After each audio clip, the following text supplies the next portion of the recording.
Welcome everybody to the University Esports VALORANT Swiss qualifier stage of 2024. My name is Bigfoot and I'm joined by Hanno. How's it going there, buddy? It's going incredible. It's so nice to be back with you just a month or so after we crowned our previous, the UK champions. Obviously, that was Korean pop superstars just a few weeks ago. We're going to see them again potentially today, but I'll just run us through quickly what University Esports Masters is. But in general, there's 19 or so teams in this tournament from 14 different regions all across Europe, including UK, Belgium, Germany, Croatia, all sorts of different places, Spain, Germany, Italy. Hopefully we'll get to see a taste of all of these different teams here today. And of course, they're all fighting today for a spot in the top 8 playoffs. But later on, there will be the playoff stage in May, as well as a grand final at some point in the future to crown a European Masters champion for the university scene, which I'm very excited to see, to be honest. We've got some good caliber of Valorant here in the UK, but I'm sure across the rest of Europe there is plenty of great Valorant being played. And there's, I think, €5,500 on the almost said pounds there, almost went British. €5,500 on the line here for University Esports Masters. Look at that. There's a lot of prizing to be taken away, so team's going to be gunning for those positions today. Top 8 today. We've got 19 teams, so around about half of them will be making it into that playoff stage. Hopefully, we can see a few UK representatives in there. I'm not biased at all, but we can take a look at what the standings will look like later on. Of course, nobody's played a game at the moment, but there are 19 representatives. We've got a couple from France, a couple from the UK, a couple from Germany. The way it works in terms of teams being selected for University Esports Masters is they need to win their region's University Esports tournament. And if it's a particularly large league with a lot of teams and sign-ups, then they may also get a second spot. So you can see that in the German, Spanish, Italian, and UK leagues. Yeah, it really is the best of the best here. So in each of these countries, we've got sometimes hundreds of Valorant teams across the country competing in all sorts of levels of leagues. I know at least in the UK, you could have a team of bronze and iron, and you'd still be allowed to play. No one's going to stop you. So this is one of the great things about University Esports is the inclusivity. But what we've got here is really the best of every single country here, battling out at an extremely high tier. We're not far off from professional play here. And I do hope some of these players will get picked up as they exit their universities and graduate and can't compete in these leagues anymore. I really do wish the best for some of these. We do actually have one player in this tournament that has actually played in VCT Game Changers. Yes, I think that's the Croatian player, right? I might be wrong there. It might be Czech player. Yeah. Yes. So we have definitely already got some established talent throughout the tournament. But obviously, a lot of these teams won't necessarily be graduating just yet. They may be playing in future University Esports Masters. But before we head on to talk any more about those teams and our matchups for today, we're going to look at the schedule. Of course, we've got a lot of games to get through here in this Swiss round. There's going to be 6 rounds of Swiss. If we cannot establish a top 8 by the end of today, what a long day it's going to be, there will be some tiebreakers potentially held tomorrow. So if teams are on an even footing by the end of round 6, there may be some additional games played tomorrow just to establish who is going to be making it into that top 8. Those won't be covered on broadcast, but you make sure to follow the socials, follow the tournament page to get an update on that. Yeah, really, really tough competition here. What we've seen, at least in the UK, is there's a very small selection of teams that really can rise above all of the rest. And we actually had one team take both trophies. So they really did, right? Like from the 2 different main university leagues in the UK. And they won both trophies in the space of 2 days, or I think it was.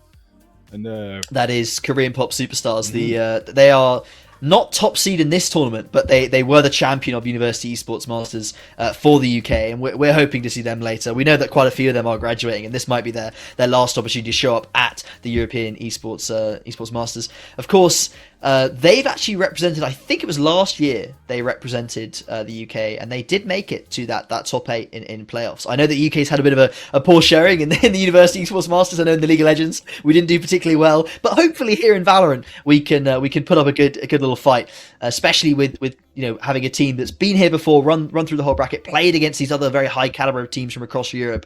I think it's pretty much exactly the same lineup. Nuka, Diamond, all these familiar faces for me and you at least. But yeah, we should probably talk about the first game that we're going to be covering here today, Jody, which is going to be PXL versus Owls. Owls is from UPC, which I believe is Spain. So we've got a Belgium versus Spain matchup to start us off here today. Do you want to mention a couple of things about the teams? We do know a little bit about them. We've had some insider sources tell us what's going on with these two regions. Well, for Spain, it's another one of those countries that has a lot of teams involved, like the UK. So they have contributed 2 different teams to the tournament. So we do have Owls, but we also have the Stingrays.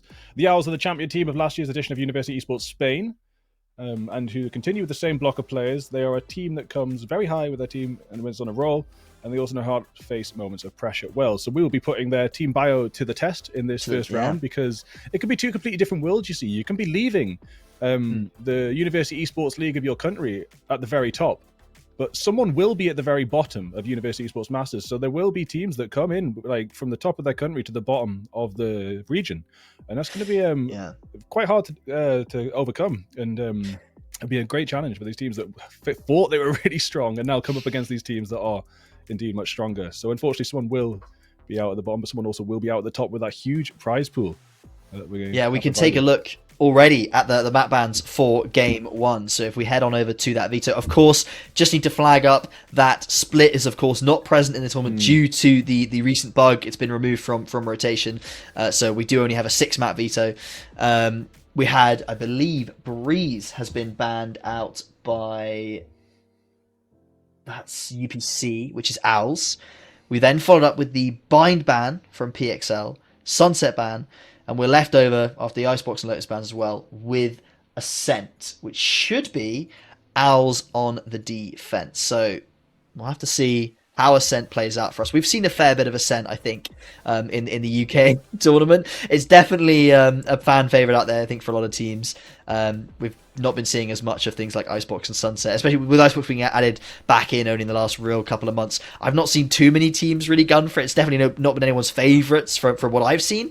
So quite excited to see how the international, sort of the European community decides to take on Ascent compared to what we've seen from it in our British tournament. I've seen some teams they look really, really strong on Ascent, and they're really settled into the long-term meta of it. And what can happen is someone can throw a curveball. I've seen teams just demolished on Ascent in pro play and university play by curveballs. So when people really switch up the meta and find some sort of crack in it, or just confuse people with like these crazy comps. So hopefully we'll get something like that today, but we might also just get the typical meta mirror composition as well. I think there's every potential, especially you find a lot in these university esports tournaments that you get teams of players that maybe wouldn't usually play together. They play just together as a university team, and that's their stick. Some play in other things. I know that there was a few teams, as I was reading through the bios earlier, that they also play in like international qualifiers and similar tournaments. So it's quite nice to see these teams that have come together. They're only in their region, only in their university is their main experience, maybe in university VALORANT, and then they come into a tournament like this and they start playing people with widely different experiences from across Europe, and they might have a completely different style of play. And the first time they'll really get to encounter those different styles will be here on Ascent for our first match of the day. This is going into the tournament, 12th seed versus 9th seed. PXL Belgium coming in as 12th seed, and Spain's Owls or UPC coming in as 9th seed. So relatively closely matched. Definitely 2 teams that have really got to fight an uphill battle here to get into that top 8, that playoff spot.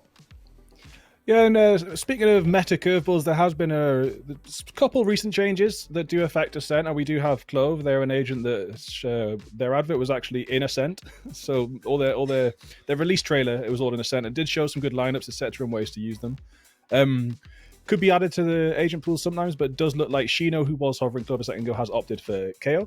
One of a change that probably isn't exactly meta breaking is that Omen can now use doors from the Shadow's ultimate ability, so you can teleport to a door and close it. I don't know if that's going to be really utilized. It seems like not the most value for an ult, but there may be some situations where it comes in really, really useful. We'll have to wait and see with that one, of course. As we start to see these agents do get finalized, I'm seeing a Phoenix in there.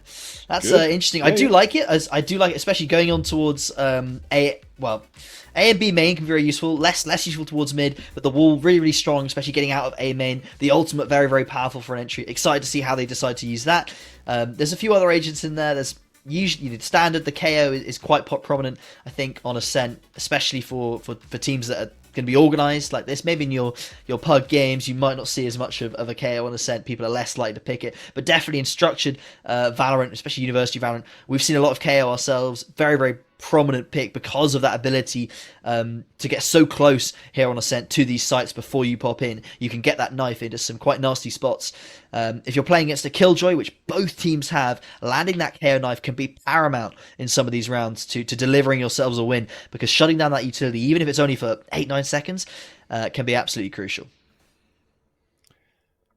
Yeah, so as we get into this, we will see quite a heavy push towards A. It looks like there is a lurker over on a push towards mid, so this could be quite an interesting push. As we see Sai making a peek out into mid without wasting a flash, using that smoke to cover up the observation point from the defenders. I've gained a little bit of space here without being seen, given a little bit of information off as Semi shoots towards market there. But it does look like there's going to be a smaller push into tree. Nice and tentative. This is exactly what you want to see at higher levels. People taking it a little bit slowly, like the early rounds of a boxing match where you're just trying to figure out your opponent, see exactly where they're coming, what their setups are. They've come from you got to take their measure, right? Yeah, and they've come from a league where they might have a lot of information about opposing teams to a league where they might not have any information about opposing teams as well. So inside the game is where they'll work these things out a lot of the time. Not only is there the fact that they played in different leagues, different tournaments to each other, there's a language barrier. They wouldn't be able to necessarily watch the VODs of teams, understand them. As the dash comes straight in actually towards A, and the execute is going to be here from PXL. Looks like Sire gets two excellent defensive kills there, and will be traded out by the Jet equivalent Semi. As Semi gets another headshot there. Chichi on the defense takes out Sai as well, and now Semi stood in this little corner. Going to have to get some amazing shots to come out on top. It'll be extremely difficult to come back from this. Does have the dash available, but that is about to run out, and their escape plan is lost. They do secure the spike because of it, but 3 players for PXL holding that angle. They're not going to let UPC pull a fast one on them as they start the University Esports Masters with the first round, at least on broadcast here. A couple of kills both for Chichi and Danny there, Jet and the Killjoy, delivering a quick round into Belgium's hands. Hopefully they can continue it here as second round. It's looking pretty unlikely UPC going to go for any kind of a force here. Again, these are teams that won't really have played much before against each other. They may not know their opponents super well. You won't get in the European Esports Masters, especially the initial few rounds, the measure of your opponents and really figure out your level compared to the rest of the tournament until at least a few rounds into the Swiss and maybe a little bit deeper into the playoffs. So these teams, they're going to have to be wary, as you say, towards the start of this tournament, and just be careful with how aggressive they do want to be early on. Semi did some good work with the Ghost in round 1, so picking up a Sheriff, this might be a successful eco round. Hot hands into Boathouse there, trying to clear it out a little bit. Didn't land too deep, so someone could still be lurking down in Boathouse as Semi makes a push into Spawn, trying to get something off the back of the Sheriff, but will be taken down by Saya again. Oh, and SKU does turn around to check behind, but the lurk is coming in on a timing that they may not expect as the retake starting to be delivered here. The flank needs to be perfectly timed. Danny has found one, really trades it out, but Danny has found the second. Aware of this flank now, and it's just the Phoenix left alive towards the back of Boathouse. 20 HP to their name, will be shut down, and didn't look as though the opener maybe could deliver something in that second round, but nothing will be made of it. Maybe a little bit too aggressive with those pistols. They didn't need to go for something, one pick when you're on pistols, and you're going to be facing down a retake of full guns. It's not quite enough in most scenarios, but Pixel come out with the expected win there, Jody, and now we get to see the Vandals on UPC and see what they can do with it. Semi actually pretty close to their ultimate already. Yeah, and very aggressive to buy that Vandal in round 2 on the side of Sire. Dan won there, but that round 1 hero Vandal has actually been dropped over to Shino, so Sire will be doing something different this round, as it looks like in their bonus round their tactic is actually to take mid space from the defensive side. We'll have to see how this goes for them. They've been pushed back by the recon dart, but Dan is going to take a re-peek, unfortunately missing that shot there with the Outlaw. Have to move back, reposition. super hesitant towards this attacking side. They've got the Vandals in hand, and they don't want to make any kind of mistake here, lose their advantaged weaponry to these Marshals and Outlaws. Danny trying to get super active with this gun, and you've got to be worried about that Outlaw. We saw it used to great effect in the Esports Masters, in the University Esports Finals in the UK, and it seems no different. Jets are buying it all across Europe, and NSKU finds the second pick of the round for PXL, who look to be starting off with a 3-0 lead here, unless we can see something special from the Spanish side. Yeah, well, it is totally going to obliterate UPC's economy if they lose this round as well. They're going to be back to another save. It'll be 4-0, but, you know, tides can turn, and they might be able to work out what's going on from this defensive side. But so far, the defensive setup is looking really, really clean. I think that might have been...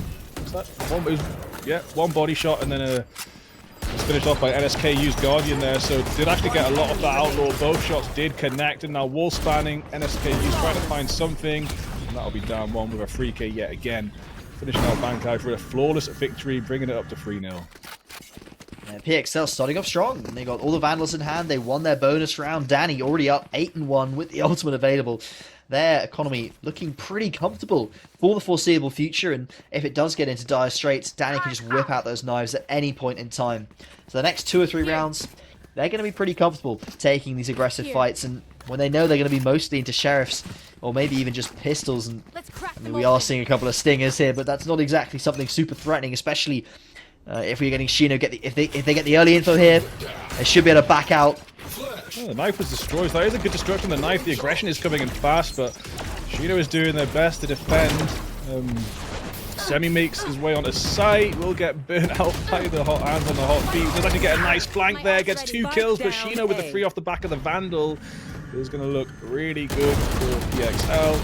UPC now, 2 players standard, easily finished off by Danny there, and where it looks like they might have managed to gain some ground on the eco round.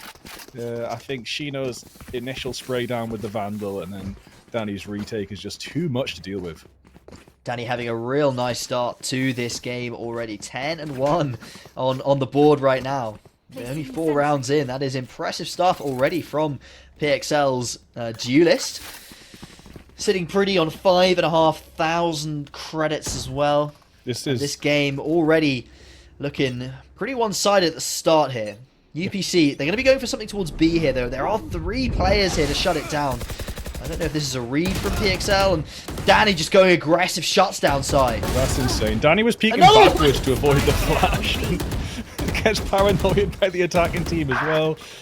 And still managed to get a kill off the back of it. Will be traded out, but you know, that's actually the duelist job. The duelist job isn't good to go 10-1, it's to go 10-10. So Danny was already doing great. Yeah, fulfilling that entry role on the defender side. Yeah, I know it's a little bit backwards, mate, but it's what's happening right now. And NSKU finishes off those final couple of players, and PXL, they take a bit of a hit there, take a bit of a brunt. They've been having mostly flawless rounds, or with at least keeping 3 or 4 alive throughout the last 4 rounds. But there, they do take a bit of a hit. They drop down to 2, but it still looks pretty comfortable from them. Playing 3 towards B main, they're getting the read on where that execute is going to come out from, and then Danny just finding 2 very quick openers. Does get shut down for going for those, but finding those openers, getting that information for their team, and as you say, doing that duelist role of you go out, you take fights, and you get traded. And that is almost always favourable for your team. If you get your kill and then you get traded, it's generally favourable for your side. And Sai going to go aggressive, pops the ult, which does save them from dying, but Danny just stays fighting and gets another kill. Their backup from their teammates has been exemplary there. The flashes saving them and leaving them able to go for that kill on the Phoenix, who basically wasted that ult there. Yeah, that was unfortunate. Pop the ult, get completely blinded, but just again shows how impenetrable these PXL defensive lineups are. These setups, they're just doing so good. UPC have yet to find a crack in the defense, really. They managed to get the spike down once, I think, on a eco round, but yeah, of course, there was a hero Vandal in play and they were just demolished. Right here. This Odin looking for a little bit of a spam through the smoke. Very dangerous weapon in the right hands. It's always the Sova that you're worried about when you see the Odin Court, because the potential to spam walls and find 3 kills. Danny cleaning up round after round. That's a 3k for them. No sign of stopping, and we need to see a response from the Spanish side pretty soon, otherwise they could be heading into a very tough second half. 6 rounds already for PXL. I think you mentioned a little bit about PXL, but they've been the representatives for University Esports Masters from Belgium twice now. I think this is their second appearance, back-to-back appearing here. So obviously they've won their league over in Belgium both years. Very impressive to see that consistency from them. Not sure if the rosters have changed at all. Usually you'll see a couple of players swap out from most university teams as people spend 3 or 4 years at university. A couple of players each year for most teams, and you get this sort of rotation of players. Semi.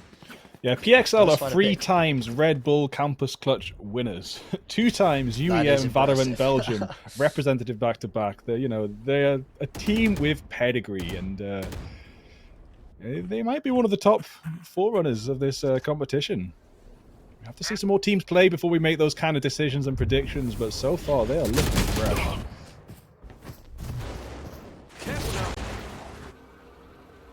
Healing up in towards middle, and Danny going aggressive in towards this B main position. Keeps fighting, but not being given anything really. Fighting towards Junior, just finds another, not quite a kill, not quite a one tap, but does shut down a very important player on that PXL side. NSKU in the 1v3 has delivered 2. That's 3 kills for them in this round. Knows exactly where the spike is located. Not sure if they know 30 seconds where left. their opposite number is coming from, but with the time starting to tick down, they can start to move off, as they know where this player will be coming from now as the recon dart is found. Sees that the spike is gone, so knows that the push is going to be coming from heaven. This should be an easy angle watch, and actually making a footstep, but there, yeah, with the information locked in, NSKU does not find it too difficult whatsoever to come up above. Ridley there with a 4K, and securing the 7th round in a row. Are we going to see a 13-0, or are UPC going to find a crack in this armor? It does look like it's going to be a relatively one-sided affair for the first round of Swiss. Now, who really knows what that says for the rest of this tournament? Because, of course, first match of the day, the seedings are pretty much done through player rankings, so player ranks in competitive, so there's not really a way of determining until we've seen 4 or 5 rounds of the Swiss where the teams are going to place. Both of these teams very closely seeded. Obviously, I'm saying Owls 9th seed here, PXL 12th, and it does seem as though teams.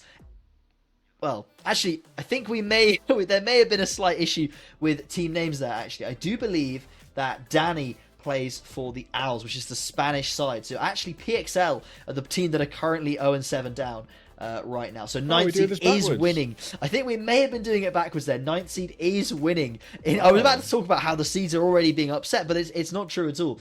I do believe that Owls, which is UPC, are on the left-hand side. They are currently winning by a significant amount. Yeah, Ridley. That's confirmed. Yeah, Ridley's in this information sheet as PXL. So yeah. But to be quite closely seeded and see this big of a difference, it's quite difficult to see teams from these different regions. Yes, their rankings are taken into account, but still that can vary hugely in skill level. And it's actually just a completely different narrative. We've got 3 times Red Bull Campus Clutch winners being beaten 7-0. That's a very big difference in what we were talking about just minutes ago. So apologies for that mistake. Bankai does actually manage to get Danny down there. Danny pushing a little bit too far forward with the op. Not really a top-tier play to be pushing out of a smoke with an op in hand, but I do really appreciate the boldness of that. But yeah, that will be an op to the floor. And it doesn't quite put our attacking team on the front foot, but it does help them out a little bit. See what Ridley can do with this peak. They need to make sure they do clear wine here. And it does look as if utility yeah. for it, but Chino gets a swing and does find a kill. 2 players left alive for the attackers right now. The drone's going to come on and does spot out 1, but there's already 2 players towards heaven, and Ridley's got a huge task on their hands. The Odin, is finding a lot of damage through that smoke, but won't find the kill. Gonna open a door with a new meta? Oh no, just teleporting. No, just actually teleporting. I swear. You're really excited to see that happen, are you, Judy? No, mate. I just think it's hilarious that it's the one change in this patch. I mean, they've got bug changes. They've changed agent bugs, but it's the only like ability change is that Omen can open doors. Hey, nice headshot there from Bankai going for the ace. Oh, big no, blind! It's going to be one, but will it be two? It won't be as Chichi trades out, and the spike will get diffused any second now by UPC. And just when PXL looked like they might be able to embody their campus clutch winning spirit again, they're put back down 8-0 to UPC. Yeah, UPC looking really dominant here in the first round of Swiss. In no small part thanks to Danny here having a excellent game, 18-4 so far. NSKU not too far behind 10-1, but yeah, the Spanish side coming from a similarly huge league to like what we have in the UK. Several, well, quite a few Valorant teams playing over there. The level of competition looks to be just a little bit higher as they are wiping the floor here in their first round of Swiss. It's a swarm grenade setup I don't really see too often under the boathouse table, and what it does is if someone, like a Jet for example, dashes into that boathouse trying to switch the switch, you can just smash those swarm grenades and get them trapped in. Spray down from NSKU doesn't look like it connected, even though it looked like it should have. Oh, I think they're aware what's going on right now, so with the kill... Oh, the counter to the lockdown is ready, so there it goes. Will be destroyed. Another op shot from Danny, going to get a kill there. Lost the op in the last round, just buys another one. Already one pushing on in towards it. Going to be going downstairs, but I don't know if the Sova's aware of this. Is turning, but being pincered by two separate players. Site is secured for PXL 4v4. This is the best chance they've had at a round in a while. As the retake is going to be having to go on with that ops. Danny may opt to just pull out the knives here, as this is a very uncomfortable weapon to go into this site with. There the knives go. Hunter's Fury out from PXL. Won't find anything. See those swarm grenades as well. They've taken Danny's equivalent Jet down to 33 HP. Semi going to be able to peek there with the Odin and finish off. Very low on health, but still alive. Sai making a push out of sight. Gonna... Oh my days. Wow. PXL, they secure a round. 8-1 is, yeah, big round from Sai there. And Dirty, that's what we wanted to see, wasn't it? Some teeth coming out from the Belgian side who are delivering finally on their seeding and showing us some competition here in the first round of Swiss, and it can only go up from here. They've got the rifles in hand. They've got a bit of an economy behind them now. They may be able to find a bit more in this half and show us something more on the defense. Yeah, may or may not have had something to do with Danny being taken down in the middle of that round. May even have had something to do with Semi being taken down to 33 HP. Sometimes being on low HP just makes you lock in and dial in on your aim and positioning and not take any risks. So yeah, a few factors went into that. Rotations. Already everyone's over towards A, Bigfoot, and they're executing on in. Big read. Sai down to 20 HP before even setting a foot onto site, but will get a spray down. A little bit of damage there onto Danny.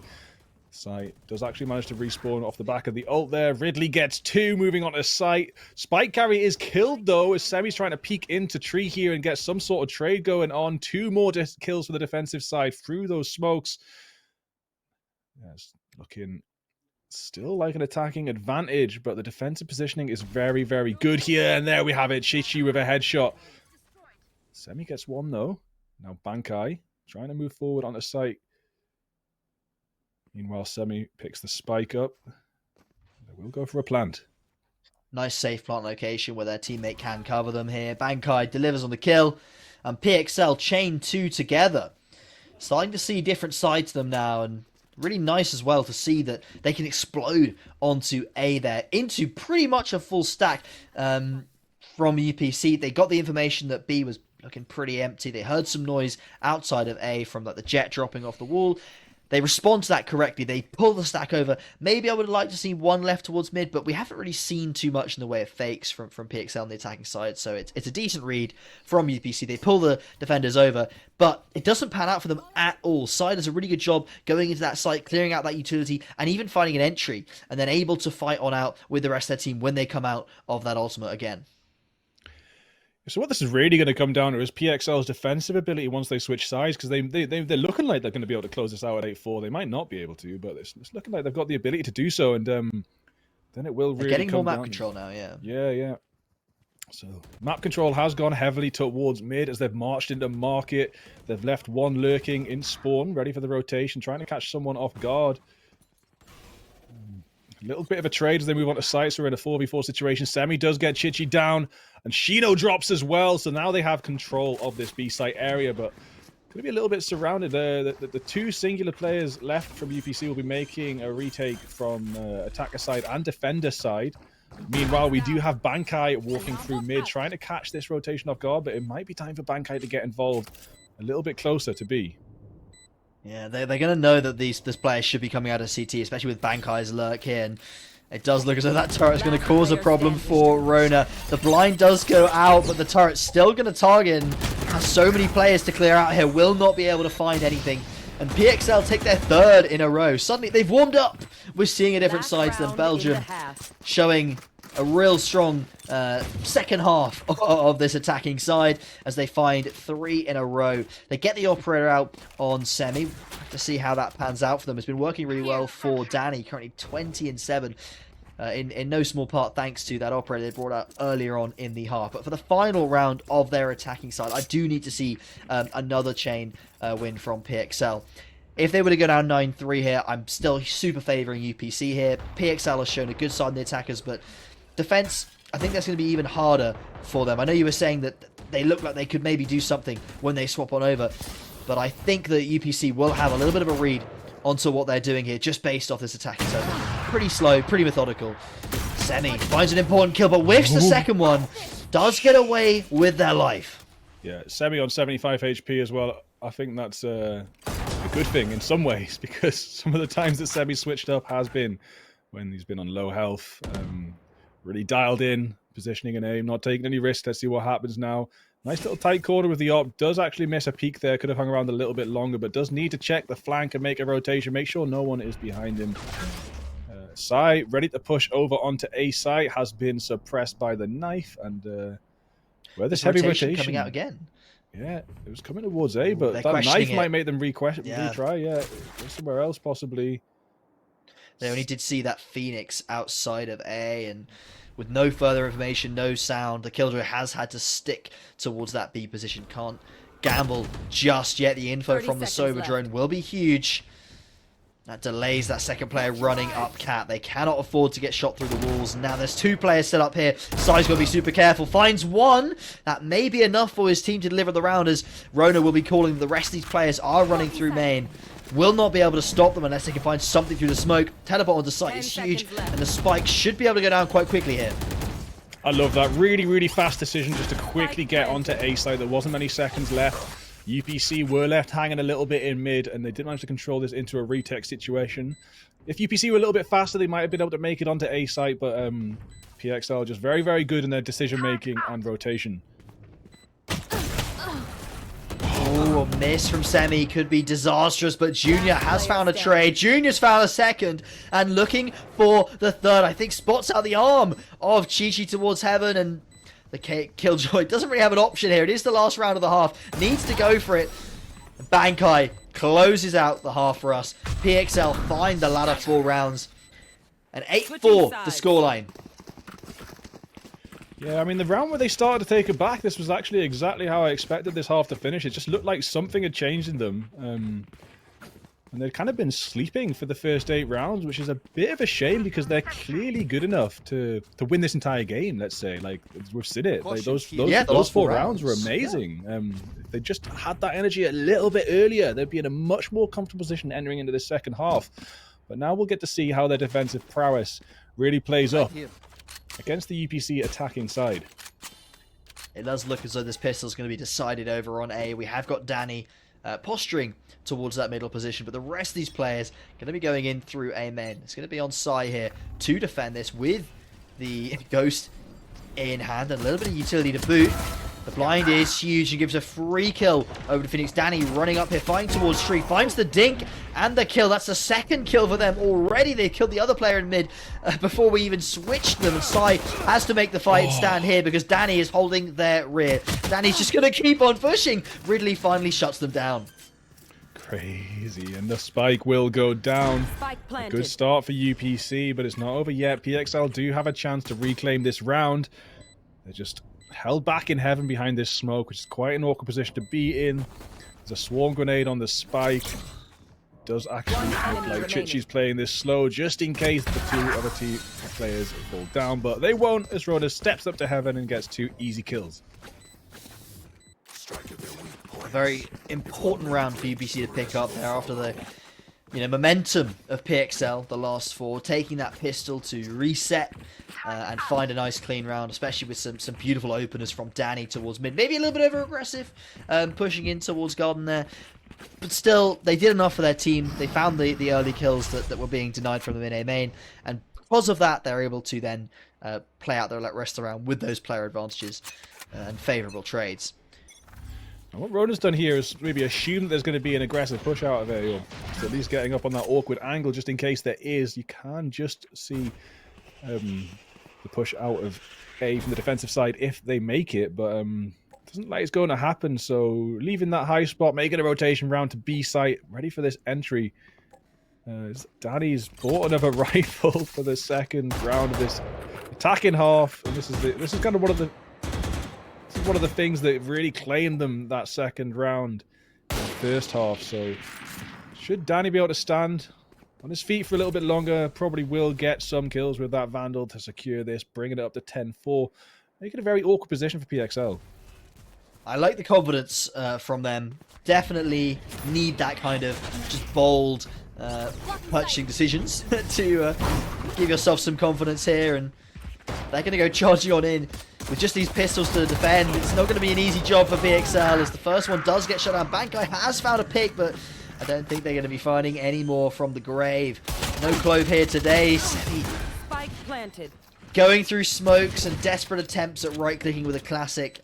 It's not looking good here. The retake, very, very tough one here. Probably just better to try and grab a gun, take it into the next round, or just do economic damage to these opponents. 5-round leads for them. You're going to be giving them a 6, but maybe you can make them hurt for it. Yeah, wait there. One classic kill with a little bit of backup of a Sheriff body shot. Teammate, no, unfortunately, SKU get that easy shot on the Ridley.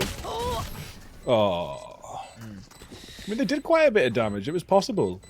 We do see 2 players pretty low. NSKU, Shido would knock down, but not enough. One thing to mention, of course, this is the second seed from the Spanish region. First seed is, I believe, Stingrays, which you did mention towards the start of the game. They're actually the second seed in the entire event, only behind Not Dateable, the runners-up for the UK tournament.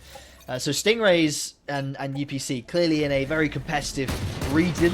One of the larger regions, of course, that University Esports runs, and definitely one to keep an eye out for. They are kind of favourites, or low-key favourites heading into tournament. Danny already with an opener. I feel like I'm talking about this every single round. And does it again. Yeah, well, Danny was doing this on the defensive side, peeking and picking and making that early advantage even when defending. So no surprise to see it happening on the attacking side. Easy dash into sight. Easy shoot spray down onto Ridley, who just looked completely confused there by the noise cues and wasn't really sure where Danny was standing. And an excellent shot dart there from NSKU. And now it's a 2v3 retake of the spike, probably halfway through its ticking cycle, and with Semi down as well, I don't really see this coming back for PXL. Yeah, it's pretty much going to be 11 for UPC, and that's starting to head towards those scary numbers where you've suddenly got to win 7, 8, 9 rounds in a row to even get a chance at fighting for this first round of Swiss. Danny, 25-11. It's pretty worrying when you look at the scoreboard and you're seeing that. I mean, PXL have got a long road in for them if they do want to upset this game and try and pull off a comeback. Now, I don't believe that's necessarily going to happen, but for them, I don't think they should lose any hope here, because even if they lose this game, it's just the first round of Swiss. There's plenty of other teams in this tournament that they'd be able to potentially upset. Being 12th seed puts them in a little bit of an underdog position for a lot of these games, and maybe they can use that to their advantage against some confident opponents. Yeah, the seeding is actually based up on ranking, so it also can just be related to how much ranked gaming they do. At the same time, they might just be a solid scrim squad, or they might have different accounts. But it is the most logical way to do the seeding. It is a lot harder to do it otherwise, so it's the best thing we've got. But we might see some slight inconsistencies that look like some kind of like prowess, but it's just, you know, like I said, how the seeding is done. But that's the reason why we do run the Swiss format, of course. It allows these teams to establish themselves as Sai running on in, but it's Danny proving themselves here in this first round of Swiss, as they yet again take more names than I can count. Sai gets the clutch! Where does that come from? A 4K coming out for the Phoenix. Danny did so much for their team, but the one kill they needed to get at the end, they fall.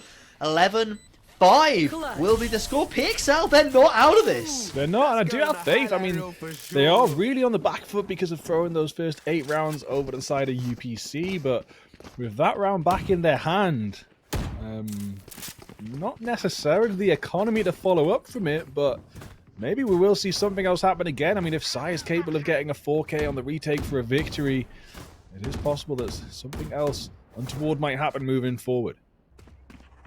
That's the Junis player for PXL, showing themselves, well, showing their team, I think, how it is done. Really strong retake from them, and UPC going to be kicking themselves over that one. But no surprises here. Danny moving straight forward into mid. Very big aggression. Trying to take space. Trying to click heads. They're going to keep moving forward. Just W key all the way in. Will be spied by an alarm bot. Very, very quick flick. Will take it down. PXL do have the information that there's something happening in mid. So they are starting to circle around it a little bit. But no other information as of yet, and currently looking like there's going to be an explosion out of market as Junior is struggling to watch both sides. The exit into his own spawn from the mid, and also this pause is really nice. Market, yeah, very big pause, isn't it? UPC just holding their positions here. They think that surely PXL is going to go for info in other areas of the map, but they're holding strong. The Omen and the Sova both looking towards A to try and see if they can find any of these players getting a little bit too forward, getting a little bit too aggressive, and they're not going to see it. The rotations and the aggression from PXL just aren't there, and now Danny finding the opener. They're going to smoke off CT. Shouldn't need to worry about that. They can isolate this fight on site. The TP has come in, but Ridley's dead. Wow. Danny as well, taking down a 35 HP with a blind spray from the smoke. Didn't manage to trade blind, but didn't really matter with PXL taking down to 3 players for this retake. The angles have been claimed. Not ready yet. Shadows traveling. One way, oh no, not a one way, but the smoke does come out. We'll hold them back a little bit longer. There isn't much time left to at least get some map control here. It might even be time to save and just play on against match point for the rest of this game, but all on Bankai now. Bankai has to get an ace, and it won't be possible. There's 3 opponents, peek and click. And there we have it. Match point now for UPC. Match point. Yeah, they got a 7-round stopgap between them and PXL. It's a pretty comfortable position to be in. And with players like Danny and SKU heading up the scoreboard, you're just thinking at this point, we've won this game, let's look forward to the next one. But we could still see some further surprises from PXL like we saw from Sai. But they've got to do that every single round from now on. They cannot afford a singular mistake for the rest of this game. Always a very, very tough spot to be in. But this is where you see some of the best teams excel, when their backs are against a wall like this.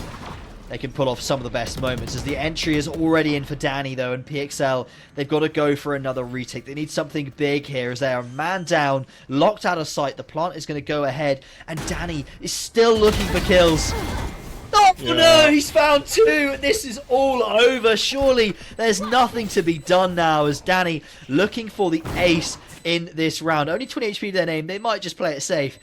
But the first round of Swiss looks to be going the way of UPC.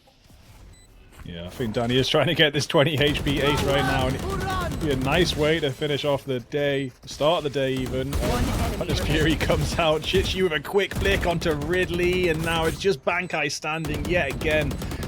A player that couldn't quite ace last round, and no surprises, it's going to be just as hard this round, and we do have UPC taking the first game of the day.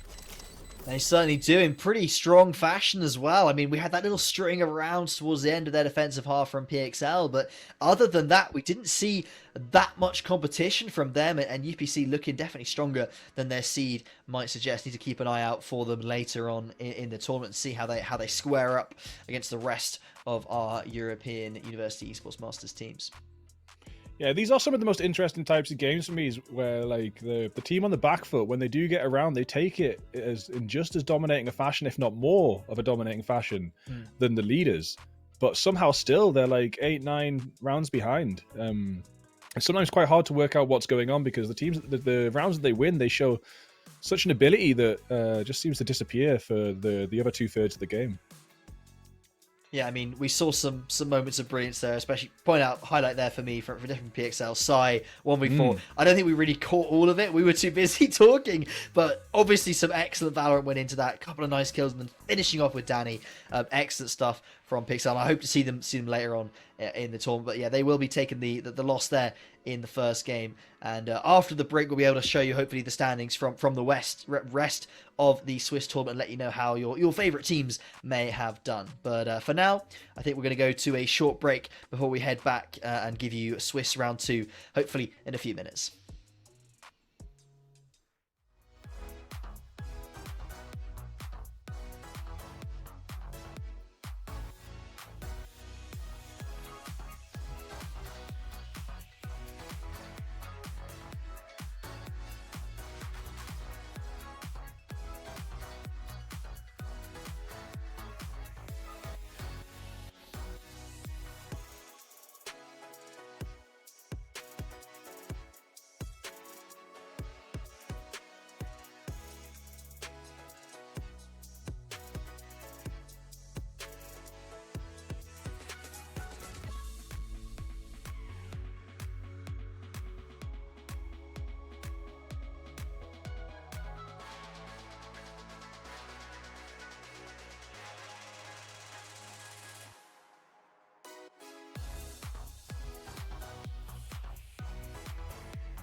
I don't wanna fall for you, oh no. But you make it so hard. Watching you dance all night, baby, it's making me fall hard. Trying to take a deep breath, but I just can't control my lungs. Ooh. Trying to hide my cold sweat, but I just keep on talking in tongues. It's a funny situation that I got myself into. I can't help my own frustration, 'cause I think, yeah, I think I like it. I think I like it. Got nothing to lose, 'cause I think I like it. Tell me if you like me too. How can you move the way you do? It's making me crazy, yeah. You're moving just like you own the room. Make it look easy. I wanna take you away to somewhere we can be by ourselves. I see you looking my way, so maybe it's not all in my head. It's a funny situation that I got myself into. I can't help my own frustration, 'cause I think, yeah, I think I like it. I think I like it. Got nothing to lose, 'cause I think I like it. Tell me if you like me too.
Academy are your 2023 Amazon University Esports Masters champions. And it seems as if Amsterdam dips in the wind. Only going to take one shimmer on either side to crown this one, and Fabso may just have found it. Congratulations on your win. As a team now, you get to claim your prize.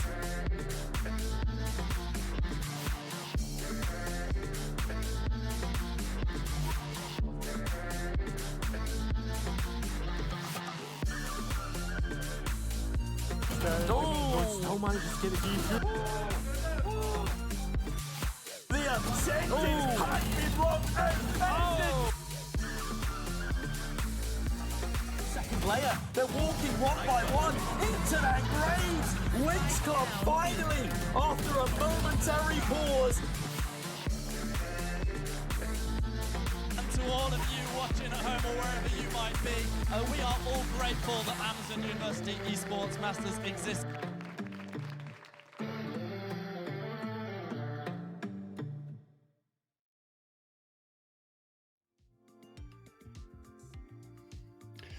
Welcome back, everybody, to the University Esports Masters 2024 Valorant Swiss qualifier.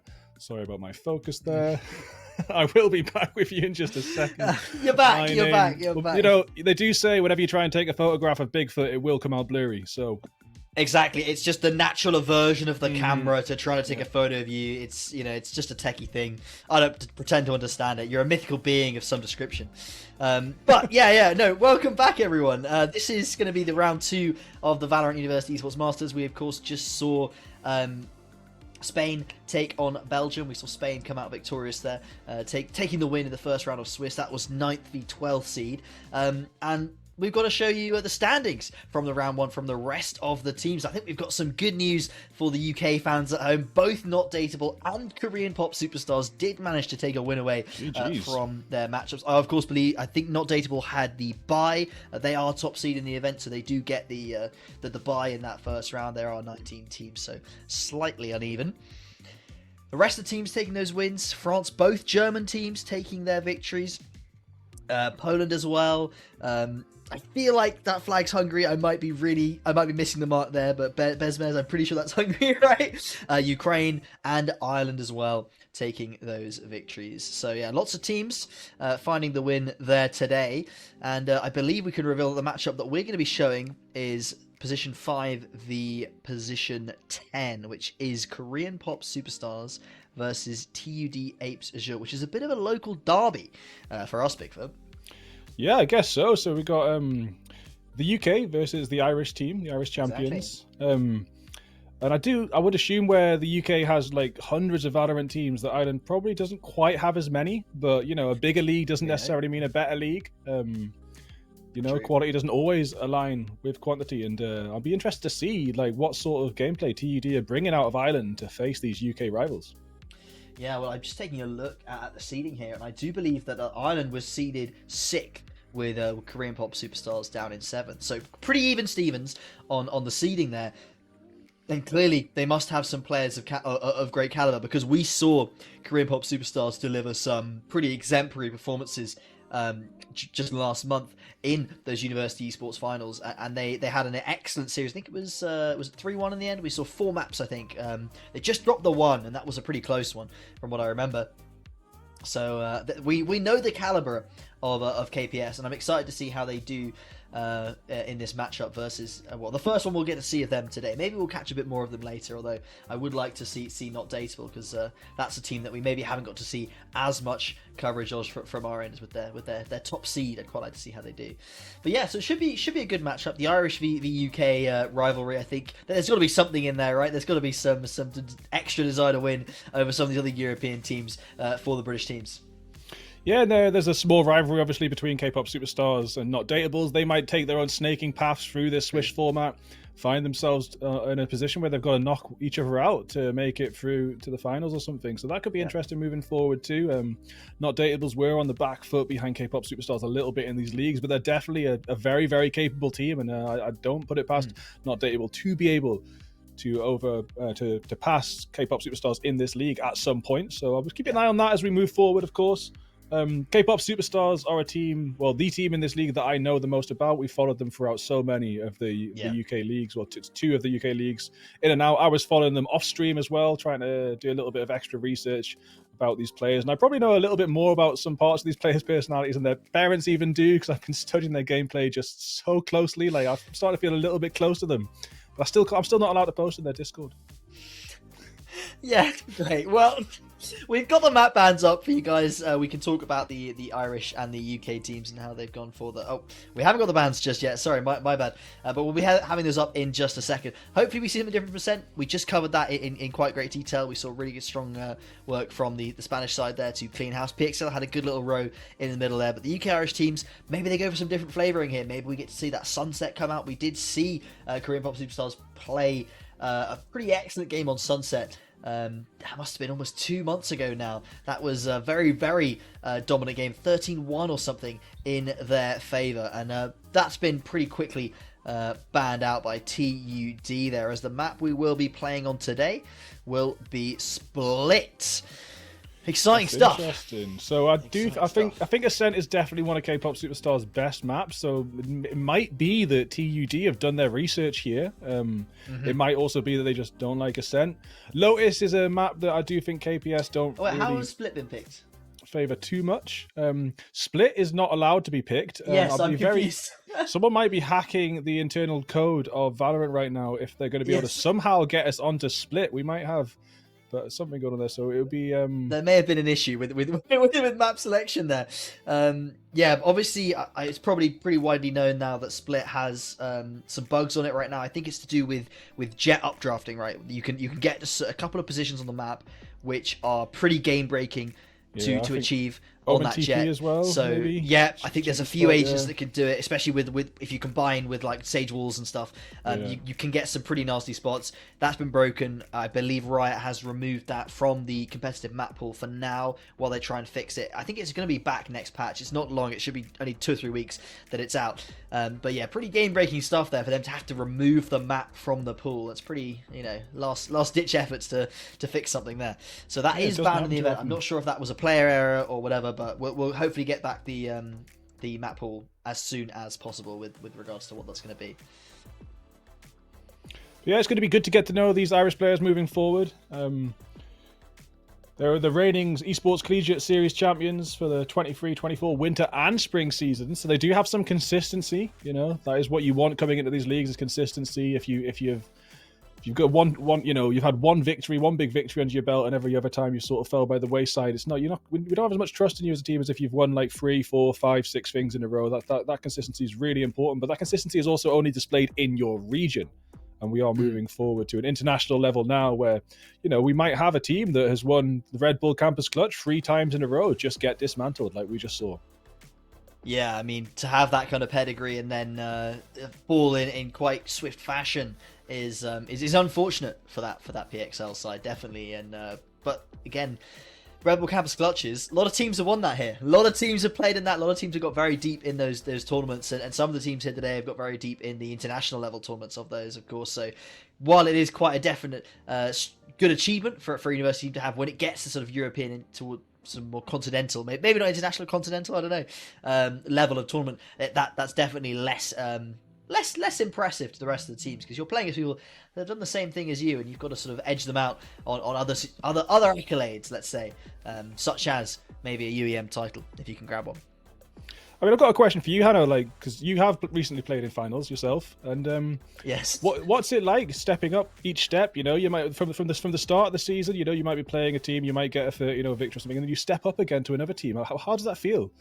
It can get quite tough further down the line. There's all sorts of things can go on when you get towards those finals, and I've lost a fair few in my time as well. But let's talk about it. We can talk about that another time. Let's go into that agent selection here, as we do see KPS on the attack. I think that's not what I mean. Yeah, Korean pop superstars. They are British, not Spanish, and they are on the right hand side. They're Nuka, Dash, Diamond, Zion, Zen. Fan favourites. Very familiar to me and you, Bigfoot, and probably quite familiar to a lot of our audience. They've got some really strong performers in here. I think our number one choice, as always, is going to be that Zion and Zen combo. Those duelists are so disgusting when they can get activated. But the rest of their team are no slouches. Diamond's been that captain. We've had multiple interviews with him and seen some exemplary plays from him. And Dash as well, and Nuka. Both these backup players, these sort of support players, can pull out all the stops when necessary. When it's demanded of them, the kills fall their way. For the other side, TUD, we've got Murph, Miru, Lolboon, McNuggets, and Asian. And I'm very excited to see how our friends across the water can perform against the best that we have to offer. In my opinion, I know Not Dateable is technically higher seed in this tournament, but KPS did win our University Esports Finals. So in my mind, they're like our fan favourites going into this one. And they were nearly knocked out as well. I mean, in every interview we've had and we've seen with Dermot, he's mentioned that they were playing very, very badly in the start or the middle of the season, and they sort of pulled their heads together and went from being like a couple of games from being knocked out to taking both trophies. Yeah, it was a difficult run for them. They had some ups and downs, but they did still have a very strong showing, especially in that playoffs bracket. I think they knocked down Bristol, one of the big names in the esports scene for the UK, especially in Valorant. They've had some really successful teams in the past. They got knocked down very early, and that shockwave of them getting sent down to that lower bracket propagated. They ended up losing their lower bracket game as well. Pretty rough start for them in that playoffs bracket. Korean Pop Superstars, when we saw them in that final, a 3-1 victory, which almost could have been a 3-0 from them with just how well they performed in that game. I think, if I remember correctly, the other game was an overtime. The one that they lost it was either 13-11 or it went to it for pretty close overtime. So they're one of the highest level teams that we've got here in the UK. I'm hoping that they can show us a really strong performance here at University Esports Masters. They already got one win under their belt. Let's make it 2, right? Oh, it would be insane to see them take this to the finish line, but it's a very different world we're in right now. We've got, instead of so many different countries involved and really different levels, and I'm very interested to see them come up against some of these different international teams. First of all, we will be starting off with TUD from Ireland. Immortal 1, Radiant, Immortal 3, Ascendant 3, Ascendant 3. Some pretty high ranks, pretty consistent there. But like I was saying earlier on, that the ranks might not necessarily represent the players, depending what kind of games they're playing, whether they're playing scrims, comp, they might even have different accounts, etc. We don't know the full details behind this, but here's the best gauge we have to go from when we don't actually know a lot about these players. So it's hard to gauge their team experience, right? Yeah, exactly. There's that too. You might have 5 Radiant players, but they might not have any consistency. You see. That's very true, and we head on in to map 1. Now, we should clarify, although Riot has removed Split from the competitive map pool, in this tournament, I believe it is allowed and is viable, especially if the teams are happy to play it, as both these teams have indicated they are. So we will be going ahead with Split. I'm assuming that any bug abuse will be dealt with. It's also they're bugs that are very intentional, that you have to try and go out of your way to perform. So players will know not to continue with that. The map is still very playable. Go get him. It's going to be interesting to see as well, McNuggets coming up against Zen. What is that? Zion just opening up with a blind headshot onto Asian, going to march into the heaven area, about to get peeked on the left-hand side. There we have it, taken out, but early aggression overextended a little bit too much there from Zion, but this is what we're used to seeing from Zion. Loads of aggression, and Zen who just W keys forward, blast packing his way through the sights, trying to claim space, and claiming space is exactly what's happened as B-Side has fallen under their control and the spike goes down. Spike planted. Nuggets going to be going for the retake here. Does clear out a little bit towards Mail, but won't find that player lurking just around the corner. That's going to be Diamond trying to lurk on in. Finds one quick kill. That's the trade onto McNuggets. And now Meru needs to find some picks towards the back of the side. Zen with a huge kill, but Murph trades 1-on-1. Dash 1 HP to their name. Out comes the Lol Boom. Finds the kill with the classic. Goes for the defuse. And we'll already see TUD taking an early lead. They're close around already. Both players taken very low on HP. Lolboom going to be happy to win that one for their team. The 1v1s so far going the way of Ireland. 3-0 that player already on this breach. One thing we saw there as well is the classic K-pop superstar play. Dermot was out in mid, and we did see McNuggets try and clear out that area, but one thing K-pop superstars are really good at is lurking out of sight and out of mind, and then just making the surprise flank at the right time, and there we have it. If you do want to clear K-pop superstars, you've got to extend a few more meters than that from the spike, and whether you do or don't, it works inside K-pop superstars' favor. They're going very quick in towards A, using Zion's utility to get into that site straight away, get that spike down. The Omen smokes are over towards that Heaven Air, blocking LOS, and Murph gonna try and retake something through into the ramp. The flash goes straight into those two players' faces, but nothing will be found of it. Zion found one towards CT, but the rest of these players gonna be pushing down ramp. Oh, no, I think that might have been a little bit of a too early a peak for a flash there. Murph does get one, but K-pop superstars looking great, and now it's just McNugget standing, who's not going to struggle to find a kill onto Zion, but now has to find 3 more with just the Outlaw in hand. A powerful gun in the right situations, but I don't know if this situation is one of them, as all the K-pop superstars are just waiting for the tap on the spike before doing anything serious. But another... Oh my god, McNuggets with a double kill! If Zen was not peeking, McNuggets might have actually been able to get that 1v4 with the Outlaw. That is tasty. Oh my goodness. That's a KPS upset there on round 2, but almost pulled back. You can never discount that new gun coming into the game has upset these second rounds so much. The Outlaw can just be so damaging in these rounds, especially when you're forcing up with like half shields and specters like most of KPS had there. They didn't really have the money for much more than that. That Outlaw can be massively detrimental, and especially with a flick like that. Gotta be careful of these teams. You know, you might be the top dogs in the UK, Korean Pop Superstars, but you can't discount this Irish Collegiate League. They are, the University League, sorry, they are showing their teeth already in this game. And mid control, seeded over to Korean Pop Superstars. What are they going to do with it? It does look as though the A site pretty heavily defended here. Lots of players stacked over there. And the rotations from TUD actually heading over to B. They're smelling a B hit. And they're getting ready for something here. Meru only with a shorty in hand, though. This is looking pretty dire in terms of defensibility. No way. Zen gets Mewtwo with the grenade. Zion gets Asian with the Marshall. And Nerf does manage to strike back a bit, but Zion again with the Marshall. I was very curious to see moving forward if Zion could do this with like such a weak sniper, but there we have it. 3 easy kills there. Dash gonna get another one there. Spike down for the extra money, and it's 2-1 to Korean Pop Superstars. Very unexpected there with the loadout they had, but they really just played that so well, securing that victory. Yeah, a lot of damage done by TUD though. That's the thing I want to point out here. They had shorties and sheriffs, and they were able to take out 3 of those KPS players, which put them at, well, they don't get the economy that maybe they would have liked after that third round. And it does mean that TUD have a little bit more of an edge coming in here. Zion sticking to that Outlaw. Some of the armors, or shields, sorry, is not complete. Meru taking an early fight, does get the TP away as well. That's one of the advantages of going aggressive on this Omen. A bit like a Julius, you do have those escapes. Not as instant as the Jet, but definitely something you can be viable with. We've seen Diamond do that before as well, often playing these controllers, but able to play them in that aggressive style where you play maybe second to Julius, but sometimes taking on that entry role once you've used your utility.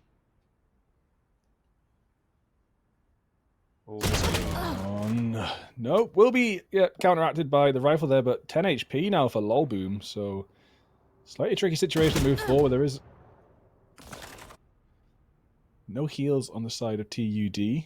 KPS do have the Sky in the comp, so they will be able to deal with a situation like that themselves a little bit better. Dash here, holding out an angle in case someone pushes out of B. But right now it seems like a little bit of a stalemate. Trying to gun for map control. Lolboom gets a headshot on Zen, even though sitting on 10 HP. Dash does get McNuggets, but the spike is down in mid, and how's Mika going to get a hold of it? The spike. Just like that. 30 seconds KPS left. still down 2 players. Ireland doing a great job here of finding these early picks, even when they may be, you know, numerically at a slight disadvantage. And Yuka has found a response, but will they expect the Omen in this really nice flash coming out, and Meru just able to secure a free kill there. Dash fighting on out, but the Omen finds their triple kill, and Ireland responds. 2-2 scoreline with a really nice couple of rounds there from Ireland. The pistol going their way in a clutch 1v1, but here we see a much more even round, or much more advantageous round for them. They find a couple of early picks on towards KPS. Yes, they do then lose a player where KPS can find a response towards that B heaven position, but they've got extra setups behind those forward setups that they had from Lolboom. They had Meru playing behind, able to be backed up by well, I think the Sky Flash was actually from Dash, because I've just realised what's happened. That's been terrible for KPS. They flashed their own teammate by accident, and Meru's taken full advantage of it. I've got your But at the same time, got the information that there was someone in heaven, so you have the information, but you have no sight in that situation. That's a bit of a tricky one. Zion here pushed so far forward, flanking the attackers. Sorry, flanking the defenders as they take the march into the attacker's zone. But yeah, 2 pretty simple kills there for TUD, and now Dash drops as well. Enemy remaining. And with 1 enemy remaining, Yuka does drop 2, and it's 3-2 to TUD. TUD cleaned house in very short form there as the round takes maybe 15-20 seconds max. KPS, they didn't have much to their name to be fair, but they get cleaned out very quickly. And yeah, TUD looking pretty strong. Mireille, who currently top of the scoreboard, 7-3. They've been going for a couple of aggressive plays. That pistol was quite quick towards B, but the remainder of the rounds, they've been taking their Vandals slow. They have been giving KPS mid quite a bit, which I'm not sure I like that too much, especially on Split. It's just one of those maps where I feel like challenging mid control can be absolutely huge. I do like, though, that TUD, if they are giving mid, they're at least getting some info towards these extremities, which is very important on a map like Split, where you can be split on quite quickly through mid. You've got to have control of those extremities and deny that kind of pincer movement coming into most of these sites. Yeah, it's interesting because one of K-pop Superstar's main tactic is to rush mid, but TUD are playing it slow, letting them take that mid space and then going for the fights afterwards. We see 2 kills from each side, a showstopper from Zen. Actually, Zion that got the kill there with the Bucky at the end of that, but still the pressure was applied and it did help. TUD now down to 2 players. McNuggets making a slow move towards CT.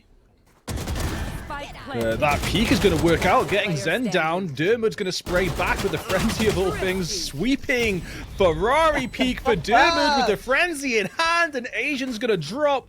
Did not expect that to go in the way of Dermot, but there we have it, equalizing yet again, 3v3, and this is a very interesting match so far. Yeah, one of those guns that I can never seem to get the hands on, but I just see some players able to buy it and pull off things like that. For the frenzy, I don't know. I don't know how you control it really, and Diamond makes it look easy there, running and gunning, but it doesn't matter. Finds the kill, and that's what's important. Now, at the moment, I don't know about that wild defense that round. I was just praising the fact they were getting that info towards extremities, and then there they decided to try and walk back and take the mid off KPS. The home ground of these Korean pop superstars is that split mid, and at the moment, it can't be taken off them easily. They've got to be wary about Murph here with a shorty in hand and an operator as well. Huge kills from McNuggets, so the ramp play has been shut down. Yeah, very important for McNuggets to get that kill. There was so much aggression, so many players making their way into heaven, and playing a little bit further back, they have managed to pick them apart, and I really do think that TUD have a thorough understanding of how K-pop superstars play. I wouldn't be surprised if they have done the research, watching as many VODs as possible, because one of K-pop superstars' strength is just steamrolling forward.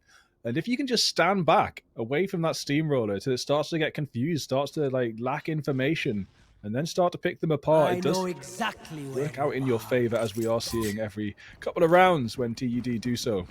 Got the knowledge of where Murph is, and they use it to deliver themselves. They've got to keep on pushing, and Boom's got to be careful here.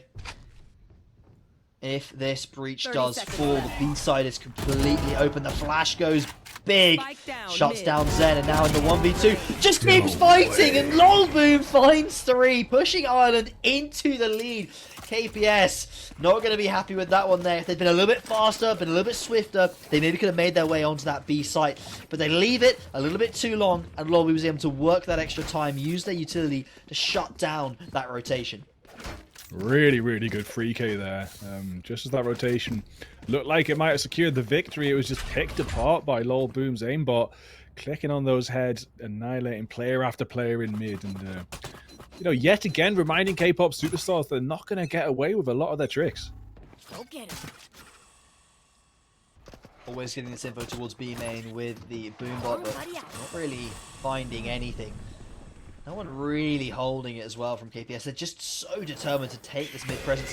And if Murph decides to swing here, this could be disastrous. Smoked off at the right time, and Zen's just going in, wants to hunt down this operator. Oh my god, Zen. Murph's gone. The W key king, I'm telling you. It's just insane. Just walking through util where you wouldn't expect it.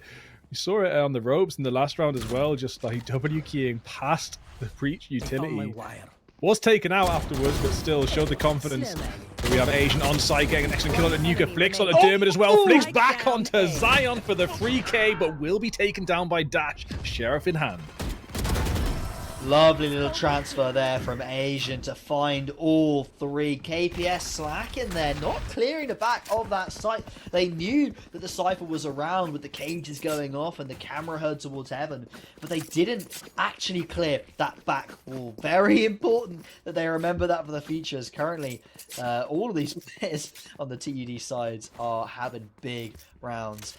That kind of triple kill there towards the end. If you're making a small mistake and you're being shut down that hard off of it, you cannot afford to make that sort of tiny mistake. You don't play one angle and 3 of your players die because of it. Risky stuff coming out from KPS, and hopefully they can, you know, sharpen up a little bit as we get deeper on into this game. TUD on with a 2-round lead right now, and the way they're taking this B main, the KPS can't do much about it. The one-way smoke, really, really powerful when you're on that Omen. They've put an op into mid as well. We can see Murph here, about to get caught out by the dog, but Murph was watching mid with an op on one of the only rounds when K-pop Superstars didn't really make that mid aggression, and there has been like a little bit of defensive aggression on B that's held the whole squad back. It's going to be interesting to see what K-pop Superstars do with this rejection of admission to the B site. They are about to walk into mid, but like I said, Murph stood here off in hand, waiting for Nuka to make a peek. Has been smoked off. See where the team goes. Oh, that is not the play from Murph there. On the jet, decides to walk through with the operator into about 4 different guns. It's risky as hell, and it does not pay off. McNuggets fighting towards middle. Decides to just keep on fighting. Knows that their teammates have got the rest of the site on lockdown, and McNuggets finds one with the blast pack post-death. Zen last alive for KPS and will fall. TUD looking incredibly strong here on the split defense side. Yeah, they're looking like a tier 1 team that's had a coach that's watched a lot of VODs and have really prepared this game. You know, I may or may not be correct about that, but they look prepared. They look like they've done their research. It might just be that they're excellent at thinking on their feet, excellent at adapting to different situations, but they really do seem to show a thorough understanding of how KPS play. They're not better than me. KPS now economically quite drained, and they're going to be sitting in a bit of a rut for this round, and it won't be too great in the next. They should be able to get a decent buyout, but yet again, they're taking this mid control that is being given to them, but we need to see them achieve something with it. The last few rounds, I think TUD's had the read that, you know, they're going to be going mid pretty much every round, and we need to be able to respond to that, whether that is take B main and just disallow that pincer approach to come out, or whether it's, you know, push through A main. They're making it work. With Omen controlling all of that B main, that leaves us one player safe to sort of control heaven from that B main entrance, and then they have the Rays up towards elbow there, who can use their utility to try and deny any sort of push. As they come back towards B main, they're still going to have to encounter with this Omen, who has a teammate there to back him up on the trade, while Mary finds the first one, looking for more as the showstopper comes out and Nuka is gone. It's phenomenal. I mean, K-pop Superstars take all this mid space and they don't know what to do with it because TUD are still holding the exits toward the sites. 3k there for McNuggets. There's going to be a kill for Zen, which will help, but I'm not sure if it's going to be enough. Will be sprayed down by Lolboom, and 7-3 to TUD, putting KPS pretty far back onto the back foot here. 4 rounds behind, a position we have seen them come back from previously in recent tournaments. But all in all, it does look like TUD have the advantage here as far as the understanding of gameplay is concerned, and the way they're just ignoring mid time after time might look like a weakness in theory, but the way they deal with it, the way they watch these other further, like these deeper exits of mid, so they don't need to watch mid itself, they just watch the exits that are a little bit deeper, and it just works out so well for them. I'm really liking the way they're doing these setups. You know, they hold B main, but they do it in a way that they can, both teammates can help each other, and they can play for that B site if they need to. KPS going for something quick towards A. They have got 1 kill, but they've lost 2 in response, and these tripwires are causing mayhem. Well placed by TUD side as Meru just comes running out of heaven, and the player was back and gets a showstopper out, but it won't even get a single kill. Meru goes for the defuse, and TUD with a really strong, very quick retake there, losing just the 1 player. And that's not a good sign for KPS, who do often rely on going out Last round quickly before the and switch. aggressively, especially when they're finding themselves under a lot of pressure. They go for these very fast takes and they rely on their aim and their coordination in those fast plays to carry them to a victory. But that's not working out for them here. TUD seems very disciplined and very, very organized with these setups. They've got a lot of process in how they play this map. It seems that when mid is taken, they've got a couple of different adaptations to what they do in response to that, and it's working out really well for them here. 5-round lead for the Irish side. KPS finally back to mid. They've tried B, they've tried A, and McNuggets is there though with the AWP. Murph has got the knives out. Zen might find one, but it doesn't matter because there's only one player standing, and it's Dermot taken down by Murph's blades, and it will be a 9-3 half the TUD. Switching sides. Yeah, that is a interesting first half. Definitely coming in. So I was looking at KPS, thinking that, especially on a map like Split, which we've seen them play to a pretty high standard before, that we'd see a little bit more from them on that attacking side in terms of variety of strats. They went fast A one round, then they've had pretty much mid control the rest of the half, but they've not been able to do anything with it, and they didn't really change it up too much until that last round we saw where they rushed A, and it really didn't pan out well for them. So hopefully on the defense we can see maybe a little bit more adaptation from them. You know, they've got to work around what their opponents do in here. If TUD do the same thing that KPS does, go for that mid presence and then build out from there, I want to see a similar level of response from KPS. Right, Zion making this push, going to be forced back by a lot of util. Was going to try and peek with the Sheriff and get an early pick, but instead has been pushed back onto site. Will find the headshot onto Murph, a very, very important kill to start this half off. Zen will get McNuggets down. Another headshot, another 2 heads, a collateral for Zion, who does find 3, but Miru answering back just before Dash enters site and finishes it off. So 9-4 start to this second half. KPS will be happy with that.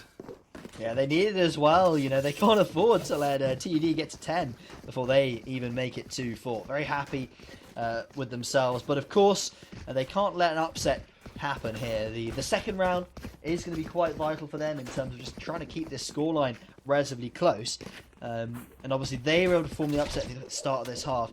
KPS did perform that little upset after they lost the first round.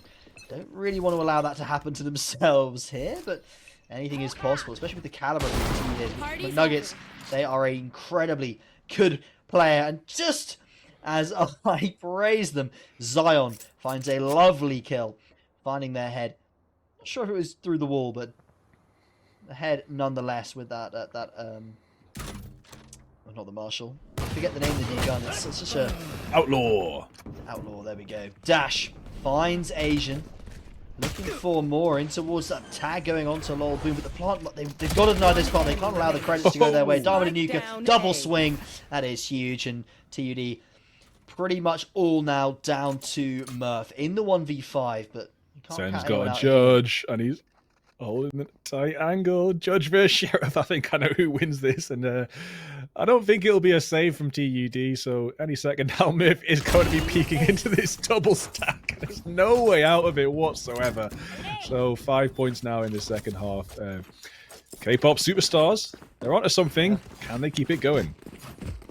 keep this progress, this momentum up. It's going to be difficult on this one. You know, McNuggets has got that judge out, and that's one thing I'm more scared of than a raise with a showstopper was a raise with a judge. The amount of damage that raises are able to achieve with their blast packs, their movement, their nades, getting out close up and personal with that judge. You got to be careful. You know, you're not necessarily expecting it here on a third round to see that flying into you, but especially if they decide to push out a mail here and the raise gets the right blast pack timings. Zion could be in for a world of hurt. Here comes the jump on in. No one in towards ropes there, and it's going to be Zen in this smoke to try and stop any kind of beat. Oh, McNuggets finds a kill. That was a one-shot.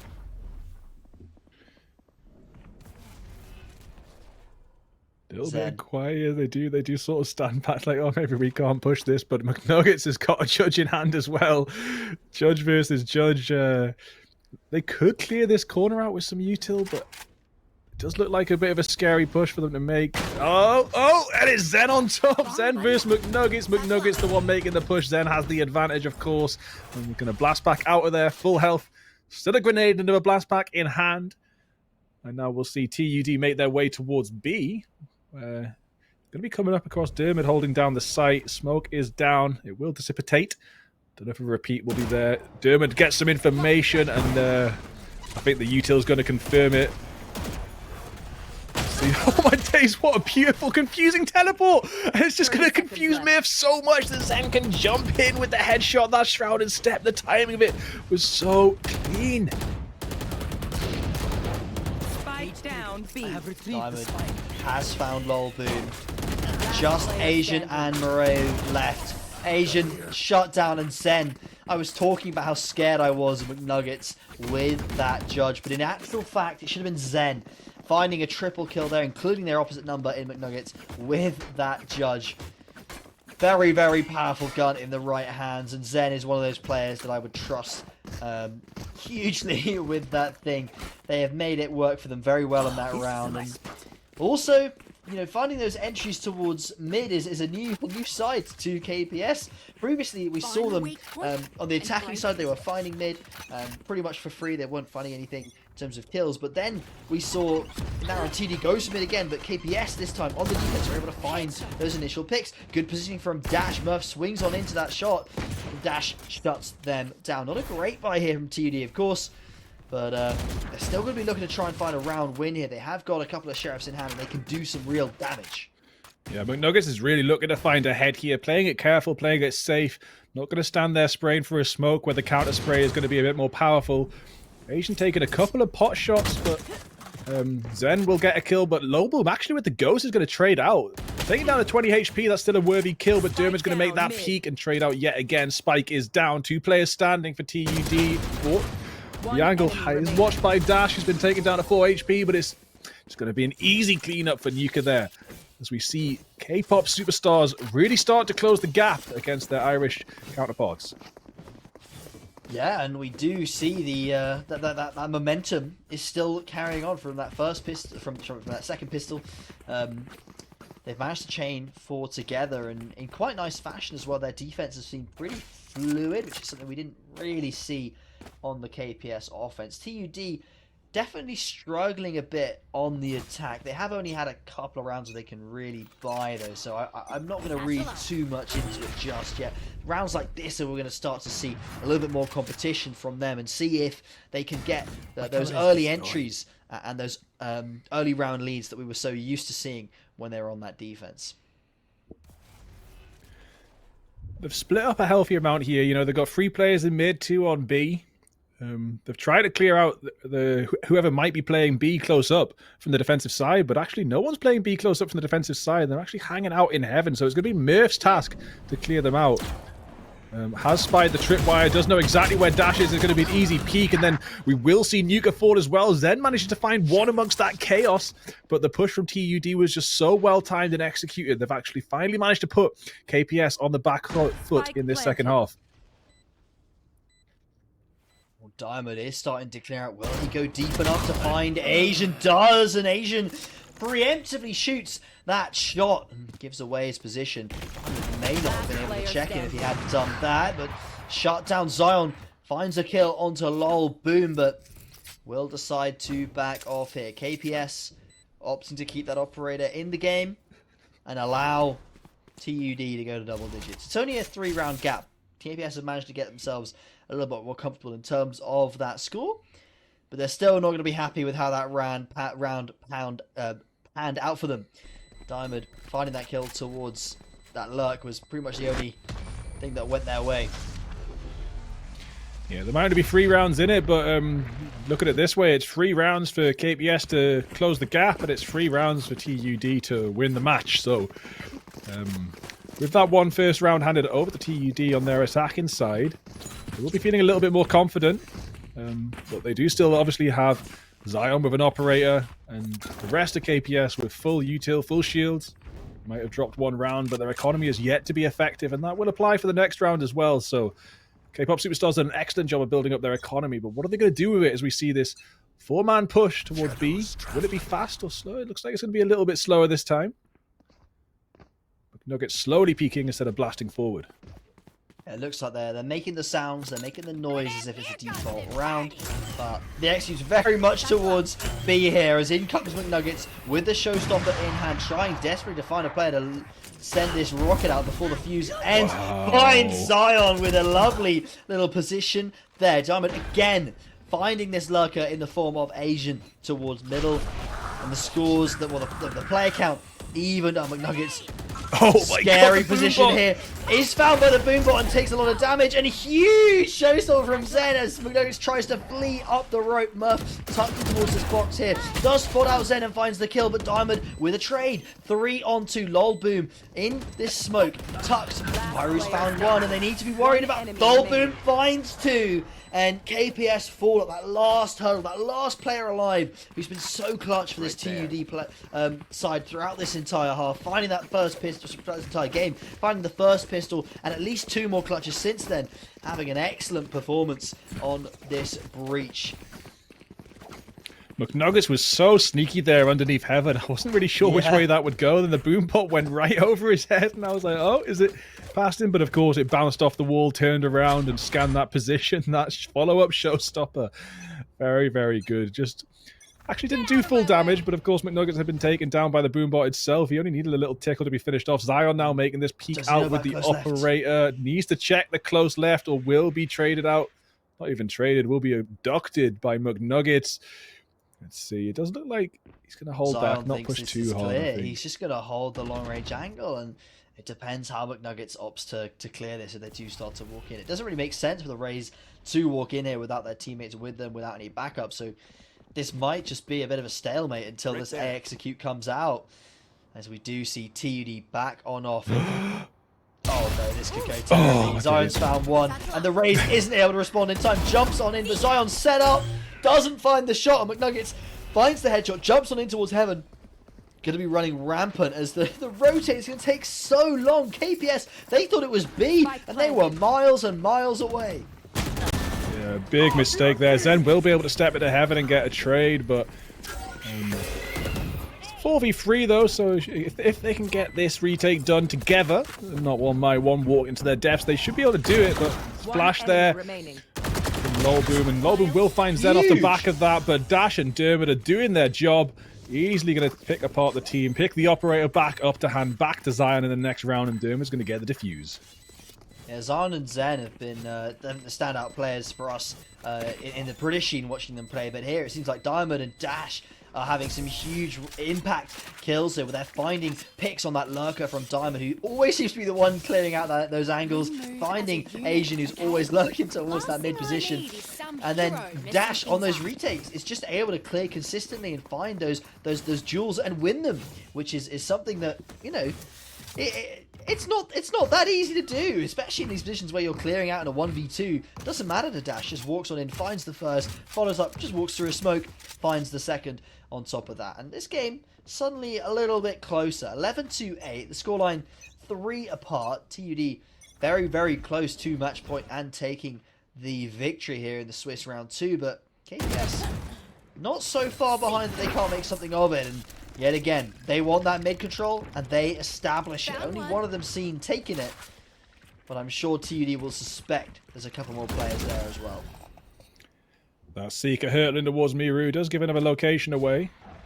It will allow K-pop superstars to position themselves around the map accordingly, and we do have Zen still holding a bit of a cheeky area in mid, but the rotation's going to walk straight past that. Zen should have really peeked off the back of that flash, but look, the patience is just so strong, and this patience might really pay off if these two players walk forward without clearing this angle. Of course, the danger is that with the Jet util, you might have a player above you. Murph might make the way on top of that box, but with Zion there with the operator headshot by Murph, things are going to start to take a bit of a change moving forward in this round. Yeah, Zion getting shut down. And Zen, should have caught out Asian there, as the neural theft will go on out, and KPS in a very tough position here. Murph freebie onto Diamond, who is blinded or nearsighted. And now just the 2 players left for the British side. Dash drops as well. Nuka in the 1v4. It should be impossible, and most likely with the way we're seeing TUD go for this off front. It will be Murph, finds their 4th kill of the round, pushes the Irish side to Match point. 12. Match point for TUD. Would be a bit of a miracle here for KPS to come back from this. They have the economy to buy something this round and get a bit of guns on the table, but their utility not going to be crazy on a few of those players. And only the one ult available, and that is on Zion, who so far has been shut down pretty consistently in this game. One of those players that we look to have some big performances on that jet. And against TUD, they have his number. Yeah, Zion's the sort of player that might not top frag, but when fragging will have effect. And there's different ways to measure players' performance in games, and effect on a round isn't one that we have like a clear number for. You actually have to do a very deep dive into the data of the game to work out who had big effects. But yeah, Zion is definitely one of those players that I would say can have a huge effect on a game without necessarily having the highest kill score. Dermot there getting 2 excellent defensive kills, going to maybe help to keep this game going just a little bit longer as elsewhere. Dash will get 1. Miru's going to teleport over to A side, not open any doors on the way. There isn't actually any door to speak of on this map, but easy double peek there for KPS. And though Miru gets 1, it will be the K-pop superstars extending this round a little bit longer. Now, they don't want to go down without a fight, of course, as they take it to 9. They need 3 more to push it to OT and try and see how far they can take it in this game. Of course, If they try something. this is only the 2nd round of Swiss, so they'll have potentially 4 more after this, depending upon buys, etc. So there's plenty of opportunities if they do drop a game here for KPS to maintain a spot in the top 8 later on in the Swiss stage. Obviously, it being Swiss, you won't play every other team in the tournament. It's not a round robin format. It's going to be, you're going to play teams that are on the same scoreline of you, roughly. If there's uneven groups in those scorelines, then you may play someone slightly harder than you, but that's just the way the tournament works, especially in Swiss. And it makes tournaments like this very, very exciting, as you see some matchups like this where we've got KPS v TUD, Britain versus Ireland. It's a matchup for the ages. And they're fighting for a spot in that top 8. I mean, I've heard Irish and Welsh, like rugby players, for example, say it doesn't matter what happens in the league as long as we beat the Brits. And I wonder if there's any, I wonder if there's any kind of similar sentiment in the University VALORANT League. I'm not sure, but there may or may not be. Hopefully, we'll get an interview at some point. I'll be able to get a little bit of scope onto this. The only current rivalry that I'm really aware of is K-pop superstars are not dateable. Of course, Zen fighting towards use the blast to try and offset their opponent's aim, but going for fights. They're just the only player left, as the victory will go to TOD. That last round was over. Lickety split. KPS falling very fast there over on that B side to the TUD aggression, and that was pretty much I think the storyline throughout most of that game was just the TUD were just in control a lot more often than KPS. They had some excellent rounds, and I think the main thing I want to point out, their adaptation was just beautiful, especially on their defensive side. It's why they had such a dominant half on their defense. They were just able to deal with that KPS mid-aggression. Yeah, so we've seen 4 countries so far moving forward. We'll hopefully be able to catch almost every single country in today. I'm sure by the end of the entire league, you will have managed to get some screen time with every one of them. But it's been very interesting seeing these different teams and how they play. And we were sort of asking, like, what kind of team could crack the code of K-pop superstars in the UK league? And I think looking at the way TUD played that split map, they really answered that question we were asking for many weeks prior. That's very true, and the only other UK, well, we don't know the standings just yet, but the other UK team in the tournament that's not dateable, they were also on 1 win out of 1 round, so we'll have to see how their result went in the round 2 bracket later on when we do get those match updates. But yeah, KPS falling there, bit unlucky for the British side, but really excited to see Ireland do so well. They're going to be up 2-0. It should put them to like top 5 in the standings. Exciting to see our cousins, sort of cousins. They're across the water from us, very close by, neighbours in fact. Excited to see how well they can do in this tournament. And we'll hopefully be back with the round 3. Don't know the matchups just yet, as some of the Swiss games are still finishing. But once those have finished, we'll be back and we'll be able to let you know who will be watching for the 3rd round of the University Esports Masters Swiss stage.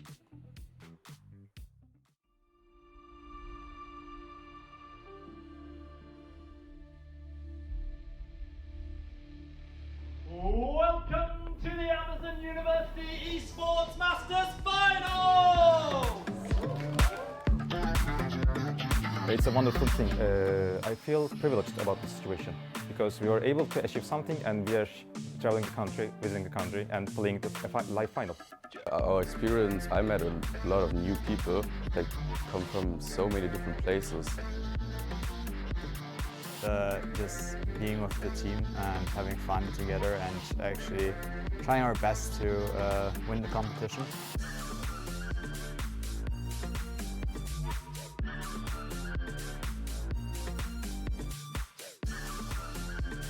For the first game of the Amazon University Esports Masters final. And it's category 5 for Booman Academy. An absolute hurricane unleashed onto AIS. And they cannot withstand the Dr. Booman Academy are your 2023 Amazon University Esports Masters champions. And it seems as if Amsterdam dips in Norway. Only going to take one shimmer on either side to crown this one, and Fabso may just have found it. Congratulations on your win. As a team now, you get to claim your prize.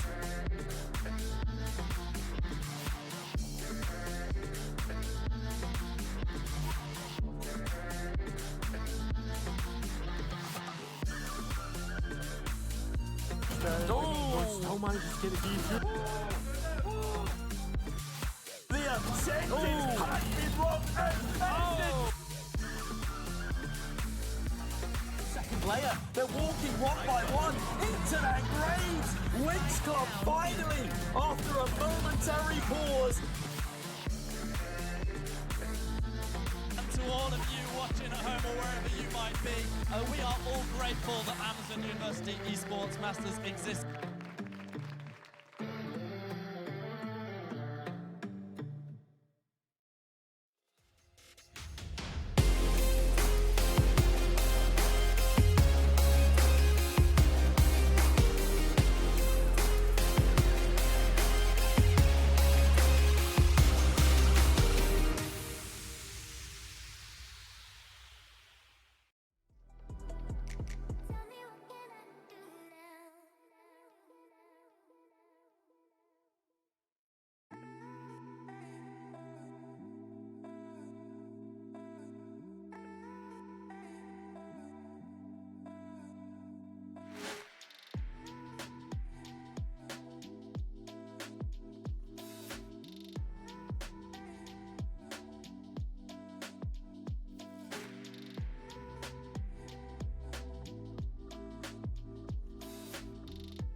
I don't wanna fall for you, oh no. But you make it so hard. Watching you dance all night, baby, it's making me fall hard. Trying to take a deep breath, but I just can't control my lungs. Ooh. Trying to hide my cold sweat, but I just keep on talking in tongues. It's a funny situation that I got myself into. I can't help my own frustration, 'cause I think, yeah, I think I like it. I think I like it. Got nothing to lose, 'cause I think I like it. Tell me if you like me too. How can you move the way you do? It's making me crazy, yeah. You're moving just like you own the room. Make it look easy. I wanna take you away to somewhere we can be by ourselves. I see you looking my way, so maybe it's not all in my head. It's a funny situation that I got myself into. I can't help my own frustration, 'cause I think, yeah, I think I like it.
just only tell me I'm special, but to you I'm anybody. But to you I'm anybody. But to you I'm anybody. But to you I'm anybody.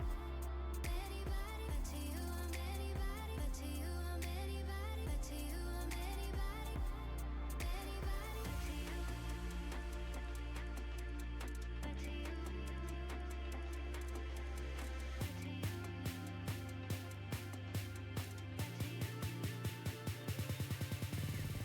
To you, I'm anybody. To you, I'm anybody. To you, I'm anybody. Anybody. To you, I'm anybody. To you, I'm anybody. To you, I'm anybody. Anybody. To you. To you. To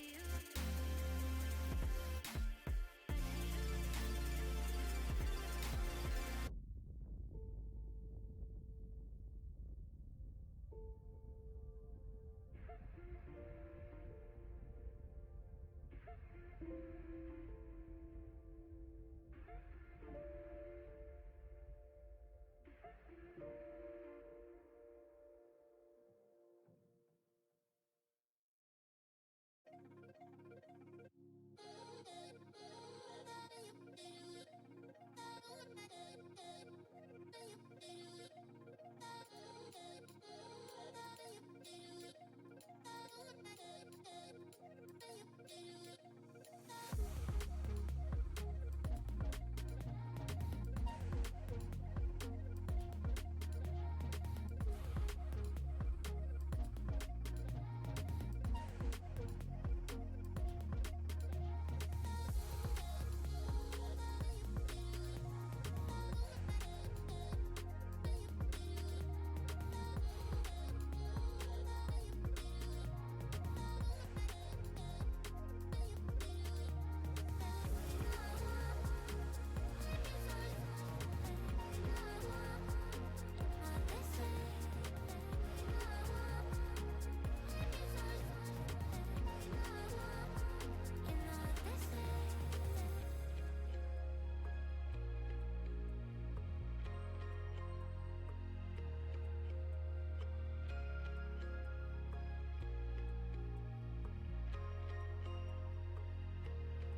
Welcome back, everybody, to the University Esports Masters Valorant Swiss 2024 qualifying stage. We've had 2 banging matches so far, and it looks like we've got another one coming up shortly. My name's Bigfoot, and I'm joined by Hano. Have you been having a good time tonight so far?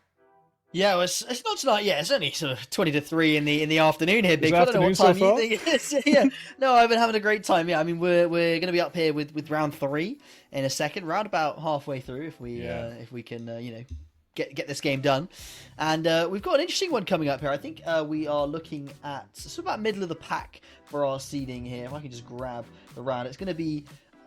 I'm not going to try and pronounce the names of the teams. There you go. I mean, you can go with the German one. So we've got a Germany. Is it Italy? Lati di Milano? I assume that must be Milan. I've heard of that place, at least. So it should be a Germany-Italy game, which should be quite interesting. I mean, I believe.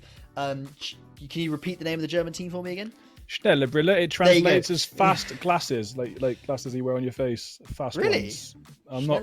And both teams don't have too much information on their Excel documents. Schnelle Brille, just their description is glasses that go very fast. And then the Italian team's entire team bio is, if we lose, we win.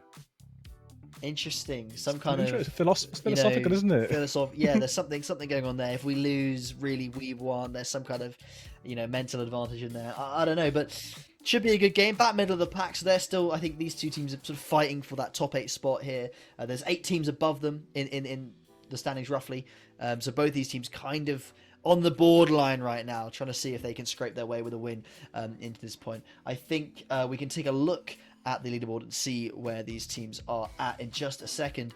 We're looking at KIT Schnelle Brille, as you said, who are 9th, and then the Central de Lati di Milano. I butchered them. I'm so sorry to everyone from those countries and all those players from those teams, but they are on 1 win, the both of them. So they're sort of just outside of that top 8 in terms of seeding. But if we do take a look at those top teams, we've got 1 from Germany, Not Dateable from the UK, WSK Thit from Poland, Owls, and of course TUD Apes, who we just saw take their 2nd victory of the day.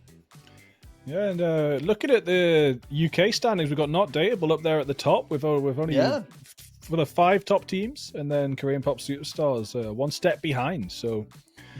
Where we did have K-pop superstars come out above Not Dateable in 2 different leagues in the UK. Starting off in the University Esports Masters, Not Dateable are on the front foot. So that will be interesting to see how this turns out moving forward, of course.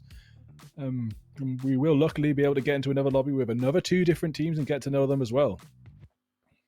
Yeah, it's nice to see that, especially a lot of the bigger nationalities are up there in the top, but some of the slightly smaller leagues are fighting up there for those top 8 spots. So it's still a competitive competition indeed. As we do start, as we head later and later on into this Swiss stage, we should start to get some tighter and tighter matches as the teams start to even out, find their place within these standings, and that final grind for those last couple of places in the top 8 in the final couple of games will be exciting to see when we can get to it. But of course, we're here in round 3, early doors. Anything can happen from here. I'm pretty sure anyone can still qualify for that top 8. No one's going to be locked out of that position for at least another couple of rounds really here. So these 2 teams, although they don't have to win this game, they are looking to pick up a win here, put themselves into that top 8 bracket, and maybe some further wins down the line should secure their spot in that playoffs, which will be 25th, 26th of May next month. In about 4 weeks from now, they will get to play that playoffs bracket. So quite a while they're going to wait, and they may have to play those tiebreakers tomorrow. But yeah, definitely trying to hope that they can edge out a win here over each other, put themselves a little bit higher on those standings today. Yeah, it'll be those teams that have got 0 points that are starting to get to this position where they have to start winning. If they lose another game, and then they lose the one after, it is already going to start to look like it's over them. So having 2 points on the board at this stage is a very comfortable position to be in, because you can still give away a couple of games moving forward. I wouldn't be surprised to see 1 or 2 of these top 5 teams that we have at the minute, like maybe go undefeated towards the end of the Swiss stage. Maybe. That will be when we're almost undefeated, maybe, and that'll be when we start to really see who our strongest teams are in reality outside of the seeding process that we do have. Yeah, I mean, in terms of the tournament format, it's quite likely that we'll have one team that will go undefeated in just in terms of how matchups will go. Every possibility that doesn't happen, of course, if someone gets upset by a lower seed or whatever. But quite likely that someone will go undefeated. And anyone with 5 or 4 wins should go through. With 19 teams, roughly, you're expecting them to go through. The bit that's iffy is that if you only secure 3 wins today, just purely off numbers, I'm thinking there's a chance, depending upon how all the matchups go, that you may have to play in those tiebreakers, and it could be a little spicy for you later in the day. You may just have one of those games where, like, you've got to win this or you stand no chance. So teams have got to be worried about that and really trying to fight for that 4 wins to sort of give themselves a bit of a safety net there. But, you know, we've seen a few of the good teams already play so far. We obviously got to see Owls in that first game. They're currently doing quite well on that a standings board. They're up the top with Not Dateable playing for the first seed bracket there. And I think we had, was it TUD Apes Azure as well, just in that last game. So both those teams, nice to see them doing well. And we'll have to see how far they can go in this tournament, because of the teams we've seen so far, they have been very, very strong. And I'd really quite like to see that matchup later on if Owls do get to play TUD. It'd be quite nice to see a repeat session. I think we should have the map videos up for this game 3 though. So let's start talking about this matchup. And it looks like we will end up back on Ascent with Kit choosing the defensive side. But yeah, Kit have banned Split, banned Sunset, and banned Bind, while CLM have banned Breeze, Icebox, and Lotus. So this is why we've ended up on Ascent. So it'll be the second time we visit Ascent this afternoon. Yeah. Should be interesting to see how these teams play it again, because we were talking about before the first game of Ascent how different teams play it in different nationalities, different esports leagues. University Esports, again, being across so many different countries, they have these sort of isolated pockets where they play all the other universities in their country, and then they come to University Esports Master and get to play everyone. And so they played pretty standard, I would say. I didn't see too much difference there from what we've seen in the UK scene, but some of the picks were a little interesting. We should get to see some new picks in just a second as we head on over to Agent Select and we see what the agent lock-ins are going to be. Now, we did see, I believe it was double Killjoy on that Ascent that we saw. It was Owls versus, was it PLX? I think it was. So we saw, I think it was double Killjoy. I think we saw the double Omen as well. We saw a Phoenix coming out from the attacking side on their first pick, which actually worked out quite well. I think it was it Sire who Sai, who had that lovely 1v4 or 1v3 with a 4k overall towards the end of the first half, but no Phoenix locked in today. Yeah, we did see Clove hovered at one point, but that's not going to happen this game either. We'll be sticking with that more meta pick of Omen. We'll be getting a small round of applause if the new agents does manage to make it in. You know, some of these new agents, they get thrown to the wayside. But I think Clove's got a space in competitive play somewhere to be found. Yeah, I've not actually had a chance to cast a game of Clove yet. I'm kind of looking forward to when that person. I mean, I've also never had a chance to cast a Deadlock game, but that's for an entirely different reason. My favorite champ in the game, but still not meta. Yeah, Riot will eventually buff them, I'm sure. Eventually, I'll get to see Deadlock on my screen and cast over, but for another day. We should have, again, we've got that KO coming out again, which was very, very impactful. Those knives can be huge unless they do get broken, which did seem to happen a lot in that first Ascent matchup. There were quite a few times where I saw that KO knife landing a bit too close to the opposition, allowing them to shut that down before it pops. Especially towards A main, throwing against the left wall. If the opposition are fast, they can tap that. Especially if you don't fight the angle as they are swinging. Now the pistol round, straight off the bat, looks as there's been a little bit of contact towards A main from the defenders, and they're not going to find anything. That one-way smoke gives them the confidence to take that swing, and nothing will be found. Yeah, well, we did see a Phoenix in the first time we visited Ascent. Now we will just stick with that mirror comp. So we might see more meta gameplay here. We'll see what does happen move forward. But do you have the meta comps at least? Smiggy holding down tree area, making sure no one pushes in. But there is 3 players that could do this rush, and the smoke comes out. So Smiggy's going to be aware that something's going to go on, trying to maybe get a view above that smoke, but has been paranoid, blinded. Activating the dash, ready to make a peek, but I would not want to peek out of that smoke into 4 players. You don't want to run into that at all, and the dash will run out, and as the smoke will start to drop, he has to be careful. Actually, we do see Kit want to back off here. I don't know if they know about Cryer there, who's in the corner. Sile Not sure how to pronounce that one. Very sorry.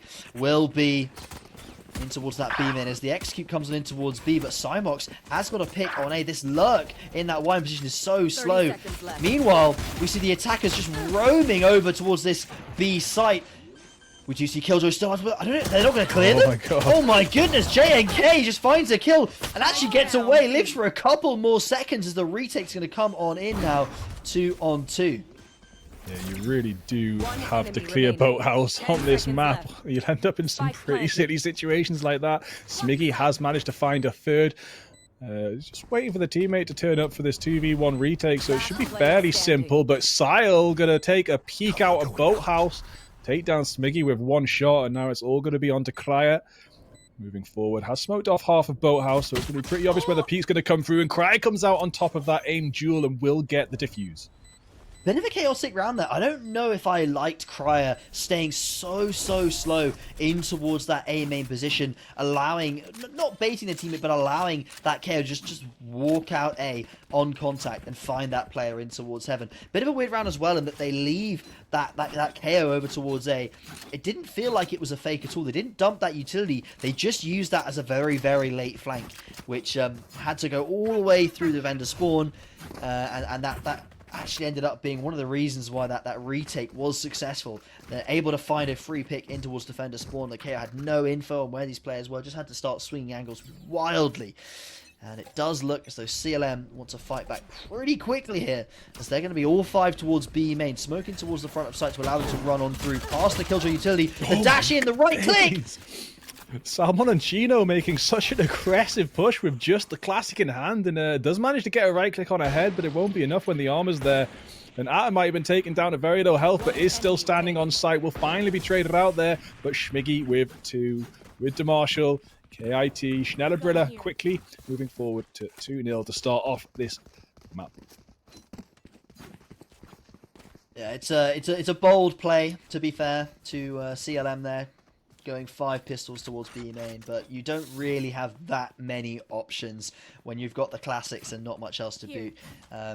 You've got to go for something, and unfortunately for them, they were shut down in short order. But Atom getting 2 players with that Spectre, able to drop down, covered by JNK with that Spectre as well towards the back of site. Just a smart play from them, and CLM, they will want to take Meek. Schmiggy uses that Omen smoke to their advantage. Go just walk straight through it, not afraid at all, and finds a pick on towards top mid. The rest of CLM, reeling from the loss of that player, are going to have to adapt, and their adaptation here is that they're going to go A main. They're leaving the Killjoy in mid, smoke to allow them to lurk up towards short, but the rest of the players going to be going through A main into Cryer here, who is again, I think, towards Y, but this time might be playing a little bit more aggressive. Yeah, I think Schmiggy just got away with not being scanned by that dart, so CLM just weren't expecting there to be another player in mid there besides that KJ. And that grenade looks like it should have cleared out Wine, but there was a corner to hide in, and Cryer is going to have a very sneaky positioning now. Could be absolutely devastating if the timing is right. The paranoia is ready. It is only a Spectre, though, not the easiest gun to spray down more than one player, but we will see the attempt come through. It's going to be 1, it's going to be 2, can it be 3? Making a peek, trying to find a third, but doesn't find it, but does find a rifle for their troubles. That is a massive mistake from CLM. If you're throwing that fragment, the only thing you have to clear is that right-hand side. It's the only reason you use that utility, and it misses that close right-hand side corner. Devastation, as you say, as Cryer gets those couple of kills. Teammates unable to trade anything with the full blind they get from that near site, and yeah, CLM, a big mistake there leads to a 3rd round lost in a row from this Italian side, and KIT here looking pretty hot. Schmiggy 7-1. Brilliant start to the game, and as we saw last round, already has the operator out, unafraid to go for those really aggressive peats, walking through a smoke, scoping, finding the kill and getting out, all in the space of half a second. Beautiful stuff. Yeah, I actually would hope to be able to watch K-pop superstars versus KIT. That could be an interesting matchup to see Zion against Smiggy, but We may or may not catch that moving forward. All depends what happens in the seeding stage and what happens as we start to head towards the finals, etc. Oh, nice little spam through the wall. Going to connect a little bit with their Guardian there. Salmon and Chino makes a march forward. 2 players by his side. Smoke will hold them back for a little bit longer. The Spike and the 2 other players are actually over towards A, so it could just be predominantly a fake on this B side, unless the Spike's picked up and comes towards them. But right now, it's a little bit of a slow start to this round as we just try and get a little bit of early damage into each opposing team. Very, very safe play and setup here from CLM. If you look where that Omen is in towards that attacker spawn, just holding a very long angle there, just to keep an eye on that push behind onto the KO. I think they can see quite deep there and get an eye on if Cryer does decide to push that A main position. But really, the problem that CLM have got is that all of A main, all of mid and cat is covered by these 2 A players, and they know for sure that there's nothing here. And now with that KO knife as well being shot out, 30 seconds left. Kit should have a very good idea as where this push is coming on in. Yeah, the timing's been a little bit off because they've given Omen Smokes times to recharge, and Atom and J and K will get 2 on the entry, but CLM do manage to actually trade out and get the spike down in the corner of B site again. This time Boathouse has been cleared. There won't be any surprises coming out of the Boathouse for now. Smiggy steps onto site and gets a kill with the operator. Switched out for a guard. You're going to make this push onto site. Spraying through the walls, connects a tiny bit. Cryer's going to get an easy kill onto Silence. All up to Sire. Needs to here to do a 1v3 from the back of Boathouse, but completely smoked off. It's going to be almost impossible to do so. And there we have Smiggy with the Guardian, getting a headshot to finish out the round. Going to quickly run over to the operator to pick it back up, moving forward. Yeah, 4-0 already, and KIT seem to be a lot more in control of this map, especially in the early parts of the round. They aren't afraid to take some early peaks and use the info they get off those peaks to establish where CLM are going to go. Having control of A main and not over-aggressing like we've seen a few teams do. You know, get that A main control and then just keep going. That can end up, you know, working out worse for you as you leave a site potentially open to pushes from other angles. They're just taking these positions, they're establishing there's no one there, and they're using that to allow that rotation. There's mid players to move on over. And now the fight towards A main continues. 5 players here, but it's Cryer going huge to find one. Swings out off the flash to look for more, and will get away, taking very little damage in response. Would have been so much more powerful if Cryer had managed to find that second kill there. Unfortunately not able to connect.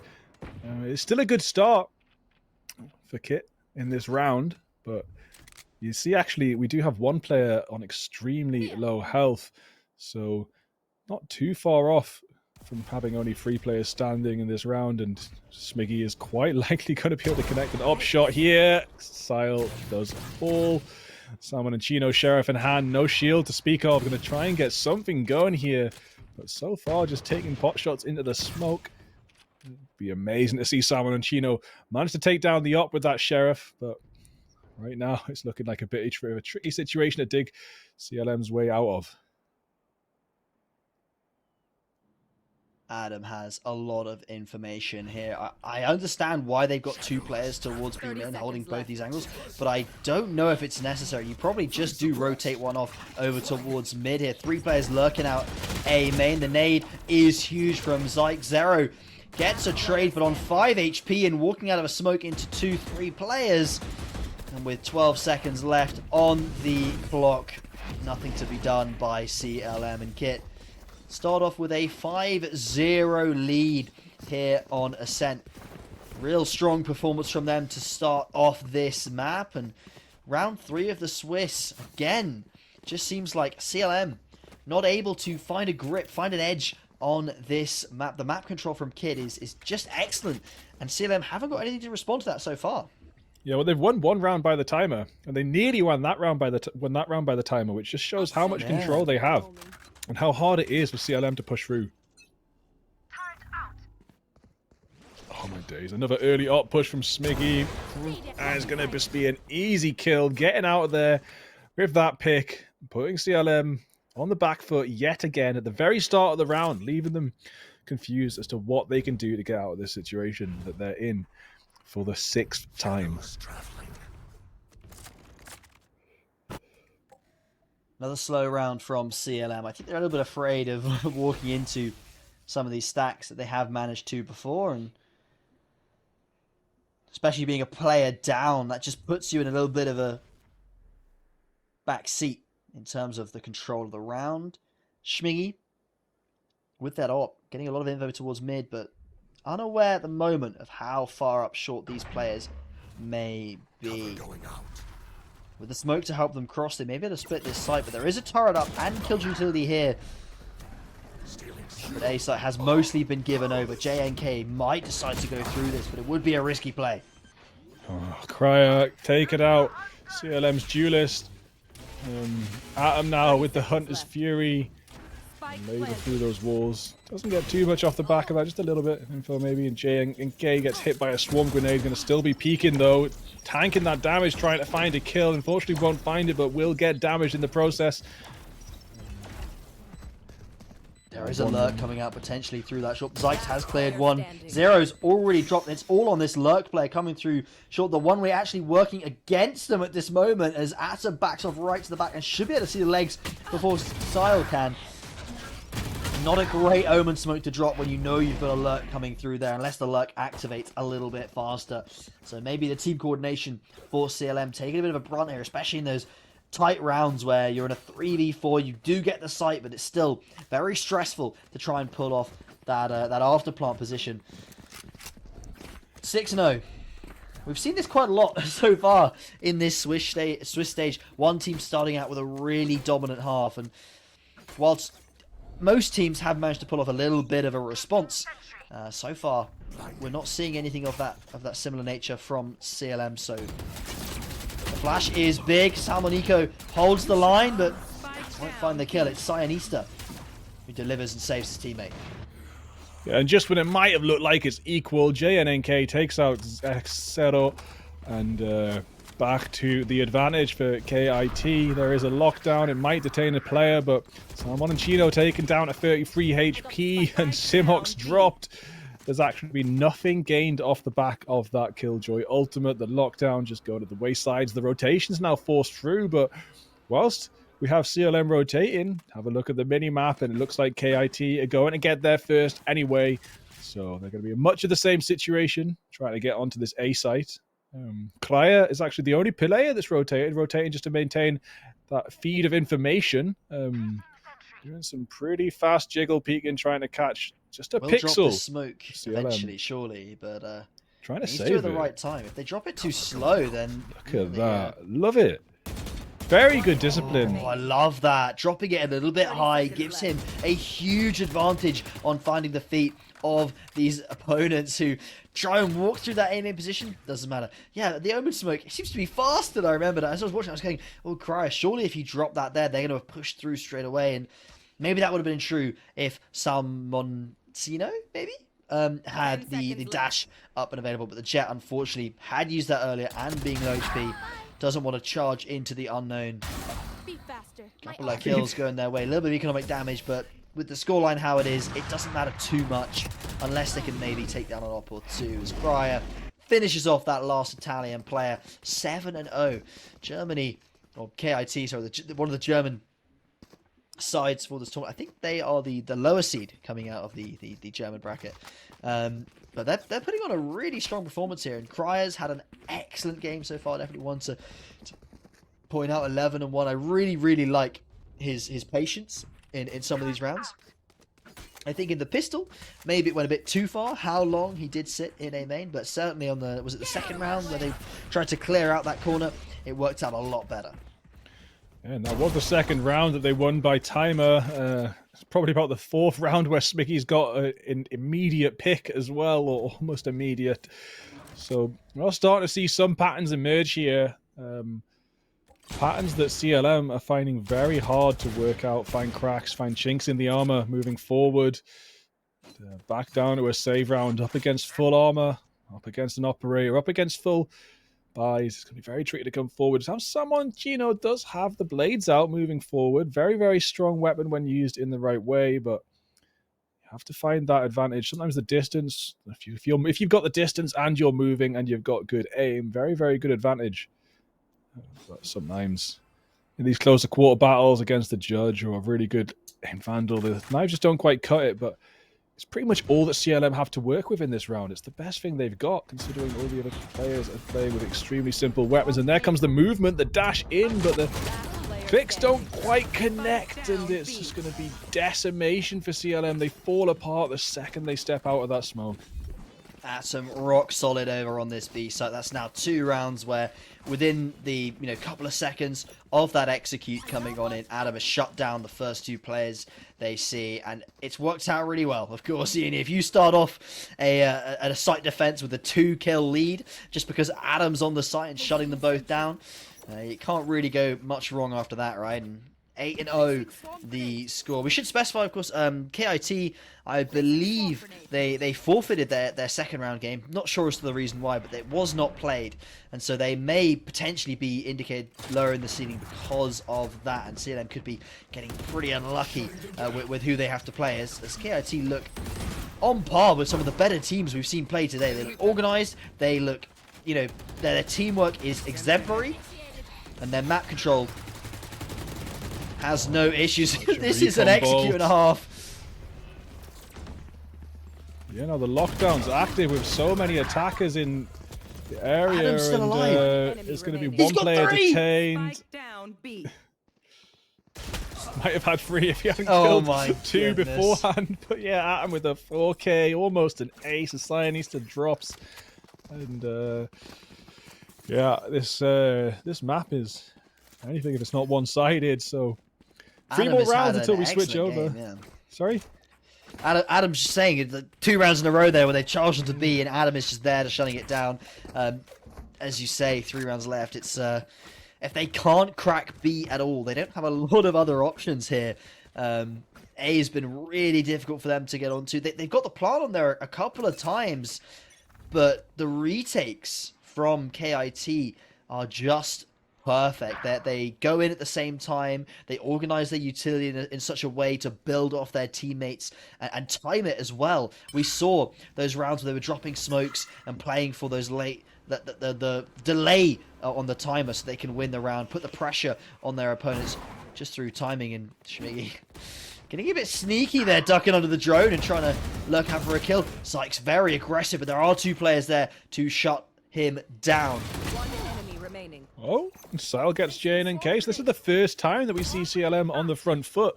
Schmiggy, though, a player that definitely can do a 1v4 against these players. So, shorty in hand to enter the smoke.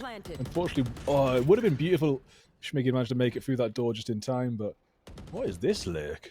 We see Samuel and Gino deep into mid. I think Schmiggy is actually going to go for the save rather than the 1v4. It would have been nice to see, but oh no, this far ahead. I don't think Yeah, he saw this is it. Salmoncino. That's a free kill as CLM secure their first round of the game. Going to be pretty comfortable with that one. And it was quite nice for them as well.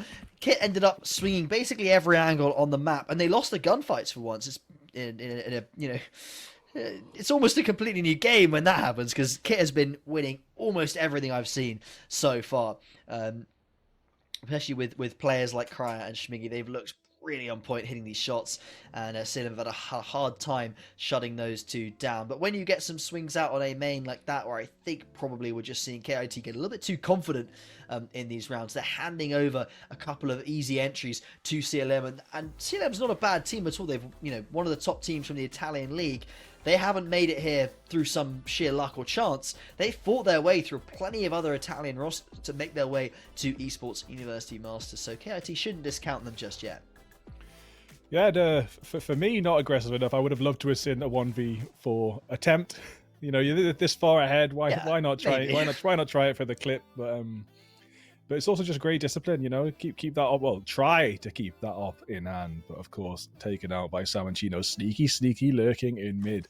Probably to be very unexpected, because with CLM on the back foot, you'd probably expect their team to be by each other's side trying to get those trades. So definitely wouldn't have had any idea where Salmoncino was. It's evident.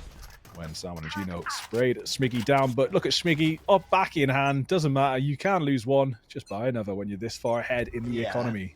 You got so many credits in hand. You don't have to worry about it. The walk on out from Cyanista doesn't clear anything. There's no smoke down at all. That's a huge misplay from CLM. Losing concentration for just half a second. And you throw your life away. KIT here, 3 ultimates in their back pocket. A pick up here in round number 11. They are looking comfortable as ever. And again, look at this. They've got that A main control with the KO jiggling. They've got 2 players over towards B with a fast rotate possible from Omen. And Jet playing towards that short position in case they do push in with that op. Has potentially a free kill if they opt in for a push up cap. This knife's going to be a bit wide. Won't find anything. And if CLM can be patient here and find this kill on towards Zykes on the right timing, that's huge. A site could be open here. They have to be wary about this orb, but if they smoke it properly, there we go. A's open. I don't know if they know it, though. They're so slow pushing on through that gap. The dash goes on in, but Schmiggy's already heaven, and CMOX is down. Oh, Cryer gets 2 as well, so it's a very tricky situation to come back from now. I don't know if Salmon and Gino can handle this situation anyway whatsoever. Stuck inside hell here. No ability to get the res off, so he'll be left alone, and this might be another timer kill. A timer win if KIT don't make this push. I love the cancelling of the dash there. Couple of kills going the way of Salmoncino, but there will be nothing more. 10-1 the score. I do really like that they peeked that angle, they cleared it slowly. They knew the KO was going to be fighting that position from how he threw the knife. He's clearly looking for information over towards A. But I think once you kill that player that's trying to find that information, you should be pretty sure that there's not going to be much more resistance on site, and you should be legging it into that position to try and beat those rotates, especially when you know that Omen is up, especially when you know that there's going to be somebody towards mid, maybe Cat, that's going to be looking to rotate on in there. You should be dropping those Omen smokes straight off the bat, and the rest of your players should be legging it in there. But there was just a little bit too much hesitation from the CLM roster, and hopefully we can see a little bit less of that when they head on over to that defender side, but it'll be pretty prevalent potentially on their retake. Oh, JNK's been spotted out, but still allowed to find a kill. Cyanista, yeah, does manage to find 2 as they do peak to try and do something about this lockdown, but as they get taken down, you will see the rest of their team just stepping outside of the zone so they don't get detained. Dam's taken 1 bullet to the chest through the smoke then. Salmon and Gino gonna double up that smoke. Doesn't want anyone peeking outside of CT. May have had sight, but Lefty just wanted to get the spike down. What a shot from CMOX. Zykes does fall, but the res can be covered yet. It's executed. Cryer does get the res in. And Atom will take down Cyanista. Full retake is about to be underway. Checking those extra areas as well, so CMOX does drop. Still going to be an aim battle right now. Zero gets 1, but Cryer and Zykes on top, and a defuse will come through. 11-1 for the first half of this map. KIT are looking good. We've seen some pretty dominant halves so far in the last couple of rounds, but this takes the cake. 11-1. To KIT, the German roster looking incredibly strong here.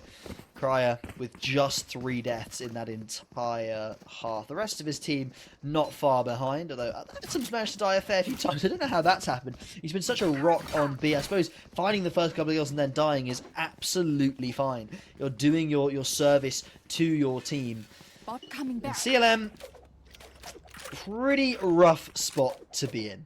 They've got Xyle, who's 11-10, having a positive game so far, but they would need to have some momentous effort come out from their entire roster to pull off some kind of a comeback into this round here. It is the pistol, so at least they're on an even footing, right? Yeah, back to an even footing. Like, at least in weaponry, but maybe not in aim, etc. We've seen some crazy stuff come out. Oh, Salmon, okay, does look like the aim is on the side of CLM. Or maybe KIT were just a little bit overconfident in walking out of that smoke. I think Sarah was trying to reload the shorty and spinning around in midair as much as possible to avoid the classic shots. I absolutely love that kind of stuff, and it does work out for them. It's just JNK towards A main here, stuck in the smoke with a classic in hand, and 4 players to kill. Revealing area. Jumping into the smoke to avoid that dart. Now in the smoke, going to be possibly visible. JNK, there's a lot to do right now. And the shorty will just... Oh, shorty combined with Sayanista's headshot, of course, on the ghost. There we have it. So 1 round over to CLM as we move into the second half. Yeah. They've found the pistol, and realistically they should be able to find round 2, but we'll have to see. If KIT opts to force here, they could be pretty dangerous. But if I was them, it's a contentious situation, right? Do you go with your confidence, go with your momentum that you've built off winning 11 rounds in the first half, just force here, just go for it, right? Yes. Try and end the game early. I mean, you could be of that opinion. I'm very much of the more conservative opinion here that you just say, well, I've got loads of rounds to burn. I can play this safe, I can let my economy build up, and I can take them in an even round. Wait for your rifles to come out. Wait for when you know you've got that expertise, you've got that utility, you're ready to take them on an even footing. Trying to force and win a round which are like maybe 40% a chance of winning, it's too bold for my decision making.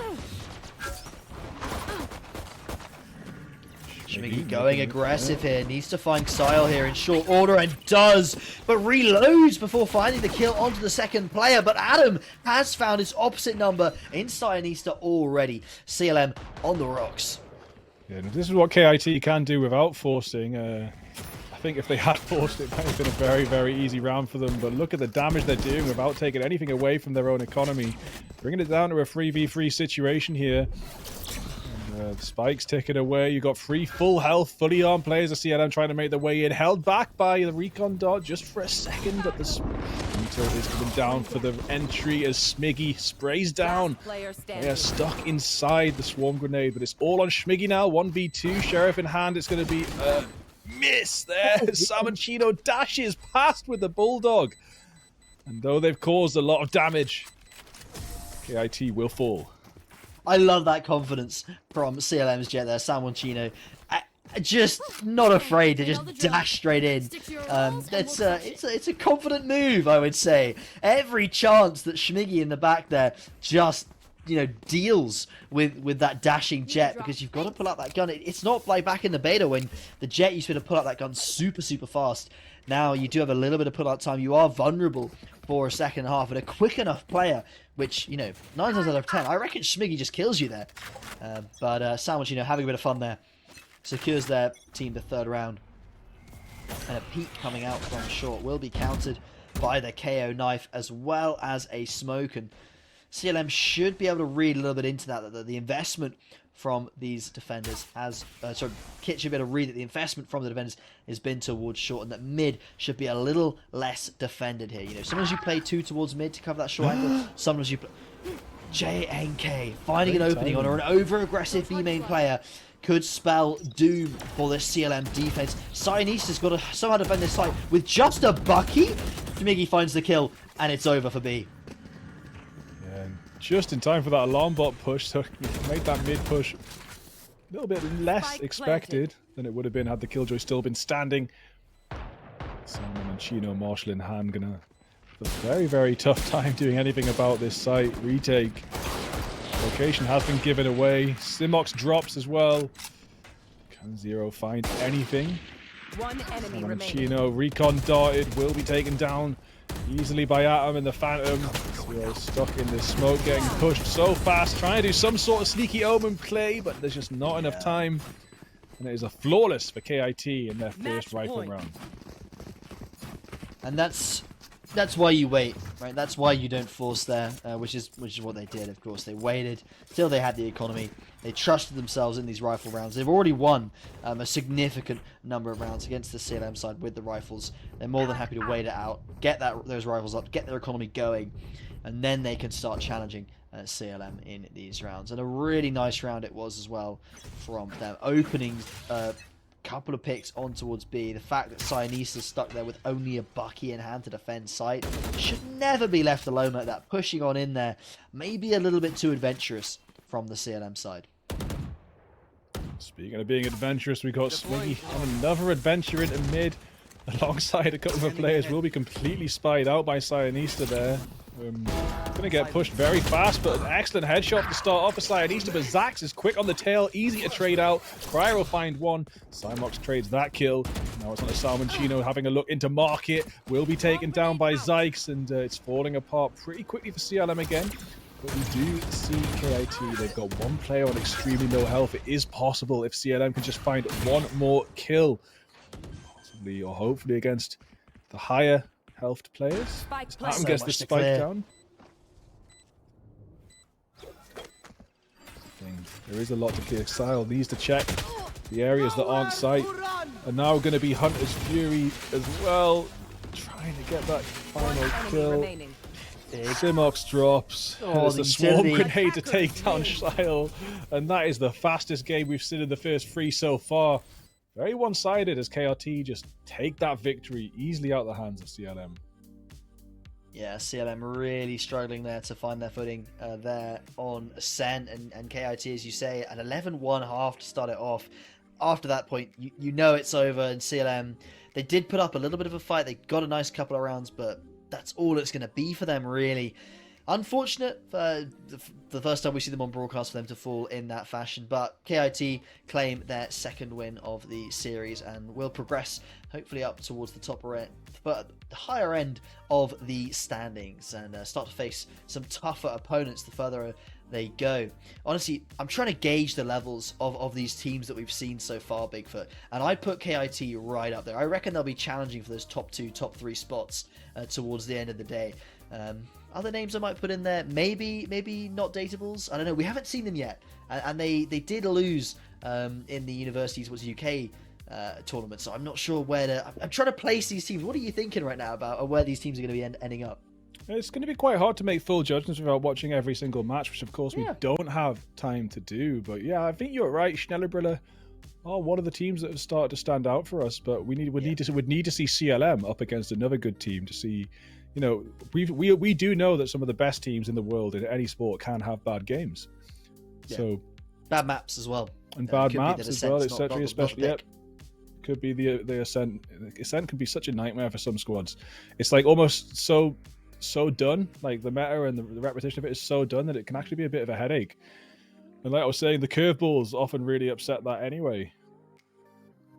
That is true, and of course that does conclude for us at least round 3 of the University Esports Masters. I'm sure there's plenty of games still going on at the moment, but we'll have to wait, of course, for those games to finish before we can start round 4 of the Swiss. Only 3 rounds left in it now. Any teams that are 0-3 are in a pretty tough spot right now and need to get a good few number of wins in their belt before long, otherwise they may be facing elimination. And those teams that are 3-0, which we'll let you know after the break once we do know those results, will be looking pretty likely to make it in towards playoffs next month. But that's all from us for now. We'll be back in a short while with round 4.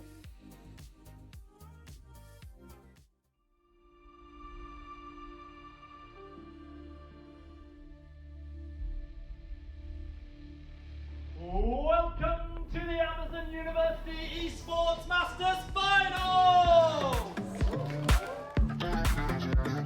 It's a wonderful thing. I feel privileged about the situation because we were able to achieve something and we are traveling the country, visiting the country and playing the live final. Our experience, I met a lot of new people that come from so many different places. Just being with the team and having fun together and actually trying our best to win the competition.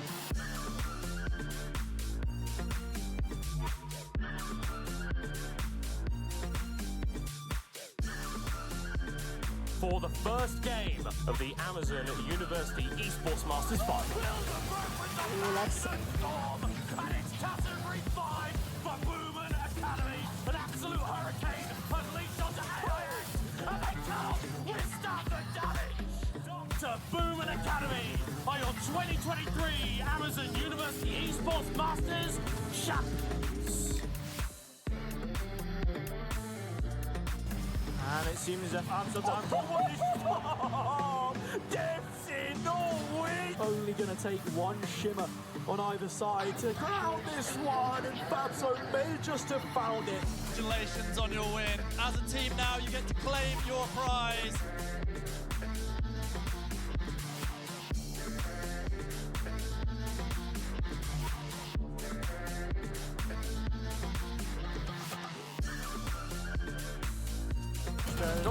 Still manages to get a decent. The objective has been wrong and second player, they're walking one by one into their graves. Winx Club finally, after a momentary pause. And to all of you watching at home or wherever you might be, we are all grateful that Amazon University Esports Masters exists.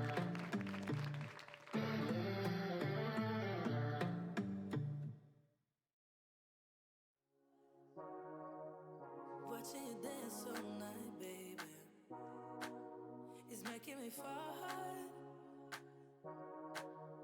Trying to take a deep breath, but I just can't control my lungs. Ooh. Trying to hide my cold sweat, but I just keep on talking in tongues. It's a funny situation that I got myself into. I can help my own frustration, 'cause I think, yeah, I think I like it. I think I like it. Got nothing to lose. 'Cause I think I like it. Tell me if you like me too. How can you move the way you do? It's making me crazy, yeah. You're moving just like you own the room. Make it look easy. I wanna take you away to somewhere we can be by ourselves. I see you looking my way, so maybe it's not all in my head. It's a funny situation that I got myself into. I can help my own frustration, 'cause I think, yeah, I think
touches only.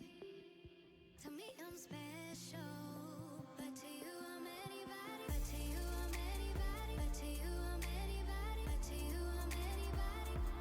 Anybody. But to you I'm anybody. But to you I'm anybody. But to you I'm anybody. Anybody. But to you. But to you.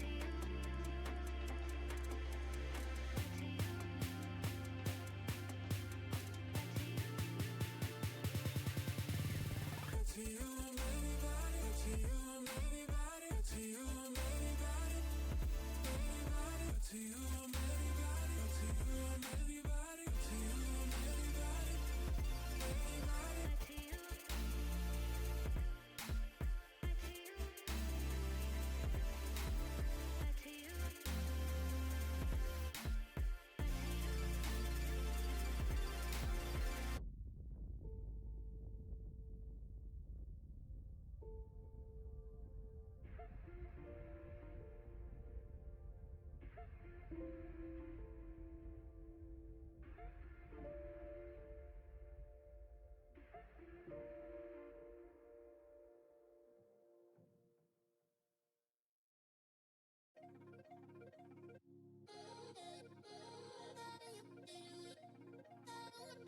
Hello, we are from Stingray.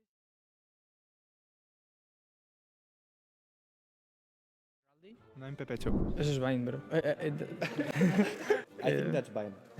You think? I mean, it's maybe Vine or Breeze. Or maybe a split. Could be Breeze. Could be Breeze. Breeze? Breeze. Breeze, Looks like you know, Breeze. Looks yeah. like Breeze. Yeah, looks like Okay, Breeze. final answer Breeze? Breeze? Go for it. I think it's Breeze. Final answer Breeze. Split, lo iba a decir, bro. I think this is Sounds like Pearl. Italian. This is Pearl. It's Italian, This is yeah. Pearl. This is Pearl. Has to be Pearl. I think it's Pearl. Oh, yeah. Correct. Vine. Vine. That's Vine. Vine. No? Yeah, Vine. Wait, but that's... It could be fracture. KN, actually. yeah, fracture. Oh, could be fracture. Yeah, like the colors and stuff. I think it's fracture. Wait, which map is fracture? Yeah, maybe. Fracture. Fracture. Icebox? Ah, también. That's Breeze. Kinda easy. Yeah. Yeah. 100%. 100%. Easiest one. Aston. I don't know why, but it's Aston. Bro, like, What is this? this is like a goated style. You said League of Legends, or... That's not Valorant, bro. Aston, go for Aston. Aston. Yeah. Aston? Pero eso no cuenta, eso no está, ¿no? Las 5. I'm Niels, or in-game I'm Katz. I'm playing for Godlike in the UA Masters for the German team, Godlike. Last time we went to the finals in the UA Masters and we lost the finals pretty hard. So this time I hope we can do better in the finals if we get there. So that's the first step, get into the finals and then hopefully play on LAN again. Oh, I would love the rematch against the Turkish team because it was really strong last season. I think Italy was also pretty good. I would love to face these teams again. Would be pretty cool. Of course, as a team, firstly, we want to represent Germany and we want to show that there are some good German university students out there that can play the game. And as a player, I just hope to not bottom frag. I hope to play good and play the best of my ability and hopefully get a good start like last season again. Yeah, just do my best. That's all I can do. Just do my best. We are Spain's UN Masters representatives, Universitat Politécnica de Catalunya, and we are going to play Guess the Map. Okay. This is... Well, Has to be Icebox. it has to be Icebox. I don't know. I'm pretty sure it's Icebox or Breeze. Split? Breeze. Icebox. I think it's Breeze. Oh, okay. Icebox or Split? I think it's Breeze also. Okay, let's vote. Let's vote. Who votes Breeze? Let's Breeze. I'm down. Let's go. Is it Breeze? Is it Breeze? But this is pretty... Os he dicho Icebox o Split y no me hacéis ni caso.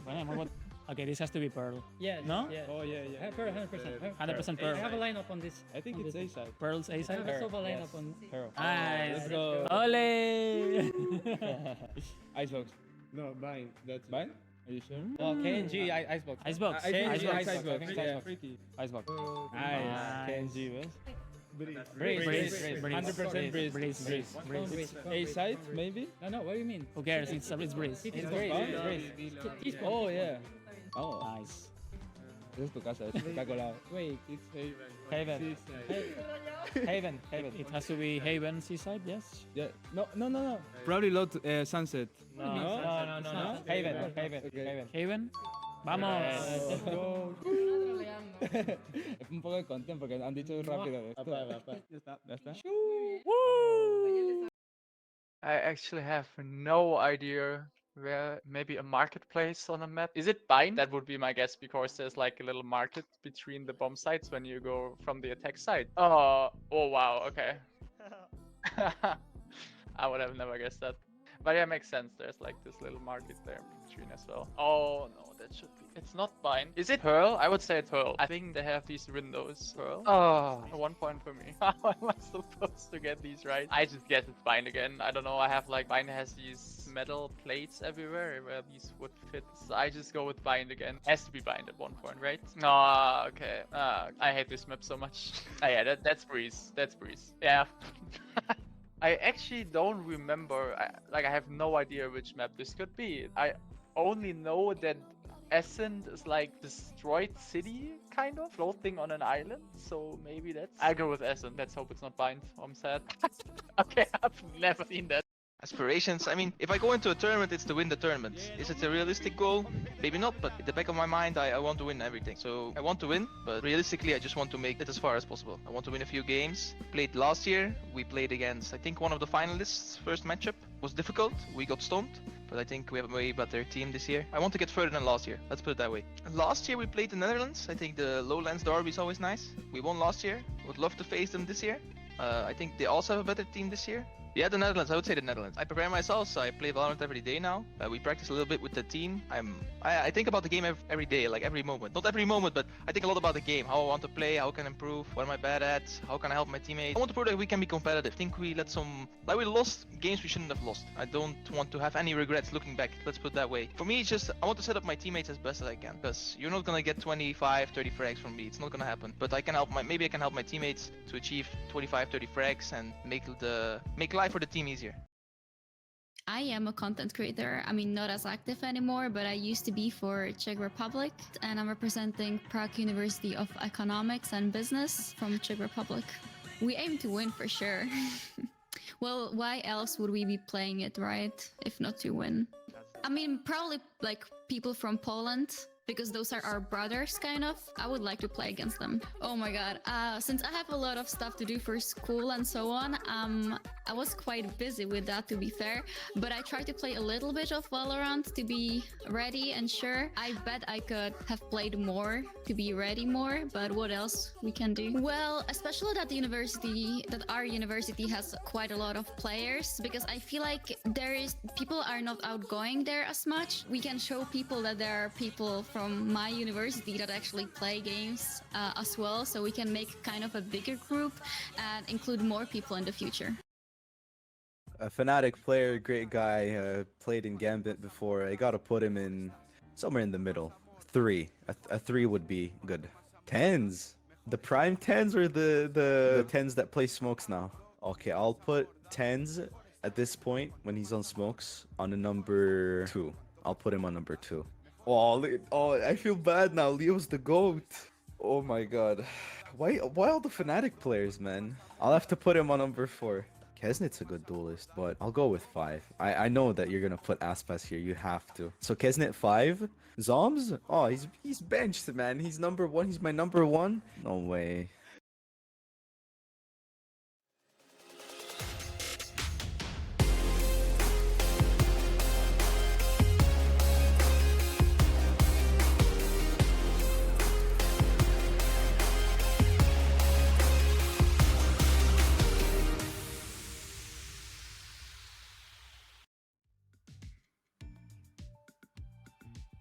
Welcome back, everybody, to the University Esports Masters Valorant Swiss stage. We are on to round 4. It's been interesting so far, and we've got a more than interesting lineup up for you next. My name's Bigfoot. I'm joined by Hanno. How's it been so far today, Hanno? It's been good. We've had 3 excellent games. The third one maybe a bit shorter than we expected, but we're back on home territory now, aren't we, Bigfoot, for game 4. But before we talk about that game, we will talk about the rest of the games that we've seen today so far. I mean, we'll take a look at the Swiss bracket, not the Swiss bracket, the Swiss standings when we can as well. So, there you can see it. Not Dateable, TUD, Apes, Azure, and Esports Union. Göttingen. Göttingen are our top 3 teams at the moment. Of course, there's still 3 more rounds of play to go. There's plenty more coming. So they may not be the final 3 at the end of the day. Who knows? But they're the only teams with 3 wins for now. Then we've got a few on that second tier list. And then, there's a couple of teams still on 0 wins who are pretty much out of it from what we can tell, but there's every chance that if they do chain 3 wins together from here, there may be some kind of tiebreaker situation they can pull off. But those are the standings for the moment, and they will, still subject to change, but we should be getting an idea of where the teams are starting to end up, whether they're towards the top of this scoreboard, mid-range, whether they're going to be pretty deep into playoffs, like pretty comfortably making it into that top 8 bracket, or whether they're going to be fighting for those last couple of spots. And if we want to talk about the game that we're about to cast with, it's going to be 2 teams that are fighting for those top 2 couple of spots, and that is going to be Not Dateable versus, I've just forgotten the name of the team. I was thinking the whole time, I've got to remember the name of the team, SU Esports A, which I believe is a French team. So we've not seen any French rosters so far today. So this is going to be exciting to see how they play. UK versus France, it's a matchup as old as time. Not Dateable, actually the top seed for the UK scene, despite not winning our University Esports finals. They are the top seed coming to the event due to the way the seeding has worked, which is taking player ranks and averaging it out.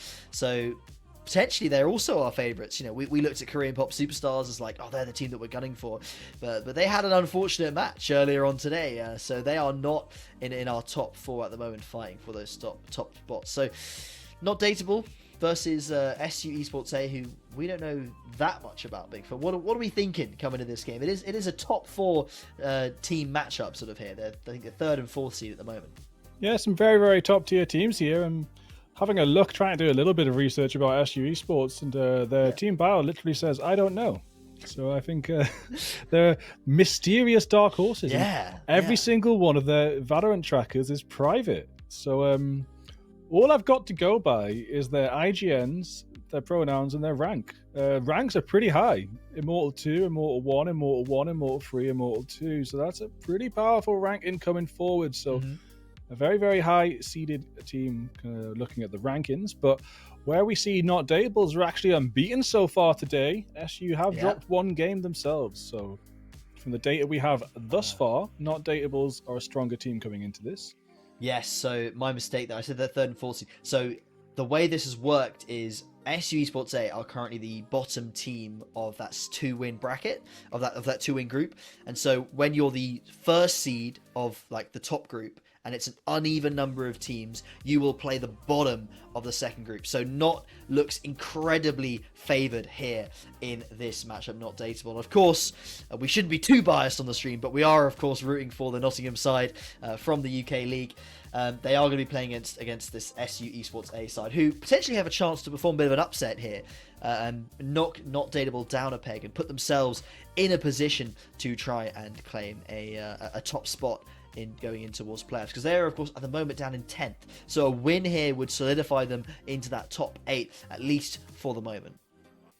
Very interesting, yeah, and this is why we have so many games moving forward, so we can really even out the data, coming in with quite a wide data set, trying to find out exactly who will be good enough to make it forward to the finals. Only 8 teams will be able to do so. So far, it does look like Not Dateables have almost made it, but if they lost every single game moving forward, they might end up in a tie-break situation where they're pushed down. Like Hannah was saying, teams at the bottom might have a really, really good run to jump forward. The teams at the top might have a really bad run to drop down. So it is possible, but from the data we have so far, Not Dateables are looking pretty good tonight. Yeah, they certainly are, and we're obviously not going to be too unhappy about that. Hopefully, we should be able to get those map videos up in a second to talk about how this game is going to be heading. So it looks as if we've had Nottingham ban out Lotus, SU taken out Icebox, Knots taken out Breeze, SU Sunset, Not Split, SU Bind, leaving us again for the 3rd time today over on Ascent. And if I remember correctly, I think this was the one map that I think Nottingham did take a victory. Am I correct there, Bigfoot? Can you remember back to the finals? Almost a month ago. It's been so long. The quick answer is no. No, is it not? I'm afraid no. not. I'm sorry, man. There's been so much going on. I haven't just been doing Valorant. I've been doing other games, and I mean, I love being involved. I love being involved in so much different university esports. But the biggest downside for me is the ability to keep track of all the memories, all the data, all the teams, etc. I don't just dot around the UK, sometimes Wales, etc. It gets quite hard to keep up with. So no, I'm afraid. If I remember correctly, I think that was the one that Nottingham were able to win in that final. So, in my opinion, probably looks to be one of their better performing maps. So against SU Esports A, they could be double favoured here. Not only being the top seed in the entire tournament right now, which they actually started as seed 1, so they've had sort of relatively favourable matchups throughout the entire event.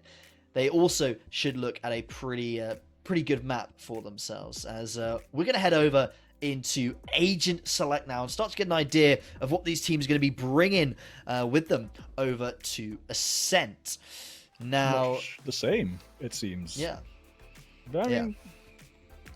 It's to be expected, and when the mirror meta matchup that we see time and time again does get broken, it can provide for a very interesting game. But a lot of the time, curveballs backfire. People try and throw some sort of curveball in this sort of locked meta, and it can backfire. Sometimes the curveballs are exactly what you need to win. So it's the art of the curveball is a very fine art indeed, and there is a lot of safety inside this standard Ascent comp. I mean, it looks as if Sean the Sheep wants to be picking out that KO, the classic that we've seen so much. 4Funny2K wants to pick out the KO as well. As you say, this controller's pretty standard. Mostly, again, just so standard on Ascent. The meta, you mentioned in the last game, very, very well defined. That does mean that these teams are maybe playing pretty heavily towards comfort. They want to play something that they know they're established with, they're comfortable with, they've played it for a long time. They're all happy to take this map against anyone. And especially, as you mentioned earlier on in the broadcast, in a tournament like this, where you've got very little information on your opponents, even more so if they all private their tracker GGs, in the case of UA Esports. But that means that they want to play comfort. They want to play for themselves. They maybe don't know that much about their opponents, especially in a Swiss tournament style. You could be playing anyone out of these 19 teams, or any other 18 teams, excluding yourself, in your games. So you really don't have the ability to prepare for that many teams.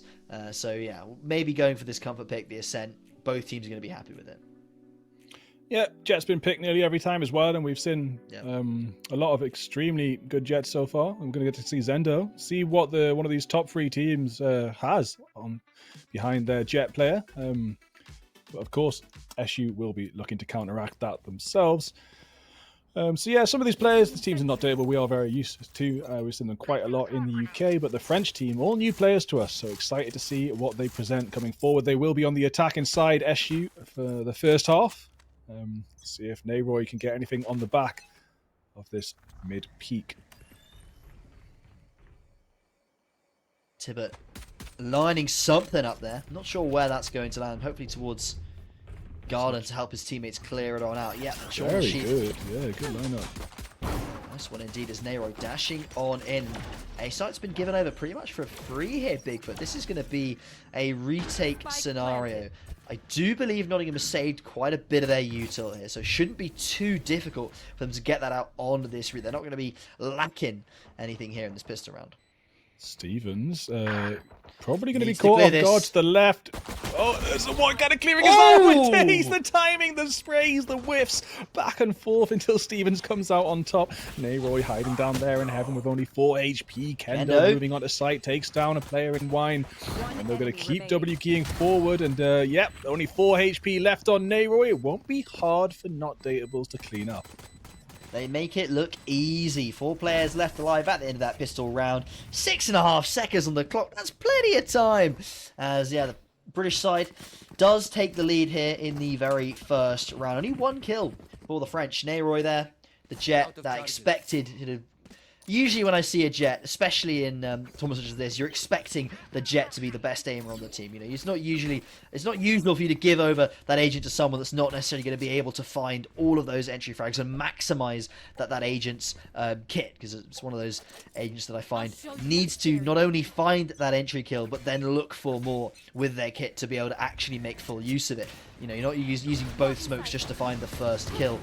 Smokes goes a little bit high, but the dash on in. What? I think they were blind there. That's why they couldn't find the kill. But it's an aggressive play.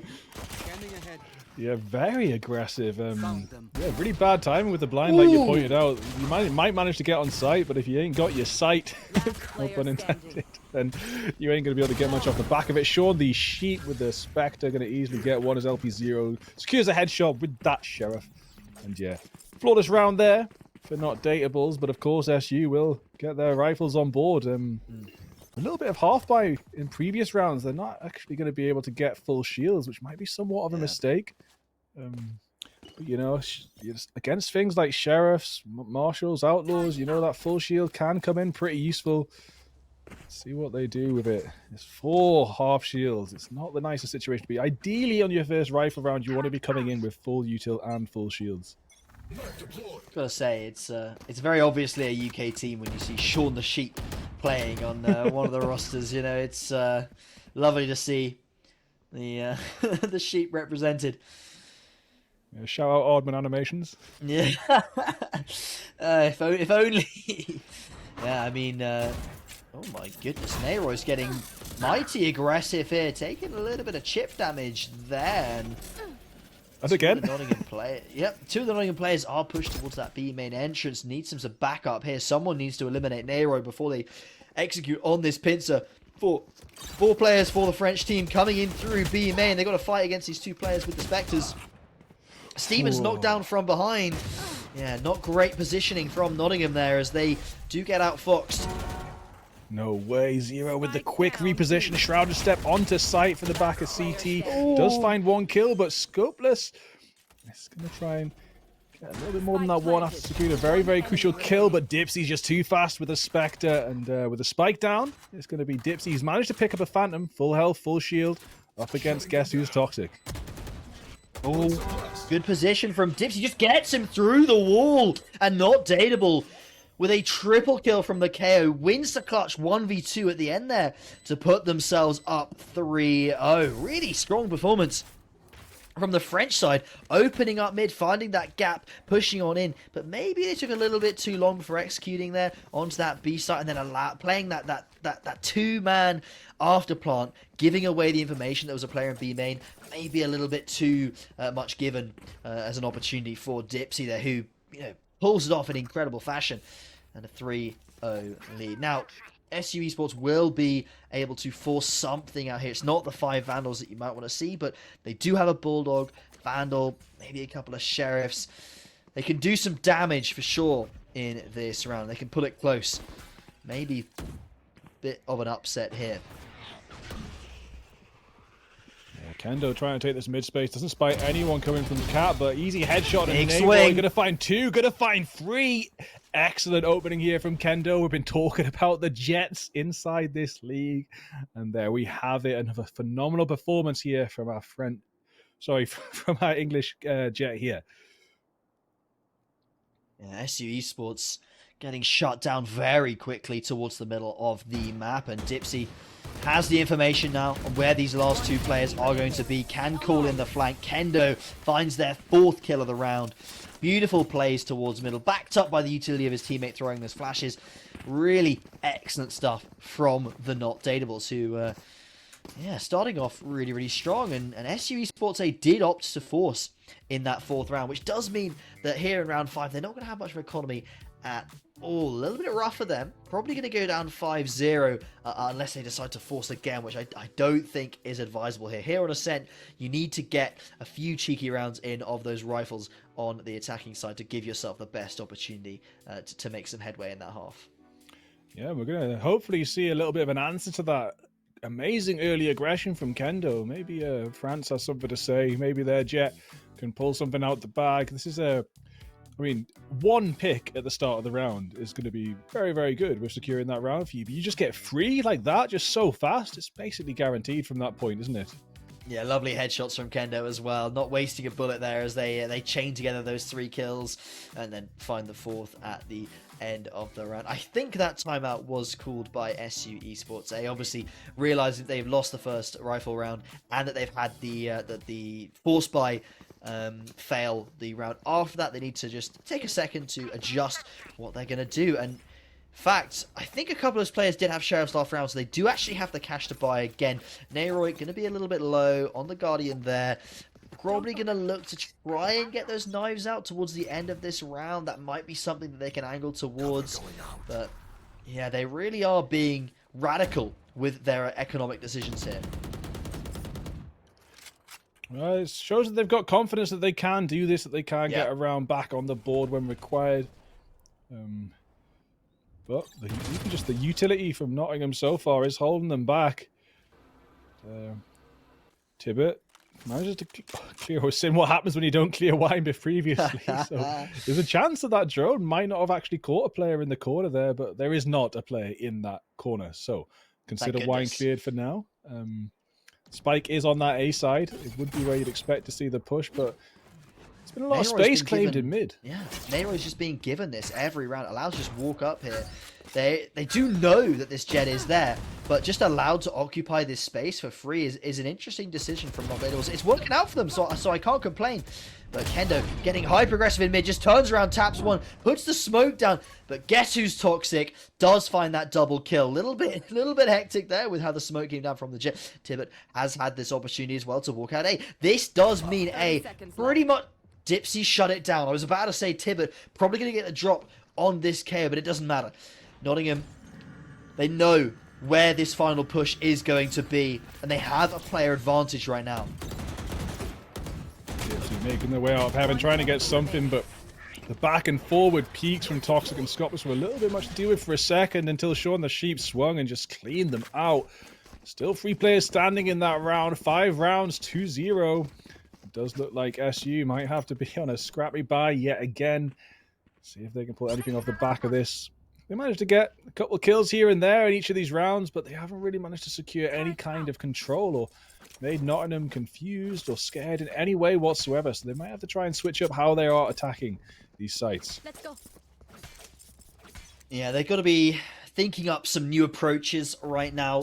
You know, brainstorming their plans for the rest of this game. Kendo yet again finding an opener. This should not be allowed to happen so often throughout this game. 3 players stacked outside of A, and just that Omen flexed over towards B. But the fact that Kendo and his KO buddy can just put so much pressure on this A main position and prevent the attackers from getting that space. The Killjoy will go down. There is no response able to be deployed from Nottingham's side. The Hunter's Fury is not available to them. They're going to have to give up the site. But their retakes have been spot on so far, Bigfoot, in this series. So I am not worried for them whatsoever. Yeah, it's a 4v4 situation, you know. For once, Nottingham don't have that heavy advantage until Stevens does a recon dart and sprays through the wall with an Odin, of course. Then the advantage will be on that side. Scopless, again, stuck behind that Jenny, getting pushed by so many different players. Guess who's toxic will also drop. A smoke gets dropped on the spike, and there's just nothing to be done for 422k, who has to push into a site controlled by 4 players, someone defusing inside a smoke. Nigh on impossible, and there we have it, the 6th round in a row going over to Not Datables. I really love this coordination from Not Datables, using that Sova recon dart combined with the swinging out of Heaven to really trap those players that are on towards Generator into those positions. The player under Heaven is almost completely useless because those players in Gen have had to swing or been forced out by utility or spotted and just spammed through the wall. There's not enough hiding places for all of them. And SU Esports A definitely struggling here on Ascent. Yet again, we're playing it, we're watching Ascent, and we're watching one team run away with 6-0 at the first half of the game. So moving forward, just keeps pushing. Look at this. It's crazy. Kento's crazy.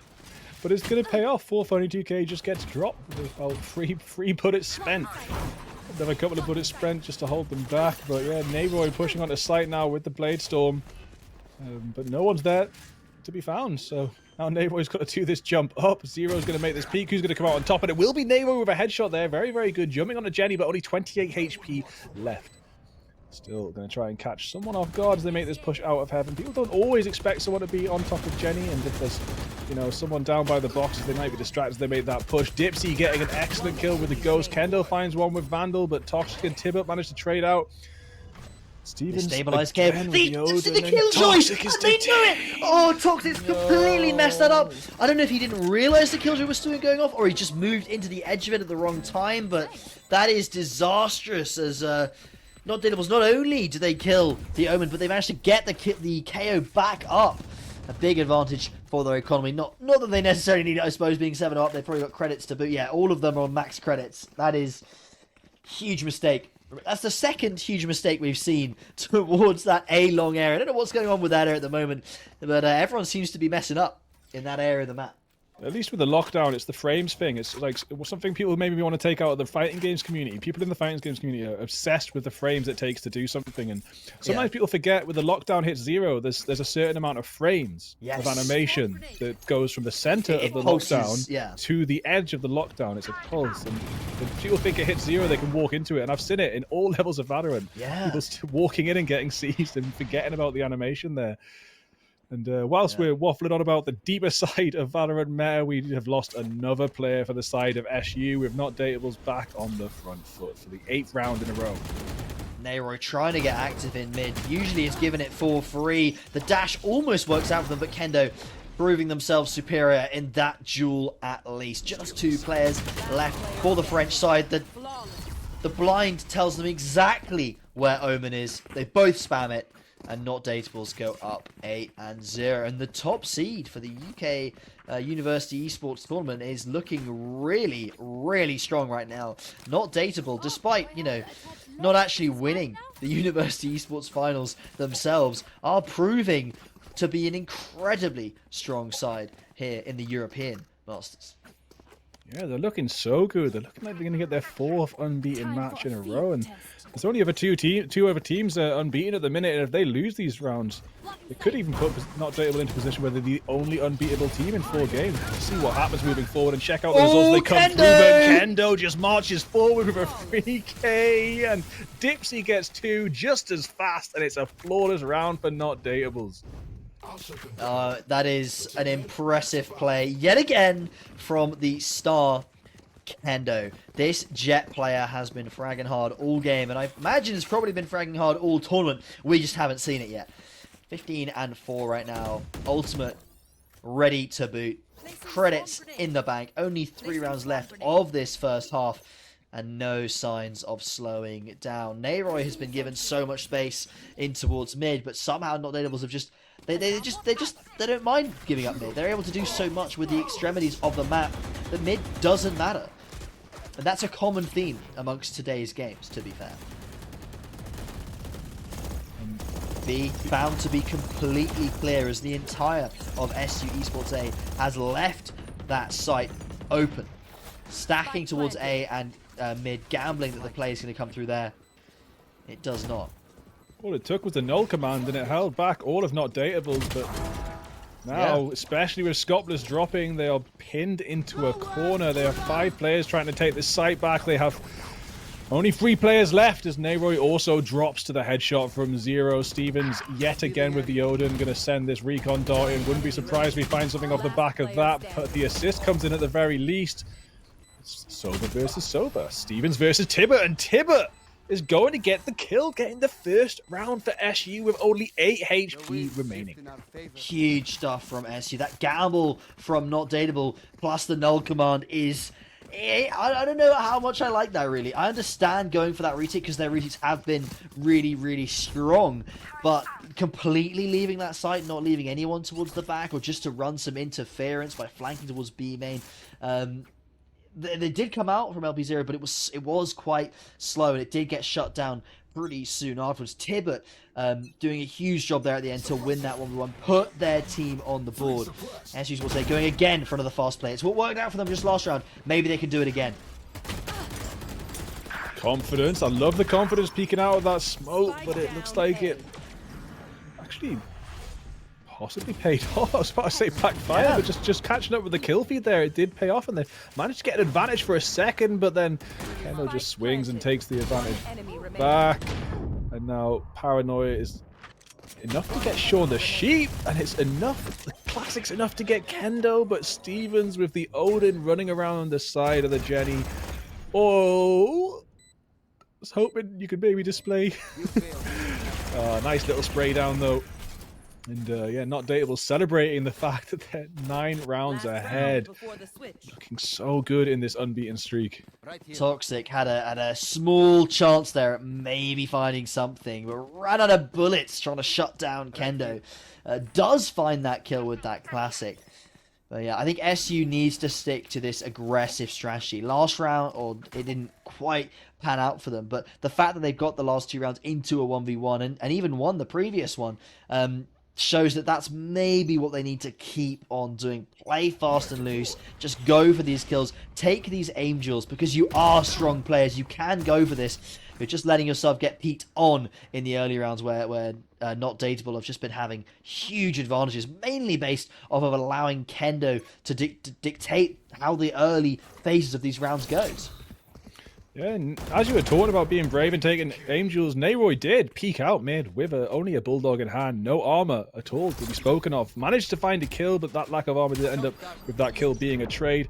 Tibbet now sending a shock dart into A main. Dipsy's going to drop. This is amazing for SU so far, and now it's just one player standing. They've got the spike in hand, they should be able to get it out, but do they know where Shaun the Sheep is coming from? They're so worried about Heaven here, Bigfoot. I don't think they're going to turn around for quite a while. They may have just... They haven't even heard it. Killjoy's played super slow, started walking, but now they're starting to worry about it. Now that the KO knife has cleared out Heaven for them, and they are playing double under Heaven. Shaun the Sheep with an operator in hand is going to have a real tough time cleaning this out. Actually, KO's just walked out into the open. I don't know if he saw. I don't think he did. Has grabbed the Vandal. This is insane. Step by step, everything has been so perfect from Shaun the Sheep. Has got away with murder, escaping that flash with his life. Switched out the op for a Vandal, now pincered by 2 players. Going to get flanked any second now. Peeks into Tibbet, who does get a headshot. And they might get 2 rounds on the board, but it's not looking good.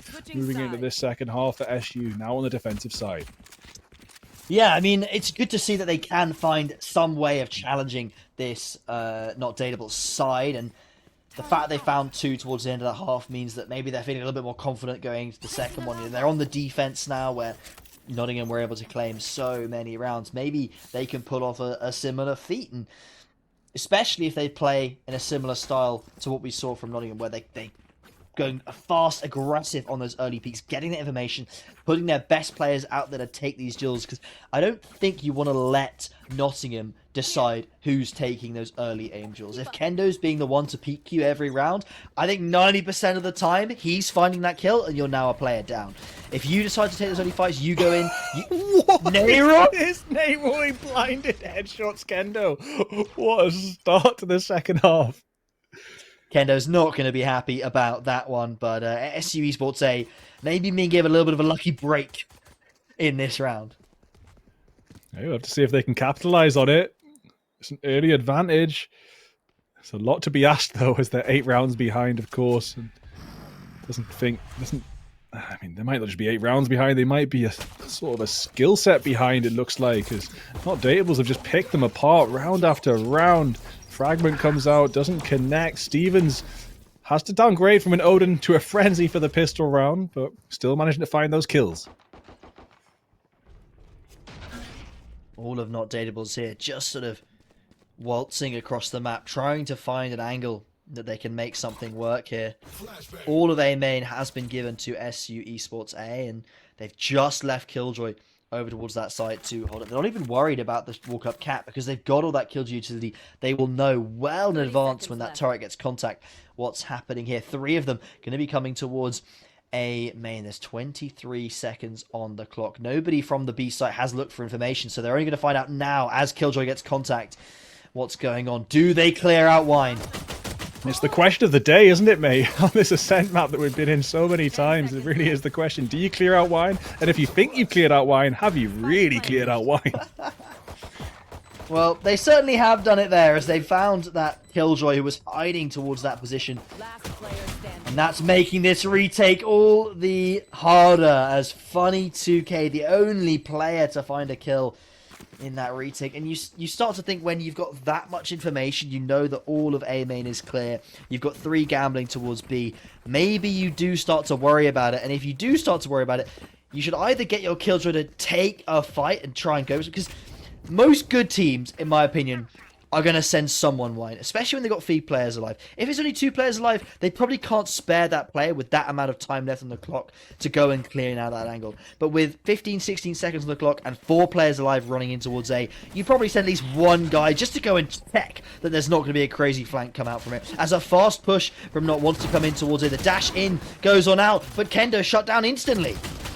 Yeah, Kendo trying to get an early dash onto site, but there's going to be a very, very good defense here from SU. They've done well so far, but they are 1 player down. Neighbor is going to make this rotation through the window, trying to clear out garden area, clear out that tree, but no one's going to be there just yet. We see Not Dateable pick up their corners on site, just wait for the SU players to come to them. Neiroy. That's a difficult smoke to fight through. If you break that wall with the knife, and all of these SU players falling by the wayside. Just the Jet left alive, making noise, running in. Needs to die here really to try and get the economy for that last round. Does find a nice kill, but that will be all. LP0 finds their quad kill. And Not Dateable head to match point. Yeah, Kendo actually has more kills than the top 2 killers of SU. Guess who's Toxic and Tiba adding up to only 15 points there, so it really does show how much effect Kendo is having on this map. Really, really effective Jet player. Probably the best we've seen so far today, and that's probably why we are seeing Not Dateable on such a strong win streak. Yeah, someone that maybe you would expect, to be fair, to put up a good performance. But this level of performance is... well, you definitely can't expect this, and especially at the University Esports Masters, you're not just playing, usually in your University Esports tournaments, you'll be playing against a few bad teams towards the start of the Swiss, or not bad teams, but lower ranked teams that maybe don't have the same experience as you, and then probably going to end up playing in those lower divisions or those group playoff games. But here, University Esports Masters, these are all teams that have won or come very close to the top in their regional leagues. These are good players, good teams, and for Zenda to drop that level of performance against this this lineup is incredible. Yeah, and to make it to the front of your entire country, you won't necessarily have been unbeaten, but to be honest with the way, at least with the way our system works, you've got to be nearly unbeaten. You can only drop a few matches to make it through to the finals. It's like I think the winners of our leagues, they have like 95% win rate, and if you can't reach that, you won't be the winner. It's that simple. Well, yeah, fair enough. As Kendo here going fast and aggressive in towards mid. This is something we saw a lot from the French Jet, but Neiroy here does shut down LP0 as the push from Kendo in towards mid has given them all of market control and now can start to towards CT. They need to clear out Scopples here towards the back of the site. But the Killjoy util completely unused, of course. Dipsy has found one, but all of his teammates have fallen. And now down at 21 HP, trying to tease them into his sight line with the spike taps. Another spike tap, trying to get them to come a bit closer. And it will be Funny2k finishing off. So one more round on the board for SU, but 9 to go, whilst Not Dateable sit comfortably on match point. I can't see it happening. Yeah, it would be incredible to get 9 in a row. I don't think that's going to happen. With a win here, I think Not Dateable's pretty much secure their place in playoffs. It'd be very difficult for them to not end up in the top 8, despite having 4 wins. So, quite nice for us to see a UK team pretty much secure their place in the playoff stage, which will be taking place next month, you know, there's always the chance that they could make it all the way. I don't think a British team has made it to the grand final before, especially for Valorant. I'm not sure if that's an achievement that's been made, and maybe that's something that Not Dateables could be eyeing up, you know?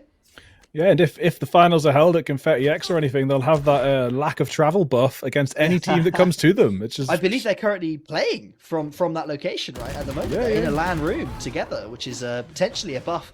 In itself, that is a buff in Yeah. itself, I think. Yeah, but I mean, there's nothing. We don't know about every one of these teams. There might be other teams here in LAN rooms, but true.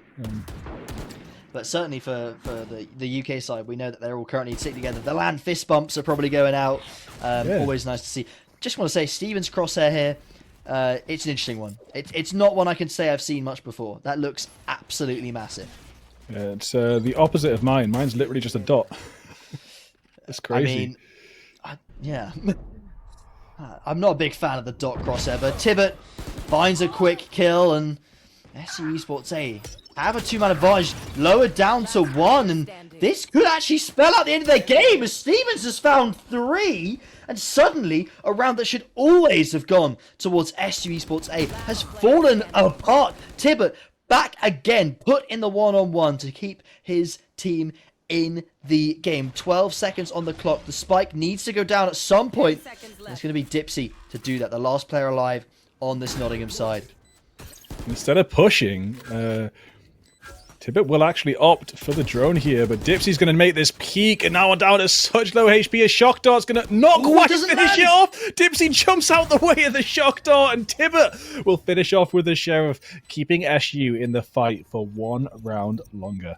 That should never have been that close, Bigfoot. Stevens just finding 3 kills with the Sheriff out of nowhere. Reminiscent of what we saw from that Phoenix with Psy earlier. Just, we're talking about something else, and then a 3-4K comes out. Really excellent play from Stevens there. Not enough to deliver the round, but that's a lot of damage done to SU Esports A. The French side is going to be reeling from that economically, and guess who's toxic can only get that Bulldog in their hands. They do, however, have that operator out on Nayroy. I don't believe we've seen Nayroy bring that out just yet in this match. They are positioned towards short, so they may be able to shut something down when the explosion comes out in mid. Yeah, and speaking of explosions, it looks like every single player is here. Util is getting laced onto site. Kendo's going to make a peek, get a headshot on a funny 2K, jump up to heaven, taking so much space moving forward. It looks like they don't really want to mess around in any sort of 12-7, 12-6 scenario. They just want to close this at 13-4. But as the door closes, this fast aggression has actually been counteracted as it is SU with the player advantage. It's all on Kendo here. If they can find a quick kill on towards these Heaven players, like with that beautiful flash there, can't follow up on it. Tibbet has shut them down. Stevens doing as much as possible towards the back of that site, finding 2, but it will be over for that Nottingham side this round, as the 2 remaining players from SU Esports A do finalise those couple of kills. Tibbet was in that Hunter's Fury there. There's every potential that if Stevens finds that extra kill, there's no chance of a trade from Tibbet being in the ultimate there. Very difficult to try and trade your teammates with that ultimate available while you're in that ultimate form. Yeah, just quick flick with the Hunter's Furies. It's not maybe, you can't quite do it, can you? No, exactly. That's it's so hard. Yeah. It's got its uses, but I think close quarters, fast reaction time is not one of them. Yeah. 5 rounds to SU Esports A so far, and they're showing a little bit more life and spark here in the second half. But as I said before with some of the previous teams, Kalat? oh what? my god, Nayroy opening up round 18 here with a beautiful collateral towards mid. And SU Esports A, they're getting back into this game, Bigfoot. Yeah, I mean, maybe Not Dateable's impatience to close this out will be their undoing. They did just kind of walk into mid there without really a second thought and didn't really do anything about Nayroy's positioning, who has actually repositioned now, but LP0 looks like might be possibly aware of that. But yeah, with Not Dateables only having 3 players to take on all 5 of the defensive side, it's going to be pretty tricky for them. They do have 6 more rounds after this if they do drop it, but if SU can take 3 in a row, maybe they can take 6. And if they can take 6, maybe they can take the required amount to fully close the gap as Funny2K does find another kill, but will be caught lacking, knife in hand. LP0 swinging out. They've got to find Toxic here. If this Omen can just hold fire, wait out the time, play these angles, maybe they could have found something, but Nayroy does find the trade. That is crucial. LP0 now in a 1v3. Does have the teleport though, so will be able to get over to B. Unbeknownst to him, it is completely clear. We'll just go for the plant. Taking a gamble that the Killjoy has not waited here. I love it. That's going to be difficult to fight against. Unless you just do that. Well, I mean, yeah. fair enough. Yeah, it was a bait. The whole thing was just a bait and a ruse, and it works out perfectly. I was going to say, you've got to cover your lockdown, but exactly what Scopeless was doing was covering the lockdown. And there we have it. 6 more rounds for SU. C'est possible? It's all on the cards. It's all on the cards. But again, the idea and the pressure and the stress of knowing you can't afford to lose a single round at this point. You need to not only find 6 rounds in a row, which would make it a grand total of 10, but you also need to do that with without messing up anything in overtime if you want to go for a win. You're going to get 6 rounds in a row, plus then take it in OT. There's so much work ahead of this French side, and I don't doubt that they have the fortitude to do it, but they've got to pull off something like a miracle still to make it happen. Nayroy being a little bit cheeky with the same placement as the previous round, but this time will be sent back by a smoke and a knife. And that does change things up a little bit, you know, and at least Not Dateables are reacting to the acting of SU. So, guess who's toxic now? Taking a peek in the main. A little bit of silence. It looks like SU are playing this really, really carefully, and Not Dateables have finally slowed down. So their impatience has been eliminated. And hopefully, with the patience they have in this round, they'll be able to close this out here and now. Taking it slow. I think Nottingham really starting to respect their opponents a lot more here. They don't want to rush into anything, give up the early kills like what happened last round with the Jet collateral. Does look as though this round will be decided over on this A site. There are 3 players here for SU, and Kendo using that smoke to cross on over. Wine is clear. We can confirm. Everybody, wine is clear. The util, the delay util going to be coming out from Funny2K. Maybe a little bit early there, of course. They're waiting for the Killjoy to pop before they go flying on out of that site. I'm actually capture a couple. There will be 0 players detained. Stevens and Nayroy both find 1. 8 seconds for the spike to go down. With only 2 seconds until there's not time enough left at all. Not Dateables do manage to get it down. LP0 holding a very, very awkward position, going to take down Scopeless. Get the hell out of there as well. So very far back. Zero does have the ability to make a surprise attack on this retake, but Nayroy's going to get up into the sky with the blades, not really find anything. Does need to do something.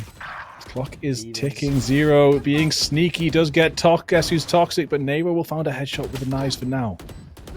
There is someone coming from behind. I don't think Nayroy's aware, but there's LB0 coming in from heaven, and that last player in the form of Tibbet will be taken down with the Hunter's Fury, and Not Dateable secure themselves in that top seed for now with a win over SU Esports A, putting themselves 4-0 here in the University Esports Masters. What a performance from them as well. Very dominant first half. They did give 4 or 5 rounds over to the French side in the second one, but still a big win for them, and propelling themselves into the upper echelons of this this Swiss tournament.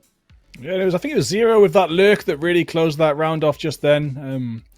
We see it a lot from K-pop superstars, those distant, if you've got the manpower, if you've got the players alive, those distant lurks can be so powerful, because once people have passed that area, they just don't think there's someone flanking them again. And yeah, Zero, excellent kill there, got the hell out of there, repositioned, had another surprise flank, just really, really easily closed that out to put Not Dateables on an unbeaten streak. Looking forward to getting back with a little bit more data soon, to find out if they're the only unbeaten team so far, or if one of the other 2 top teams have managed to win out their respective rounds as well. But for now, we'll have to take a little break, and very soon we will get some data back for you.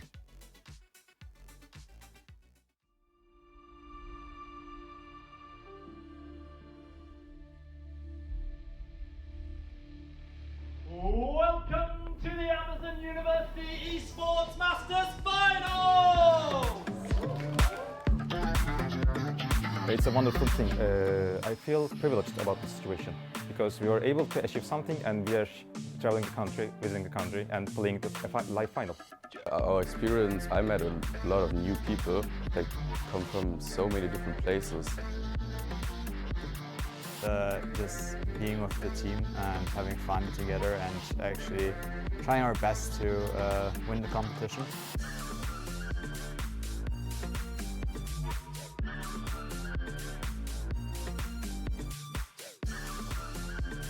For the first game of the Amazon University Esports Masters final.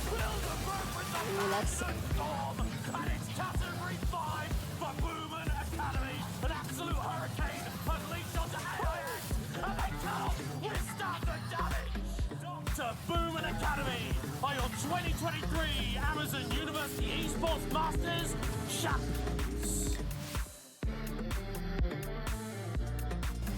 And it seems as if Amazon's time for one is Dempsey, no way! Only gonna take one shimmer on either side to crown this one, and Fabso may just have found it. Congratulations on your win. As a team now, you get to claim your prize.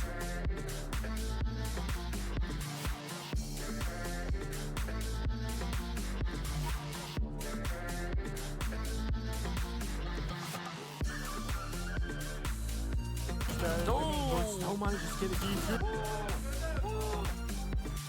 The objective has been wrong and second player, they're walking one by one into their graves. Winx Club finally, after a momentary pause.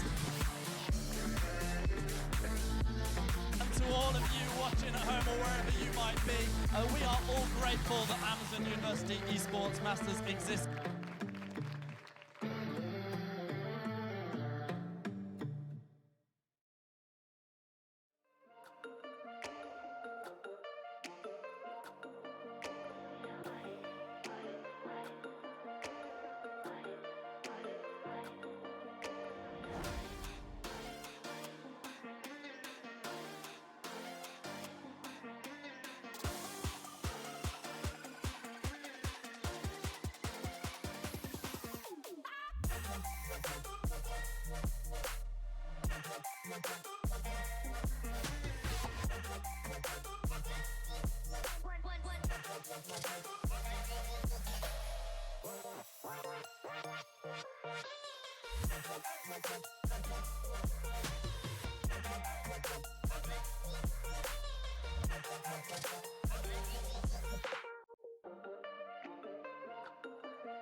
Say you're thinking of me, but you're just lonely.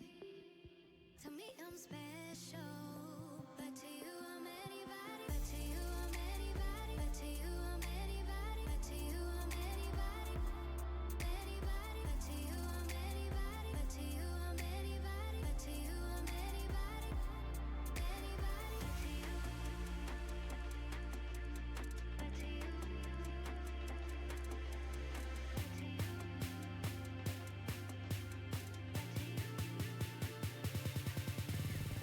To you, I'm anybody. To you, I'm anybody. To you, I'm anybody.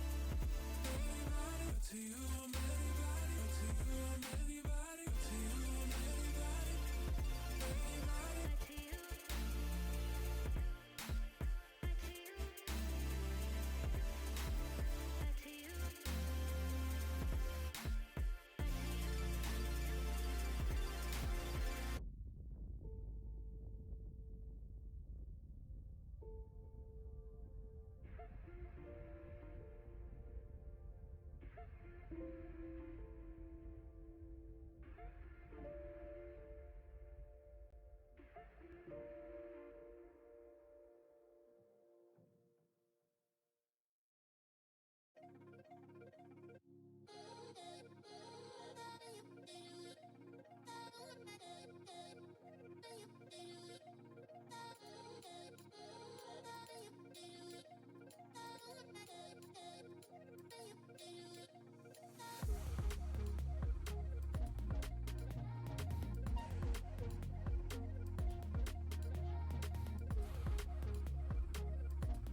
Hello, we are from Stingray.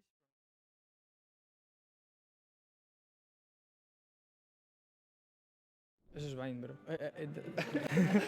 I think that's Vine. You think? It's maybe Vine or Breeze. Or maybe split. Could be Breeze. Could be Breeze. Breeze? Breeze. Breeze, Looks like you know, Breeze. Looks yeah. like Breeze. Yeah, looks like Okay, Final answer, I don't know, Breeze? but, Breeze? Go for it. I think it's Breeze. Final answer, Breeze. Split, lo iba a decir, pero...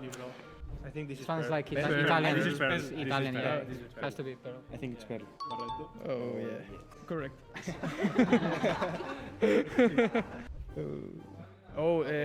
Vine. That's Vine. No? Yeah, Vine. Wait, but that's... It could be Fracture. KN... actually. Yeah, Fracture. Oh, could be Fracture. Yeah, like the colors and stuff. I think it's Fracture. Wait, which map is Fracture? Yeah, maybe. Fracture. Fracture. Esports? Ah, también. Breeze. Breeze. Kinda easy. Sure. Yeah. 100%. 100%. Easiest one. Aston. I don't know why, but it's Aston. Bro, like, What is this? this is like a goated style. You said League of Legends, or... That's not Valorant, bro. Aston, go for Aston. Aston. Aston? Pero eso no cuenta, eso no está, ¿no? Las 5.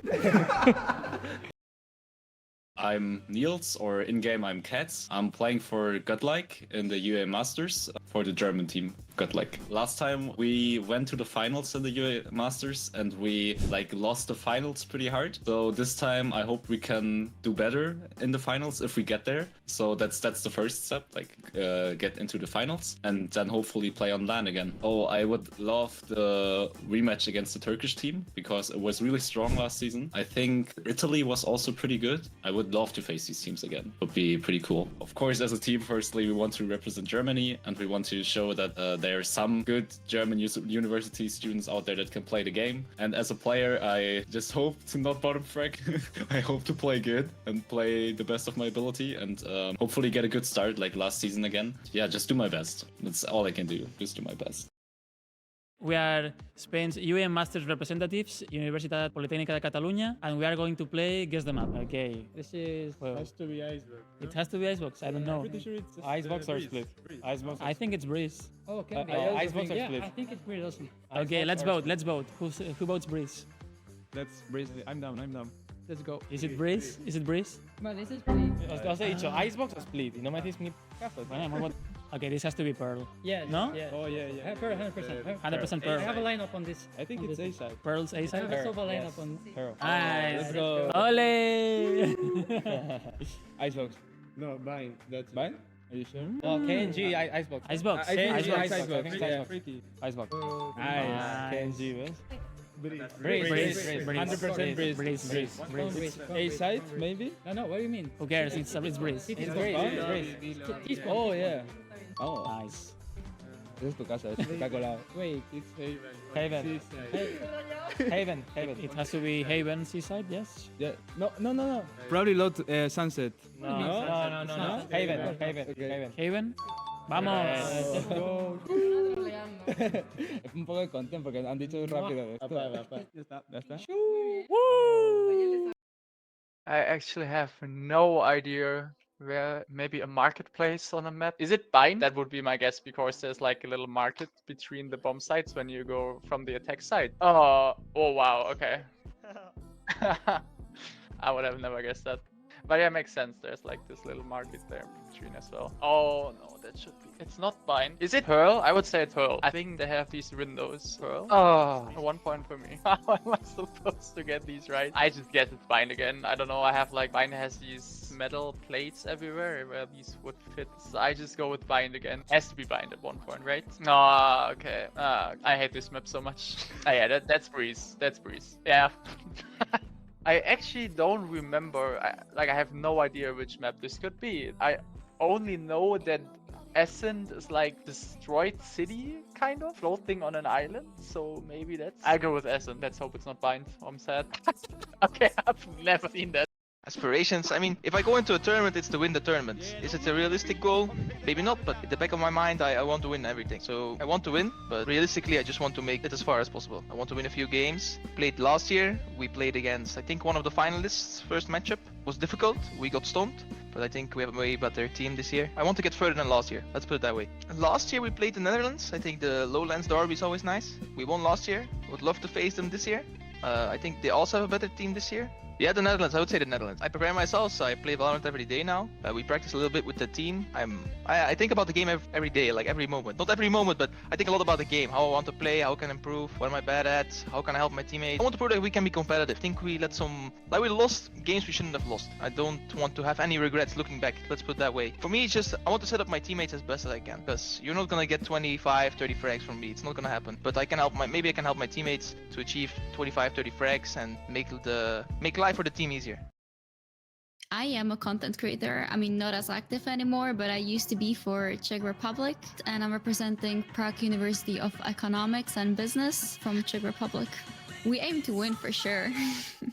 Well, why else would we be playing it, right? If not to win.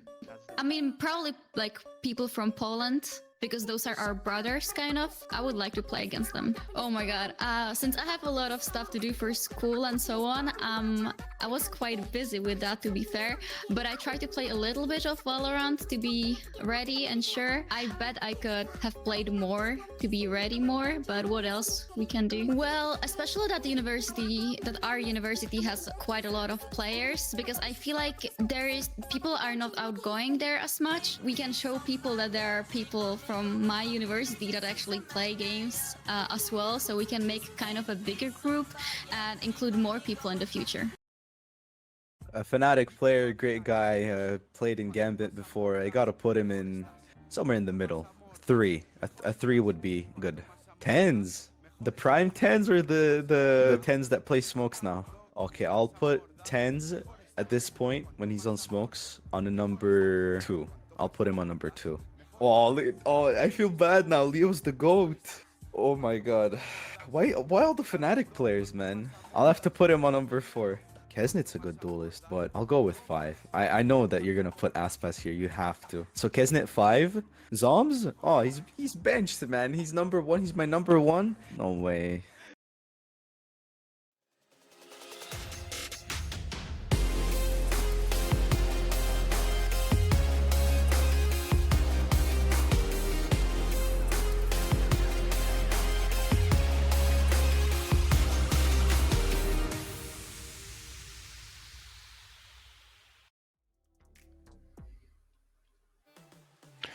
Welcome, everybody. Welcome back to the University Esports Valorant 2024 Swift stage.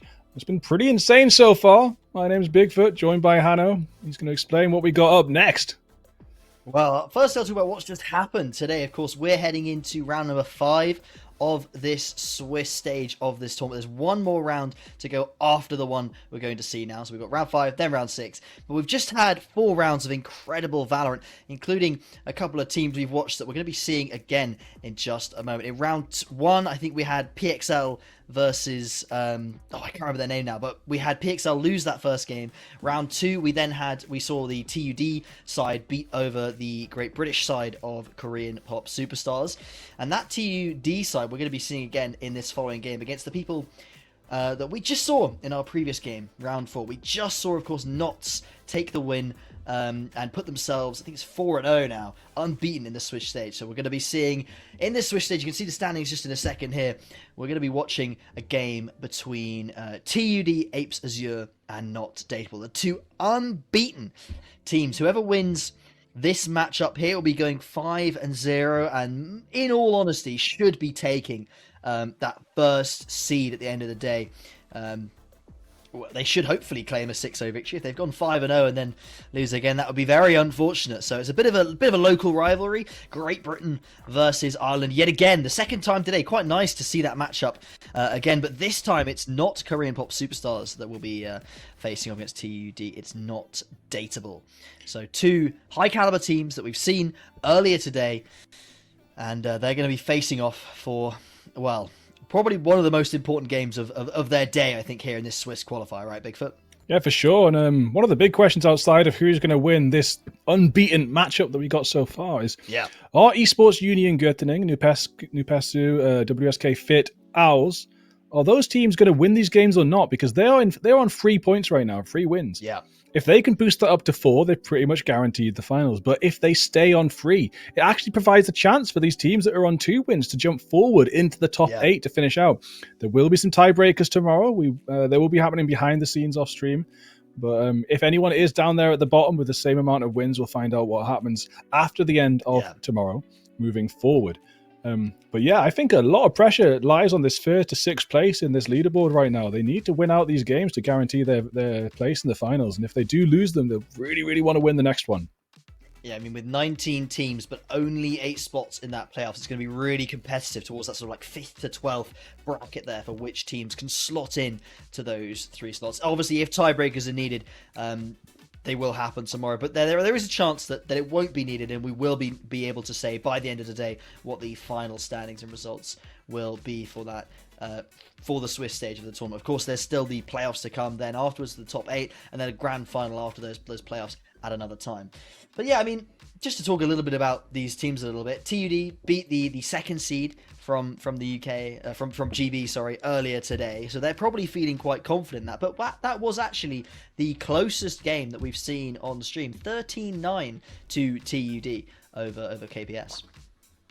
Yeah, a lot of these games have been one-sided, and I think like you're right that the second round was the closest game we've seen so far, but this might be even closer. I wouldn't be surprised to see this to end up really deep into the trenches going forward through to overtime or something similar, at least to like maybe 13-11. There has been some really close games off stream. We obviously haven't been able to watch every single game, every single round because there's so many teams involved. But looking at the score lines, there has been a lot of one-sidedness. But there's also been some very, very intense fights that have happened off stream. So it'll be good to catch up with some of these teams moving forward, get to know them a little bit later in the group stages as we move towards those finals. Yeah, we should be able to take a look quickly at the veto and what has gone on with the map selection for this. Again, we're still on best of ones. The whole of the Swiss stage will be those best of ones. And it looks like we're going to be heading over to Bind. No more Ascent. Thank goodness, Bigfoot. That was banned out straight away by TUD. Good. And yeah, that's good. We've seen that 3 times today already. Quite keen to get onto something else. And Bind, something we've not seen so far today. And I think this will be a fun little matchup indeed. TUD versus Knots on a map that we've not seen before, to claim, you know, that only unbeaten slot in the next round. So very, very interesting to see the result of this game, and we're already jumping straight on into Agent Select. Let's talk through these agents, Bigfoot. Well, it's good to see something a little bit different from these mirror comps that we get on Bind. And look at that! It's also good to see McNuggets lock in that Yoru. Lolboom, an excellent player from the last time we saw TUD. Looks like it's going to be a Brimstone pick. Sean the Sheep has locked in Brimstone as well. But yeah, similar lineups, but a very big difference when you compare the Yoru.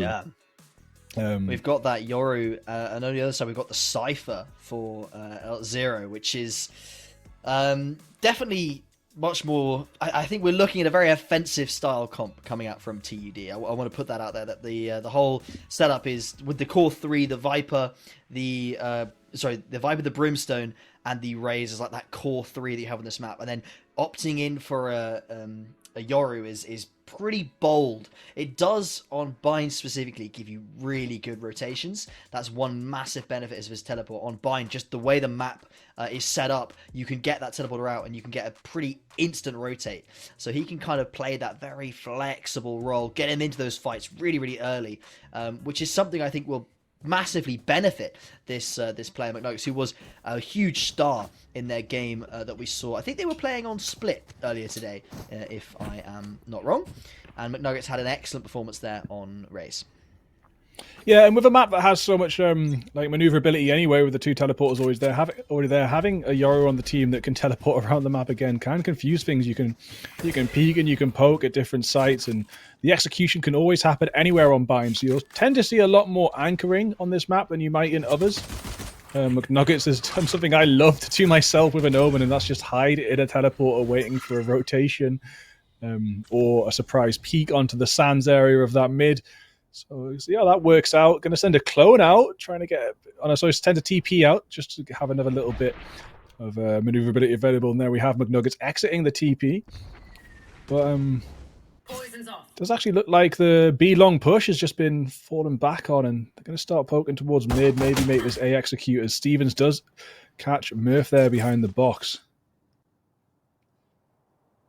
McNuggets going to be swinging out through mid, find nothing, and will be able to call to their team. Look, there's absolutely nothing outside of Hookah. We really need to start focusing on this A site where the execute is coming on in very quickly. Plant going to be heading on down. And TUD locked out of the site for now. Asian is ready. Stopping the push into Lamps for now. The snake bite. We're going to make this peek onto Kendo, who will be flashed, so it should be a pretty easy cleanup. Asian, McNuggets, and Murph all finding one. Asian finds a second. Kendo only got one amongst all of that, so McNuggets is going to get this defuse off pretty simply. And Stevens might find one at the end of the round, but will be traded out pretty easily as TUD take the first round. Yeah, nice little retake there. Knots get on site. They get their util down. They shut TUD off of A, but the retake comes on in clean and smooth. 3 players left alive. Perfect from the Irish side. That's exactly what you want to see. Now, going on into the second round, we have seen quite a few forces coming out from teams throughout the day. I think Nottingham, they are going to be picking up a couple of sheriffs, but they're not going to be investing much more than that. I very much prefer the kind of safe style of Valorant. I'm still excited to see a couple of forces here and there, but I do feel like on this second round can be a little bit chaotic if you do buy up any more than a few pistols here. And Murph just jiggling. Might run into a bit of trouble if he decides to go any further than that, but the rest of the Nottingham side, instead of going showers, they'll be heading up A short. And the Viper wall, very integral for this. Good timing there, shuts down Stevens. That is the sheriff on the floor now, isn't it? So yeah, you're right. I mean, you prefer the safer side. I prefer the risky side of Valorant. I like it when people force and do something risky, especially when it works out for them. But your point is correct. That sheriff has done absolutely nothing, and it's sat on the floor. That's 800 credits just gone completely to waste. Kendo here, they're going to peek out. Will find a trade and be able to pick up a Spectre if they get a little bit closer. But it's a little bit of a scary push. You're not entirely sure if there's someone else in Lamps. Knots don't really have the information to be working with here. Sean the Sheep. Glad to see that name back on the broadcast again, of course. McNuggets getting healed on up. Strength of the Sky. And these 2 players, they can't heal up. Very low HP, of course. And a player we saw have huge impacts, of course, in the previous series. Kendo. Very low HP, taken down straight away by McNuggets, and should be able to finish off Sean the Sheep as well, but it won't come out. Asian does shut it down. 2-0 to TUD. Expected, but still, Knots still going to be unhappy about that result.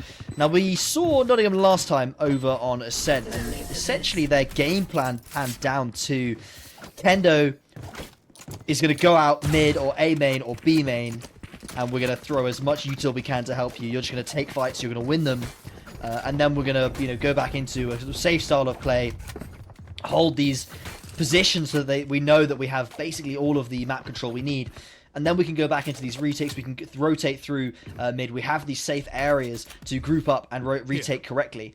And that worked out really, really well for them back on Ascent. Here on Bind, a little bit more challenging because those rotations can be so late in those rounds with teleporters, especially towards Hookah.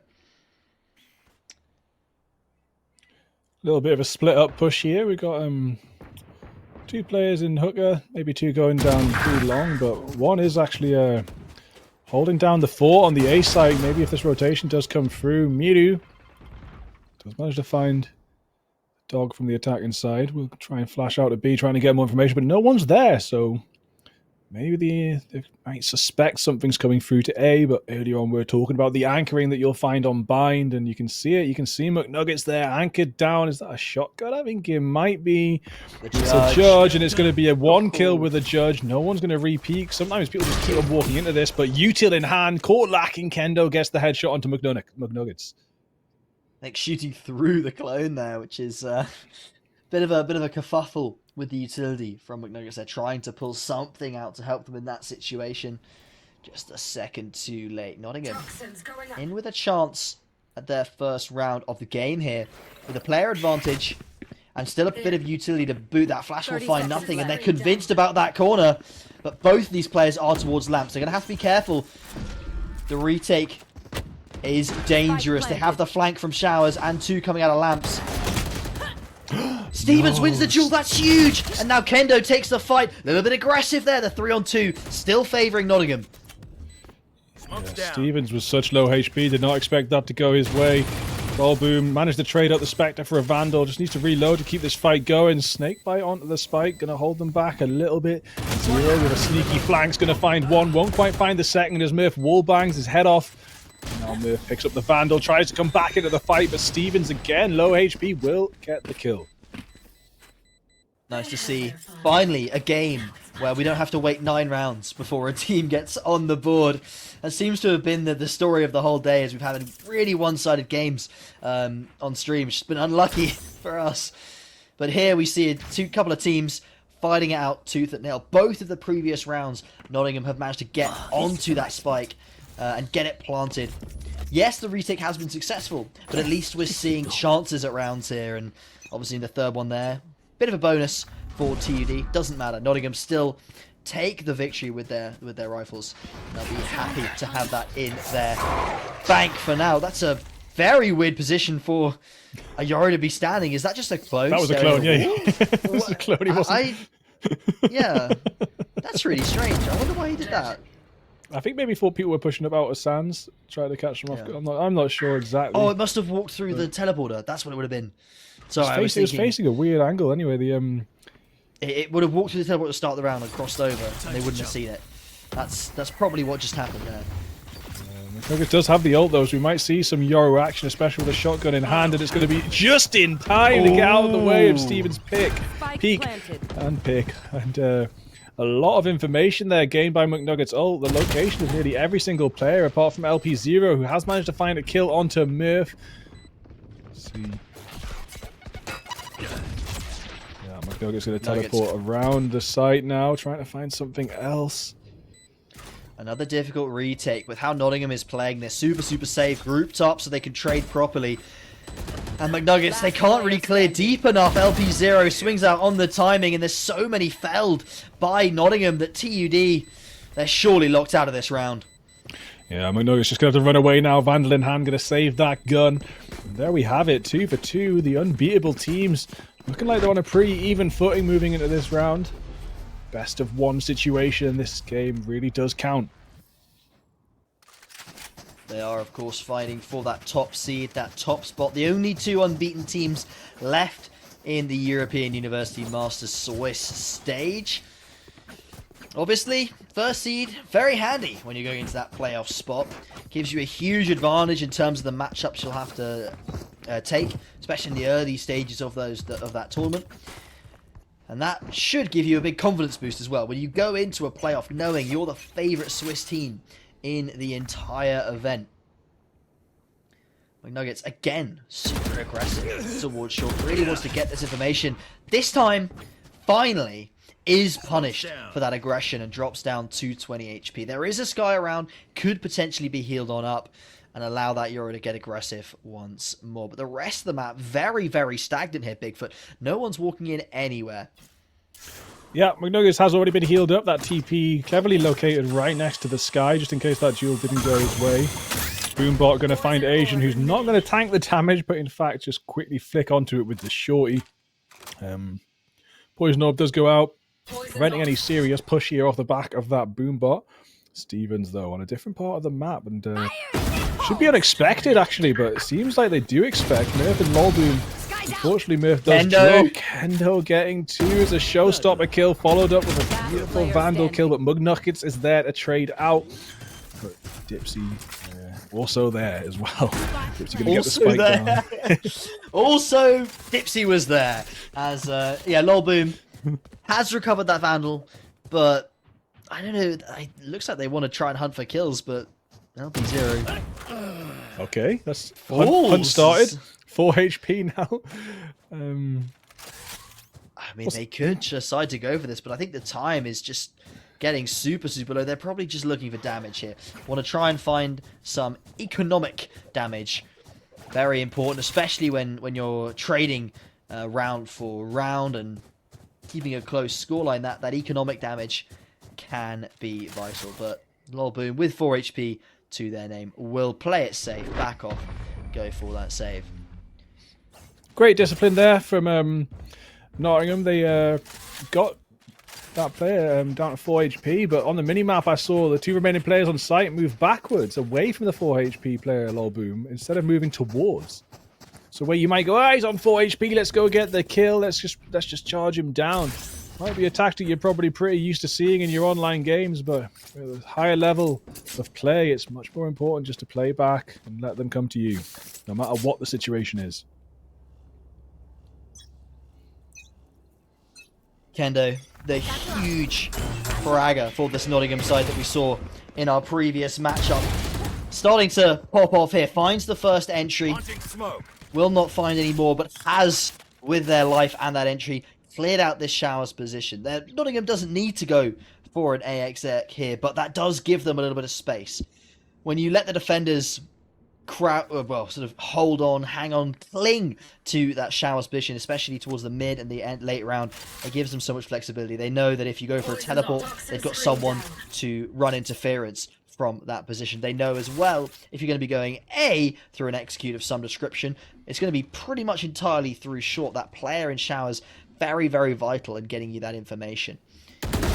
Enemy down. Yeah, and TUD have looked so sharp in Showers. They've been dropping, putting 2 players there instead of 1, knowing that there's kind of somewhat of a focus for not datables, and it does pay off, and paid off there with a trade, and then also another extra frag for them. So now they are on the player advantage moving forward, but the dogs grabbed Asian, who will be shot down by Stevens. Viper's Pit is dropped. Ooh, my days. That could have been Stevens, but it was Dipsy, so the Viper's Pit is still standing. Spike planted. Absolutely huge damage by McNuggets through that wall. Looking for more. Will hop out, but Stevens in the right position at the right time, holding the right angle. One player out towards Garden, the other in elbow. I think Myru did hear that player rotating on around. That smoke will cover Myru, going for the defuse, and Sawn the Sheep is found, has got off the spike, but Stevens, no, they hadn't! They'd stuck it the whole time, I just couldn't see. As Stevens a bit slow to try and spam that position, as TUD claim their 3rd round victory, and another one as well, where the spike has been planted and they have pulled off a successful retake. That seems to be their game plan here on the defender's side. Allow Nottingham to gather these sites, just, chip away at their HP, and then use that retake where they have a superior amount of utility and clearly have got the coordination to pull off a successful site retake. And they're holding on to a few of their ults as well in these important rounds, like that Showstopper and Viper's Pit, which could be deployed at any time and could cause a world of hurt to the Nottingham side. Interesting. The Viper's Pit does get dropped here. McNuggets gets an excellent kill through the cover of that green smoke there. Kendo's still hanging around, maybe expecting someone to peek out of it, but I'm not sure if TUD will do so, as Stevens makes a push into Showers, trying to find something where you'd normally find 2 players here. There are none. A smoke has come down to hold Stevens back a little bit further.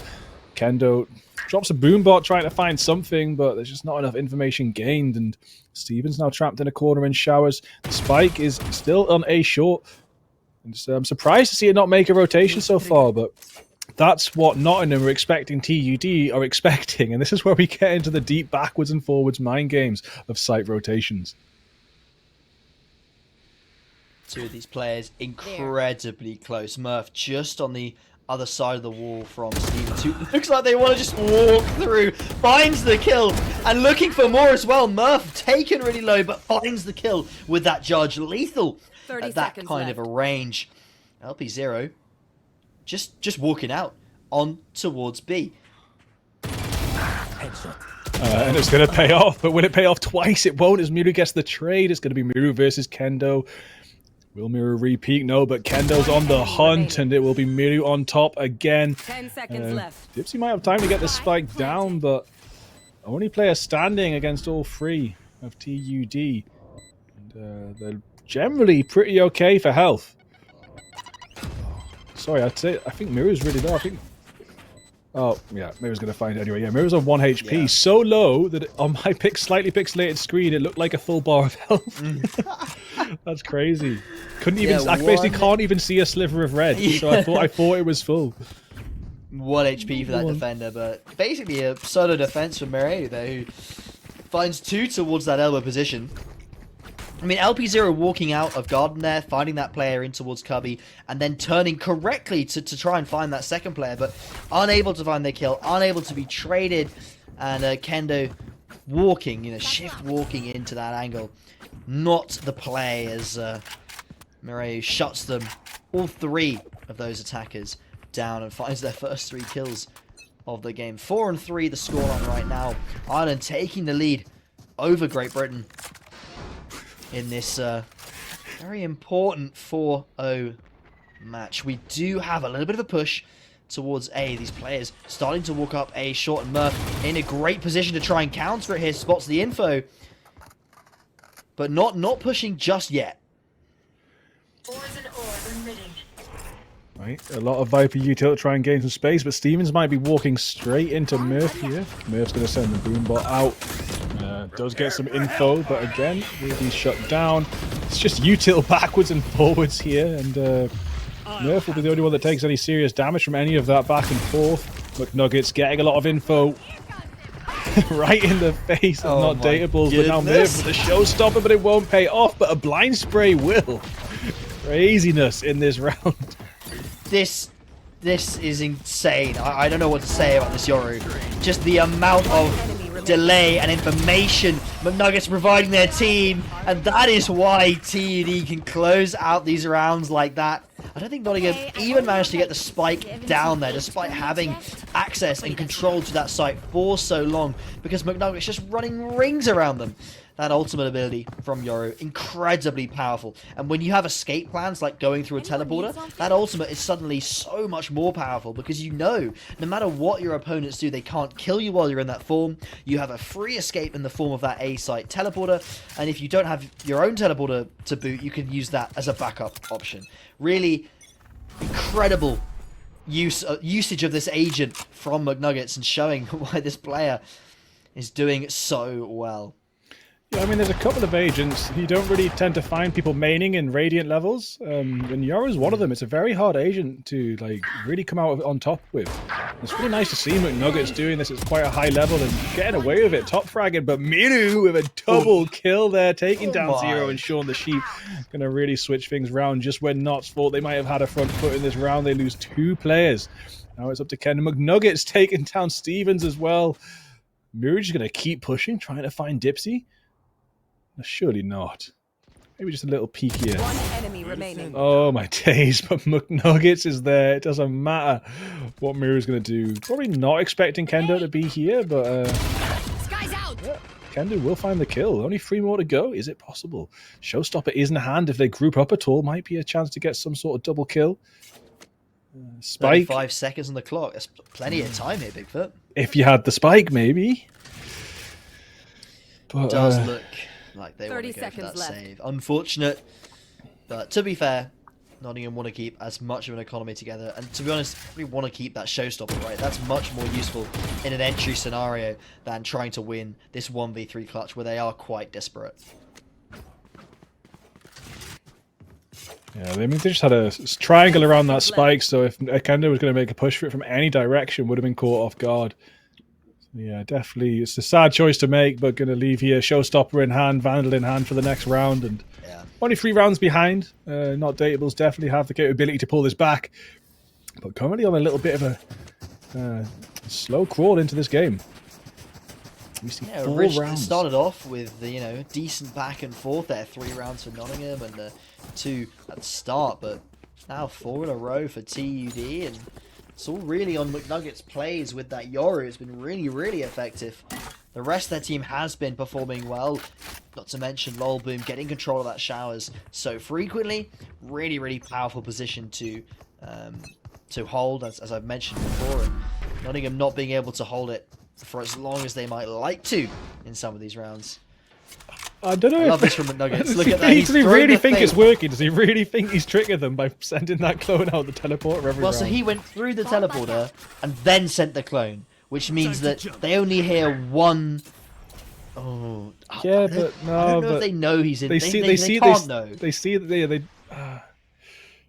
They can't know for sure he's in They here. can't know for sure. I wish I knew exactly what was going through their heads right now, including McNuggets. I'd love to see the inner workings behind this strap, because I think he's going to pull the fake TP. Like, he's going to do the fake TP, and then they'll assume there's no way he can be in there. the real TP, but it doesn't actually matter because not Datables are making their way over to A, and now McNuggets is on the wrong side of the map.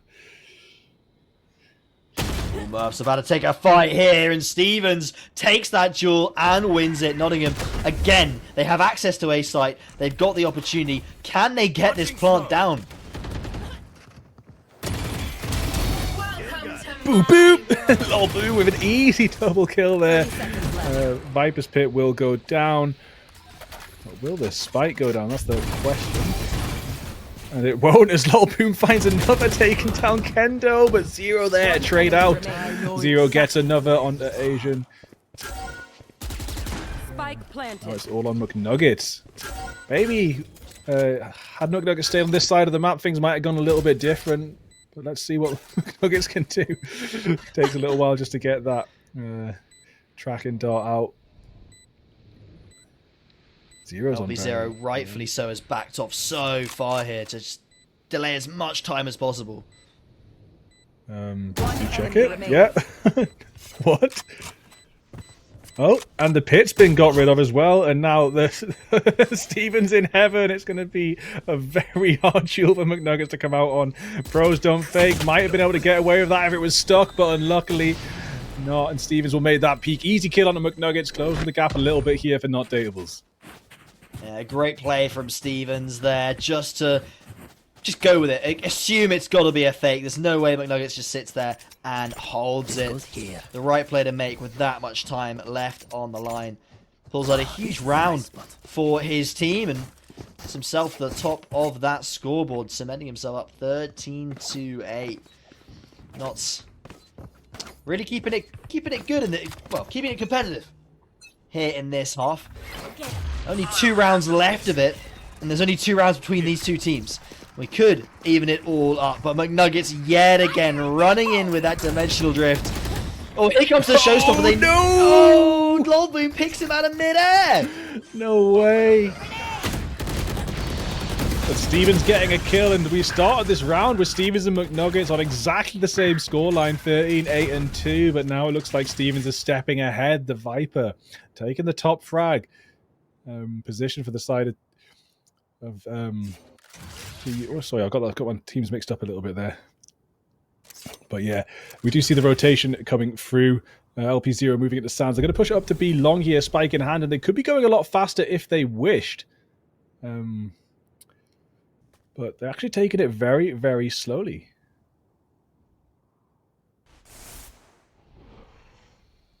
LP0 gonna have to do something about that wall. It will only last about 12-13 seconds, but actually gonna drop it early, and LP0 gotta clear these angles, but little do they know there's nobody here. They're both in towards CT. They're gonna go for the plant. 3-on-3. Sheep does have that position towards elbow, and the Sky ult is pretty huge at locating these players. Yeah, I think the location's been given away, and they've got not much to do but to march forward now and recharge on these flashes. If you've used your flashes as a Sky these days, you ain't got none left. And as they march out, clean peaks, Zero and Dipsy gonna find it easy to find those kills. On the Sheep holding a very awkward angle here as well. Asian they know will exactly where Asian's coming from, and playing together as a trio, they deliver another round into their pockets. And 6-5. This is the closest I think we've seen a game. We could be even Stevens here at the end of the first half, which I don't think has even been close to being possible in any of the other games we've seen so far today. I do know there's been at least one overtime in the tournament so far, so there have been some close games. We've just been really unlucky here, Bigfoot, with the games that we've had. Stevens, 14-9. Lolboom and McNuggets, 13 kills apiece over on the TUD side. And Murph going super aggressive. They've got the Stinger in hand, and they want to try and get close range as quickly as possible. But smart play from Knots, playing safe, playing far back. And they're going to be given the B site. This push has come out from Hookah. Stevens wins that? That's crazy. Wins that twice? Second headshot. That's insane. I would have expected Stevens to at least been traded there, but getting away with 2. And like I said, just a couple of rounds ago, Stevens and McNuggets were like entirely equal on the scoreline, but now Stevens has just marched ahead. Murph here, wandering around, wondering what on earth they can do to try and maintain their lead going on into this second half.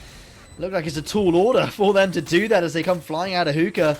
No one's holding it at all. Not playing incredibly safe. They're playing for the spike. They're playing for time. They don't want to take these kills. They want the win. Killed their cipher. Joji in hand, McNuggets finds one. And Stevens and Sean the Sheep just going to swarm the spike, taking down McNuggets and Murph, and they will have a half that is equal for the first time today.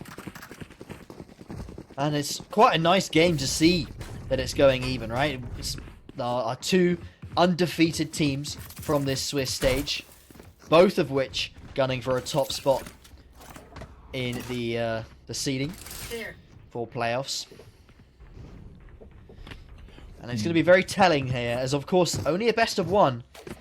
This second half vital now. Both teams even. It's like they're starting from 0. It's like they're replaying the game all over again, but it's just one side now. And Nottingham got to prove that their defense is just that little bit better than their offense if they want to edge out this game. Stevens is having a great one. The rest of his team at the moment taking a bit of a step back from carrying the team here, especially Kendo, who had such a huge performance before. Viper is very good on defense, but Yoro is also very good on attack. So I'll be interested to see how Stevens and McNuggets scorelines match up moving forward. But so far in this pistol rounds, McNuggets has already been dropped, punished for that early solo aggression. And where TUD often had 2 players inside bathroom there, it looks like Knots are going to take a similar tactic. And they're still there. They're still waiting. Without anything happening elsewhere on the map, they're probably expecting that it's still going to be A, and they would be correct. 2 players both, and they've re-smoked. Kendo finds a freebie. Sean, another one. They're just spamming this smoke, Bigfoot, and they're being rewarded for it. 3 players left for Nottingham. Asian has tried their best to equalize, but with 15 HP to their name and 3 players to kill, this is a tough, tough round. Right here.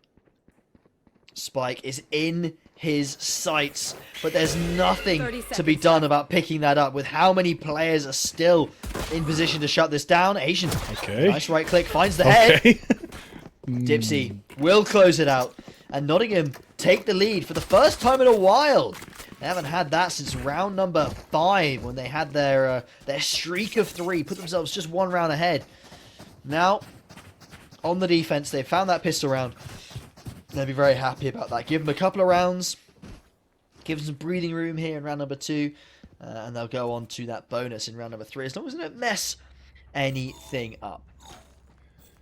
McNuggets and Miru with those bold Sheriff buys. Hoping to get something. Asian bought half a shield. They think that's the confidence of a team. They think they're going to find something moving forward. They might not be expecting the full victory, but they're definitely hoping to affect the bonus round that's coming up next. £5 PayPal to McNuggets if he gets away with a fake clone. But meanwhile, Stevens getting 4 kills. Now it is going to be pretty hard for McNuggets to catch up on this kill count that's been going backwards and forwards between these 2 top fraggers. And with McNuggets being the last one standing, picking up the orb. Sean the Sheep hears the sound cue. Going to sit in this smoke. Gonna peek out the smoke, maybe? Yep, will be a peek, and it won't be enough. The Winno gets to try and flick onto that head. The rest of the team can swarm through that smoke. They won't even be needed there. It's a flawless round for Not Dateables. Getting the advantage in the start of the second half, but of course TUD now have that buy round on their side. I'm not even sure how you get a 3-man spray down with a Bulldog, to be honest. That gun's so unwieldy. But yeah, Stevens really pulls it off. Sadly, I think it was mostly through a smoke and we didn't catch all of it. But 21-10. Already putting up huge numbers here on Bind. And his team has got to thank him for it. Half the reason for their lead here and most of their rounds, because Stevens has had some really strong performances here. TUD decided they're going to stop trying to hunt for that showers control. They're going to leave A main for the most part. And they're going to start walking and trying to contest B long. Unfortunately for them, they have lost Asian, who was holding that A long. And now the push coming up A long. McNuggets is gone as well. Stevens doing wonderful work with that Bulldog. Yeah, the Bulldog's actually paying off in dividends for Not this time around. And managed to trade it up for a couple of Vandals, so it's going to be pretty easy for them to finish out this round as Kendo gets another 2. And it's just one player standing now for TUD. Lol Boom has been naded. Will maybe jump into the TP to get away from this. No, still standing, still trying to put up somewhat of a fight because the spike's down right there. But the world is against him. He's tagged. He's sprayed down. He's held back by so many different things and has had to make his way over to the A site. Going to be yet another save. We've seen that quite a few times. 30 People seconds locked left. out of a clutch. Unwilling to go for it. Probably for the right reasons. And Not Dateable.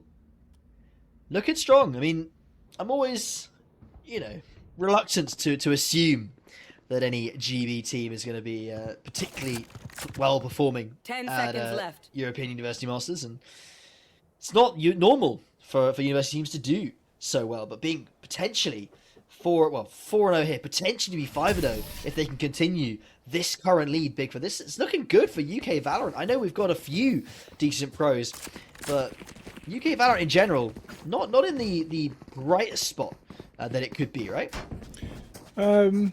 Yeah, when you look at like the top-tiered players, top-tiered teams of the world in Valorant, there isn't too many British or UK names anywhere to be seen. You got obviously one of the people who's renowned as the best IGL on the planet is Boasters. That is a British guy. But off the top of my head, there really isn't that many left. There's Mystic plays for Liquid, I think now, but outside of a few select players, Eccles, of course, I don't know if he's got a team at the moment, but yeah, we're a bit short on talent, and it's a good indicator here that the UK might be onto something with the next generation of pros. I mean, I'd love nothing more to see players that we cast in the university levels make their way forward to VCT, etc. And it would be beautiful to see one day. But obviously, all these players are actually at university. They might have other plans in life. Yeah, it's one of the true things is they are all at university. They've got other things on their mind. Examination season, I'm sure, for many of these players is either coming up or about to start. So they got to make sure that they have their priorities straight. Murph here with the Sheriff, prioritizing kills for now. They cannot really try and get this spike down without at least finding 1 or 2 openings. Give themselves the space to play this after plant. If they go for a plant now without finding a pick, they're going to be in a pickle, as LP0 is going to show them. As you said, lurks from behind, see, takes the head minute off. that beep goes off, the push comes out, and they're both just obliterated from the map, putting Not Dateables onto 10. 4 rounds in a row for Not Dateables, exiting an equal first half. And now leading with a lot of strength and power moving forward. Sneaky little tripwise from LP0. Yet to see anything too phenomenal from the Cypher setups, but they're still looking good so far. And maybe this will be a good round for Zero as we see quite a lot of them stacked towards that B site. Cutting through. Zero with that Cypher utility. He hasn't really been able to use that much of it so far. Finally has the opportunity, but Kendo taking names before they even get to the site. Oh, McNuggets doing damage, but Tipsy gets the trade. I mean, at least we get to see one TP. Sorry, it wasn't even a TP, was it? It was a dimensional drift. One dimensional drift shotgun kill from McNuggets. But yeah, there were so many players there, it was hard to get any more. Kendo stuck behind this smoke, but still so lethal with that showstopper. Finds the one, and that's the opening his team needs to try and follow up on it. But it's Myru and Lolboom who are finding these kills, the flashes and the utility in the favor of TUD here. Smoke comes down, but already Dipsy's out, looking for the next player. Stevens on the wide swing, finds the headshot, and not dateable. Take it to 11. Yeah, just when it looks like TUD might be able to take something back, might be able to get their 7th round on the board. Not Datables there with a very, very powerful retake. You know, a very suicidal showstopper there from Kendo, but it did pay off. As he managed to take down Asian and open up that site a little bit further for the rest of the squad to move in. Still at the top of this scoreboard, Stevens having a wonderful game on this Viper. Hasn't bought shields yet. Don't know if they are aware that their shields are currently gone. They might not realise, in which case, bit of a mishap. Does have no shields. No, can't afford them, mate. Can't afford them. Yeah, I don't need them. I can just shoot heads. I don't need to take any bullets. I'll kill them all before I run out of shields. Incredible. It's me the so many confidence times, there man. from Stevens, right? You know, just I've got your trail. frankly outrageous. I get distracted in buy rounds and often do that, but there's generally nothing really at stake in my games. There's quite a lot at stake right now, so that might be mentioned in the VOD review. Just remember to buy the shields. Orbital Strike going to come out and prevent that plan, but not only prevent it, it's going to delete Lolboom from this round. And one of the more dangerous players for the TD side, knocked out of the game from just that ultimate. It's crazy. You would have thought as well, as a Brimstone player, might have expected that, but the thoughts weren't quite there. Showing the sheep onto 3, possibly going to get an ace, but no, Asian's going to trade out with that Bulldog, preventing any further kills. McNuggets takes down Kendo, but Asian has dropped, and let's see what McNuggets can do here. Teleporting onto site, but without the information of where to look, Stevens will get the advantage, and that puts Not Datables onto match point. And speaking about being unbeaten today, Not Datables are unbeaten in this half. That's true. Their defense has been rock solid the last 6 rounds. Only 2 plants have come out, those being these last 2 rounds. We've seen the rest of the half has been clean slates. Not even a plant going down those first 4. Really, really impressive from Nottingham so far. TD, I mean, what McNuggets did at the end there with the combination of the decoy running out and then the teleport, it was all in an effort to try and kill the diffuser, which he'd heard it be tapped. He assumed the diffuser was still on it. And without 2 players watching that angle, if one was on the spike, maybe he's able to find something there. But unfortunately, both those players were holding that angle ready for McNuggets to come on swinging out. And Asian might get a freebie here as LP0 clears the wrong side. And all at the wrong time. Asian puts their team in a rare situation in this attacking half. They have a player advantage. And they've got all the map control they need, although they might not know it yet. They haven't really looked towards A-Long or the rest of Hookah. Prepare for hellfire. And of course, TUD are going to have to get 5 more rounds, even if they do get this one, just to take it to overtime and not even guarantee that victory. But Murph, moving forward, the judge is doing great stuff here for TUD. So aggressive. But Murph pushing forward a little bit too far, and again checking the wrong side, so taken down by that pincer attacks.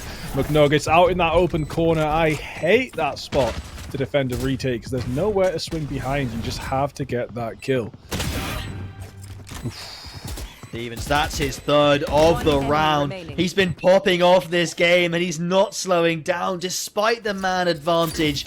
TUD have managed to put it all onto Asian in the 1v3. Finds one, finds the second, looking for it's a diffuser. That's a 4K for Asian. What a clutch to keep TUD in the game. Ireland is not going down without a fight.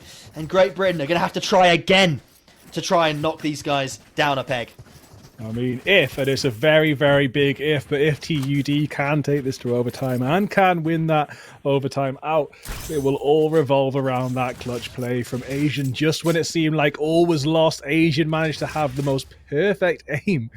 Some of the most perfect aim we've seen all day, and clutch out that round to bring it up to 7-12, but still, 5 more needed. McNuggets marching forward has actually been revealed, but still revealed?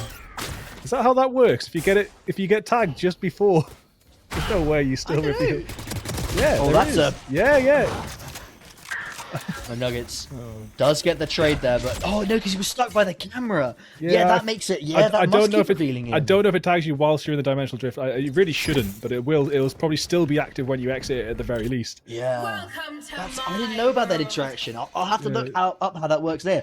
I don't think he was tagged, but I might be wrong. What would be the point of dimensional drift if you're still revealed? There'd be no point, would there? Well, yeah, I don't know. Stevens been such a key player for the Nottingham side, pushing onto the side, finding that there's nothing really here, can start pushing on out. Finds a headshot straight through the smoke, looking for more of these TUD players as they start to back on off. Sean's found another one separately, and there's only 2 left alive. Neither of them in a great position here as Sean the Sea finds Asian, trying to swing out the line. Dipsy finds the last, and Not Dateable will take their Swiss Game 5 against TUD, putting themselves 5-0, completely unbeaten so far in this Swiss stage. What a pleasure to see them do that, and nice for us as technically GB fans, although we probably shouldn't be too biased, to see them perform excellently here at European University Masters. They still do have 1 more game to go, but all indications are they should be one of the top 2 seeds going into playoffs. Yeah, so if they lose their game, the next game, and TUD win the next game, there'll be some sort of like data system to find out who is the top seed moving forward, since they'll have the same points from the Swiss stage. So it'll probably come. It might come back to their general ranks. I'm not sure. I do believe either way, they are definitely some tiebreakers in place for that. There's like a score. Oh, it's even just a seed tiebreaker. So even if you're top 2, you tie break for seed rather than tie break. No. As in there are some systems that I believe we can see on the tournament page. There are some systems. There is the last ones are, it essentially comes down to head-to-head and initial seed if everything else is even. But yeah, it should be the scores, I think, from the games that will even that up. So if you've really had some dominant games, your score will be pretty significant. And then OMWP, which if people aren't too familiar with it, is the opponent match win percentage. Essentially, if you've played harder opponents, you are seeded higher. It's a sort of way of balancing out this Swiss system. But hopefully, Not doesn't need to worry about that too much, Bigfoot. Well, they've been 13-6, 13-9, 13-11, and an automatic victory as well. They had the bye from round 1 because they were top seed coming into the event. It's nice to see them showing that top seed is well deserved, right? Yeah, for sure. I mean, yeah, like I was saying, it's based on ranks which may or may not be fully invested in by these players. But yeah, Not Dateable are really proving themselves. Somewhat unexpected. I mean, I had people joking about the University Masters saying, "Oh, now it's time to watch Great Britain get stomped." But whoever made that joke before the stream, no names mentioned, is maybe eating those words as we see is actually Great Britain doing the stomping right now. Very interesting to see. And a lot of hope moving forward for this team. They just look so solid, so good against anyone they come up against so far. Yeah, they've Not Dateable, really strong performance. Don't yet know the result of the Korean Pop Superstars game, but keeping an eye on them as well. They look like they're holding on to that top 8 spot in the first 4 rounds of this Swiss league. So hopefully, if they've got a win in here in the 5th round, they might be safe getting into that top 8, and we might see 2 GB representatives potentially head on into that playoff stage. But all remains to be seen when we'll come back after the break with the full Swiss standings and let you all know how all the different teams are doing. But for now, we'll be going to a short break before we're back with the final round of the Swiss stage.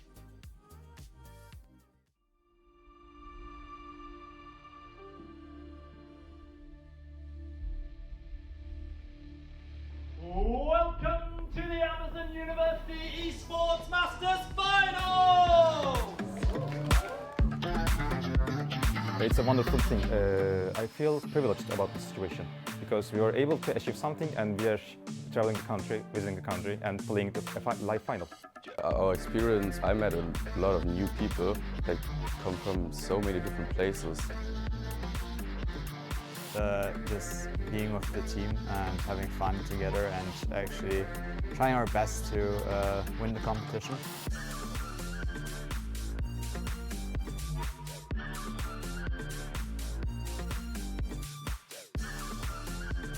For the first game of the Amazon University Esports Masters final. And it's category 5 for Booman Academy. An absolute hurricane unleashed onto AIX, and they cannot withstand the damage. Dr. Booman Academy are your 2023 Amazon University Esports Masters champions. And it seems as if Amsterdam probably dips in Norway. Only going to take one shimmer on either side to crown this one, and Fabso may just have found it. Congratulations on your win. As a team now, you get to claim your prize.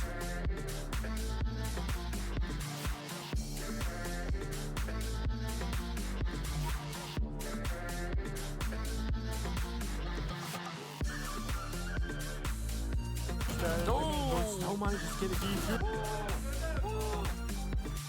The objective has been wrong and ended. Second player, they're walking one by one into their graves. Winx Club finally, after a momentary pause. And to all of you watching at home or wherever you might be, we are all grateful that Amazon University Esports Masters exists.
I don't wanna fall for you, oh no. But you make it so hard. Watching you dance all night, baby, is making me fall hard. Trying to take a deep breath, but I just can't control my lungs. Ooh. Trying to hide my cold sweat, but I just keep on talking in tongues. It's a funny situation that I got myself into.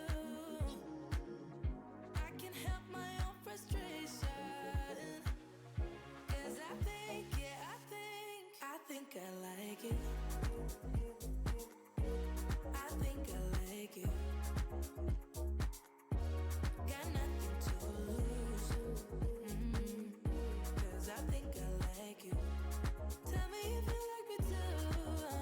How can you move the way you do? It's making me crazy, yeah. You're moving just like you own the room. Make it look easy. I wanna take you away to somewhere we can be by ourselves. I see you looking my way, so maybe it's not all in my head. It's a funny situation that I got myself into. I can help my own frustration, 'cause I think, yeah, I think I like it.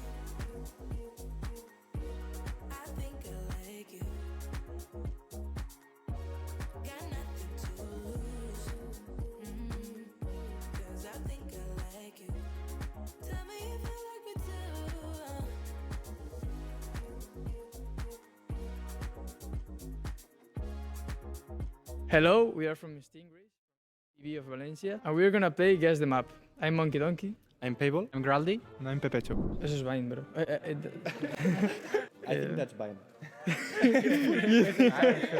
You think? I mean, it's maybe Vine or Breeze. Or maybe Split. Could be Breeze. Could be Breeze. Breeze?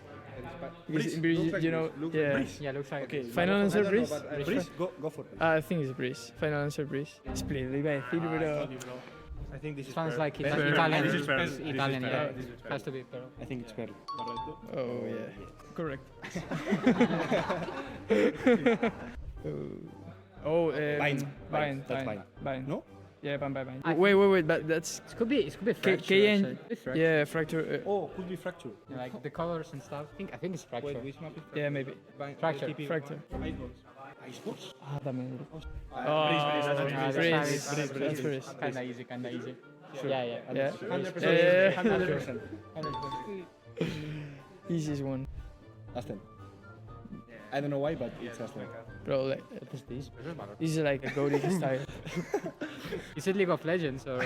That's not Valorant, bro. Aston, go for Aston. Aston. Aston? Pero eso no cuenta, eso no está, ¿no? Las 5. I'm Niels, or in-game I'm Cats. I'm playing for Godlike in the UA Masters for the German team, Godlike. Last time we went to the finals in the UA Masters and we lost the finals pretty hard. So this time I hope we can do better in the finals if we get there. So that's the first step, get into the finals and then hopefully play on LAN again. Oh, I would love the rematch against the Turkish team because it was really strong last season. I think Italy was also pretty good. I would love to face these teams again. Would be pretty cool. Of course, as a team, firstly, we want to represent Germany and we want to show that there are some good German university students out there that can play the game. And as a player, I just hope to not bottom frag. I hope to play good and play the best of my ability and hopefully get a good start like last season again. Yeah, just do my best. That's all I can do. Just do my best. We are Spain's UN Masters representatives, Universitat Politécnica de Catalunya, and we are going to play Guess the Map. Okay. This is... Well, Has to be Icebox. it has to be Icebox. I don't know. I'm pretty sure it's Icebox or Split? Icebox. I think it's Breeze. Oh, okay. Icebox or Yeah, Split? I think it's weird also. Okay, let's vote. Let's vote. Who votes Breeze? Let's Breeze. I'm down. Let's go. Is it Breeze? Is it Breeze? Vale, ese es Split. Os he dicho Icebox o Split y no me hacéis ni caso. Okay, this has to be Pearl. Yeah. No? Yeah. Oh, yeah. Pearl, 100%. 100% Pearl. I have a lineup on this. I think it's A-side. Pearl's A I side? have a Sova lineup on. Pearl. Nice. Let's go. Ole! Icebox. No, Vine. That's Vine? Are you sure? No, KNG, Icebox. Icebox. KNG, Icebox. Icebox. I think it's Icebox. Nice. KNG, man. Breeze. 100% Breeze. A-side, maybe? No, what do you mean? Who cares? It's Breeze. It's Breeze. Oh, yeah. Oh, Nice. esa es tu casa, está colado. Wait, it's Haven. Haven. Haven. It has to be Haven seaside, yes? Yeah. No. Probably lot Sunset. No. Haven. Haven? Vamos. Let's go. Un poco de content porque han dicho rápido de esto. Ya está. I actually have no idea where maybe a marketplace on a map. Is it Bind? That would be my guess because there's like a little market between the bomb sites when you go from the attack side. Oh wow, okay. I would have never guessed that. But yeah, makes sense. There's like this little market there between as well. Oh no, that should be. It's not Bind. Is it Pearl? I would say it's Pearl. I think they have these windows. Pearl? Oh, 1 point for me. How am I supposed to get these right? I just guess it's Bind again. I don't know. I have like Bind has these metal plates everywhere where these would fit. So I just go with Bind again. Has to be Bind at 1 point, right? Oh, okay. I hate this map so much. Yeah, that's Breeze. That's Breeze. Yeah. I actually don't remember, I have no idea which map this could be. I only know that Essen is like destroyed city, kind of, floating on an island, so maybe that's... I go with Essen, let's hope it's not Bind, I'm sad. Okay, I've never seen that. Aspirations, I mean, if I go into a tournament, it's to win the tournament. Is it a realistic goal?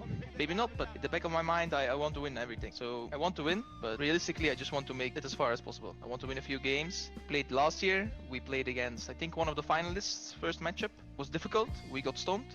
but I think we have a way better team this year. I want to get further than last year. Let's put it that way. Last year we played the Netherlands. I think the Lowlands derby is always nice. We won last year. Would love to face them this year.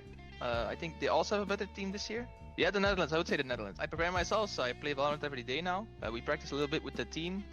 I think about the game every day, like every moment. Not every moment, but I think a lot about the game. How I want to play, how I can improve, what am I bad at, how can I help my teammates. I want to prove that we can be competitive. I think we we lost games we shouldn't have lost. I don't want to have any regrets looking back. Let's put it that way. For me, it's just I want to set up my teammates as best as I can, because you're not gonna get 25, 30 frags from me. It's not gonna happen. But I can help maybe I can help my teammates to achieve 25, 30 frags and make life for the team easier.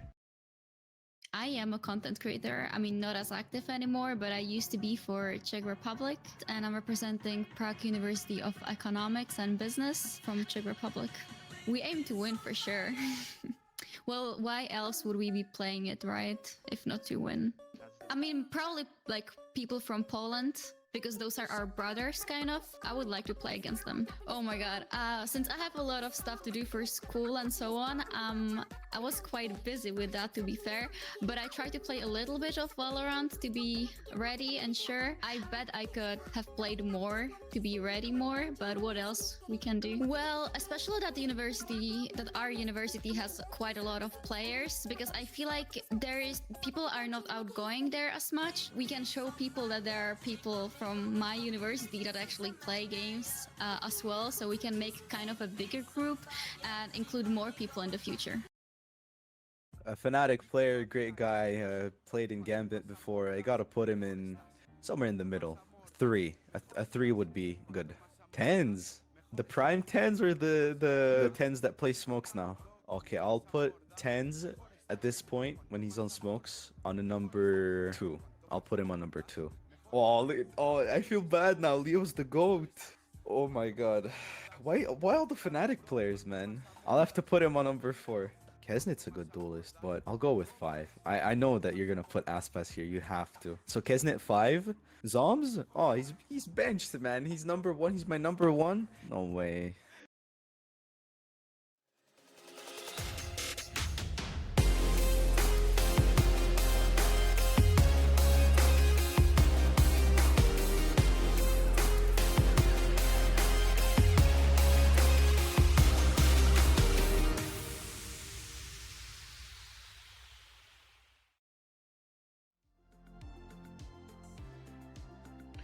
Welcome back, everybody, to the University Esports Masters Valorant Swiss stage, and we are in our last round, and the scores are starting to get a little bit dicey. So I'm going to hand it over to Hannah, who's going to talk you through this leaderboard and explain exactly where we're at right now. Yeah, the standings are out from round 5, and of course, with only one round left in it, there's not much more movement you can do. And if you take a look at those wins there, anyone on 4 or above is pretty much guaranteed, from what I can work out, to be in that top 8 at the end of the day. Most likely, there will be one spot in that top 8 for anyone on 3 wins. And there's quite a lot of teams that may end up in that position. At least 3 of those that are on 3 wins at the moment, Estuba, Facultet, Stingrays, are very, very likely to end up on 3 because of their seeding. And then there's a few of the teams down with just 2 wins and up on 3. And they'll all have to fight it out tomorrow, potentially in the tiebreaker situation to claim that last spot. But for now, we're going to be focusing on the Korean Pop Superstars versus Stingrays, our final streamed game of the day. The winner of this game is, from what I can work out, no guarantees, will be making it to playoffs, and the loser most likely will be playing those tiebreakers tomorrow. So quite a bit on the line here, as there's most likely only one spot left for tiebreakers. There's a lot of teams you'll have to fight off to claim that if you need it, and it's nice to see that there's a pretty good chance that our other Great British team may be able to sneak their way into this top 8. But yeah, on the other hand, not dateable right at the top of the leaderboard. 5 wins, looking to make it 6. And yeah, for the rest of the teams there, representatives from across the world, Ukraine, Ireland, Germany, Poland, Spain, and Croatia, all currently in the top 8 for the Valorant Swiss stage, looking to make it to playoffs tomorrow. But we're going to head over quickly and look at the map selection for our last game of the day. And surprise, surprise, we've got Ascent for the No fourth way. time today, Bigfoot. Yes, unfortunately, we will be back on Ascent, but no worries, it is a great map. Of all the maps, to be fair, I do love to see Ascent, so I don't mind seeing it 4 times, although maybe these teams should have add a bit of variety to their vetoes. You know, bring us a Lotus, give us a Breeze, send us a Sunset. Unfortunately, we won't be getting that today. It will be Ascent, and Bigfoot and I will try and guide you through this final game of the day as best we can. But yeah, do you want to talk a little bit about the teams we've got here, Bigfoot? Obviously, we know KPS. We saw them earlier. The other great British team, second seed for our region coming into this tournament. But what about the others? The Spanish roster. What are they looking like? Well, Stingrays are looking pretty good ranking-wise, very high up. Immortal 3, Ascendant 2, Immortal 2, Ascendant 1, Immortal 3, etc. There's quite a few players on this lineup, so we don't know exactly who we're going to have in the lobby tonight. Apparently, they were a great team last year in the last University Esports Masters that had a lot of impact, but were yet to win. So they had high hopes moving into this league as they start to replay some of these teams that they met previously. And sitting on 3 wins, this game could be quite important to them. Sorry, is it 2? But they're sitting on the edge, and if they win this game, they'll be comfortable. And if they don't, it's tiebreakers tomorrow. That's what I worked out whilst we were going through those stats. So even if they lose, they may make it through the tiebreakers, through to the final 8. But ideally, obviously, they will be looking to win. Zen. Yoru, Zen. Oh, another Yoru. No. This could be great. I mean, it was used to great effect by McNuggets in the game we just saw. But no, yeah, it would be a bit troll to not bring out, to bring that up here on Ascent. Much more viable over on that bind that we just saw from McNuggets on the Irish side. Now, here on Ascent, we all know what's up. There's going to be 2 KOs. There's most likely to be 2 Omens.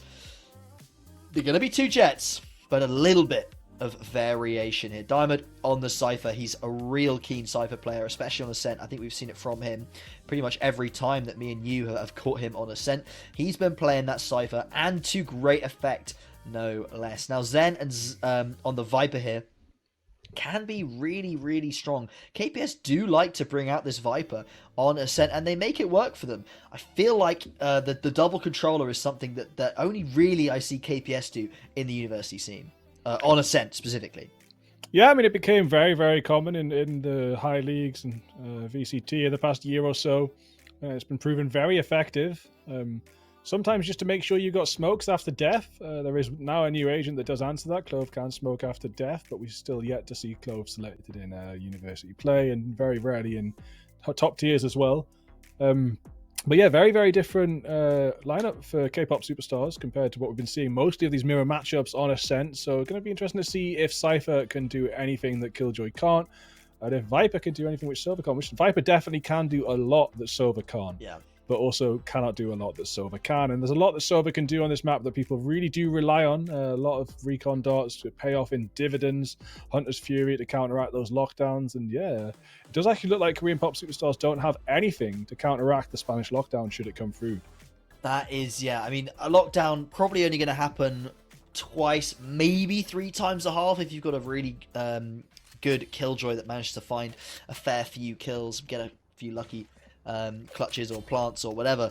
Then they might get, maybe you get 3 lockdowns out of half. So maybe you can outplay 1 or 2 of them and reduce it. But like, the lockdown is so impactful that opting to not have a counter to it is it's a choice, one that KPS have made, and we'll have to see how it works out for them during this series. Gerald, what a great name from Gerald. this new PvP player. I absolutely love this. Zion for KPS. Playing it slow, playing it steady. We do see Korean pop superstars back off a little bit. They've got people on those extremities. They've got a little bit of contact towards those mid. And with that Viper wall down, they will be able to claim a lot of this map control pretty much for free. That's one of the huge strengths of this agent, and one of the reasons why you often run her in that double controller comp. You just get so much more map control with that agent, and you can hold it for so much longer with how often you can bring that wall up. You can deny a lot of their retake plays. Gerald has found their opposite number in Zion, and Dash taken down from behind. Oh wow, dismantle Korean pop superstars. Turning into a compost in the garden. Dermot steps forward with 21 HP to find one, but easily traded out by Chuvy. And yeah, Stingrays take this first round against KPS. Yeah, quite quickly as well. As once the execute came in, they were all felled very quickly. Chuvy in towards that tree position, just fighting through the smoke, finds a couple of headshots. And Gerald as well, able to knock down that other jet. Zion, of course, historically in the Great British scene has had a very, very strong set of results in the KPS games, but so far from what we saw them today, they were quite quiet in the game that we saw from them versus TDU earlier today. And now with just the pistols in hand, what can they do? Yeah, they're the pot shots. It's a Marshall, so it's at least it's not an outlaw, right? But it can do a lot of damage. Yeah, and save rounds anti-ecos, the Marshalls can still be pretty good, especially if they haven't bought that armor. But it does seem like KPS are playing slow enough to maybe get away with something cheeky if Gerald peeks out. Oh, Gerald spins around just in time to take Dash down.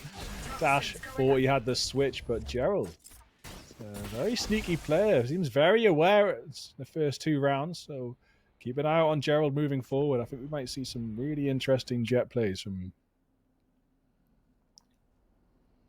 Monkey Donkey, another great name. Again, playing that tree position, quite difficult when you have that Viper down. It does isolate a lot of those angles that you want to play, and this Omen adapting well, playing very close, but this does give an opportunity. Close range with the pistols, who knows? Classic right click can do a lot of damage in the swinger. There you go, Zion finds a quick opener. Classic as well. Might actually be something to play off the back of that, but generally if you get these stronger weapons, you won't really get away with it. But Zen and Derb had classics in hand, traded up to better weapons as well. There's only 11 seconds to go. The spike needs to go down, but the spike carrier has been killed.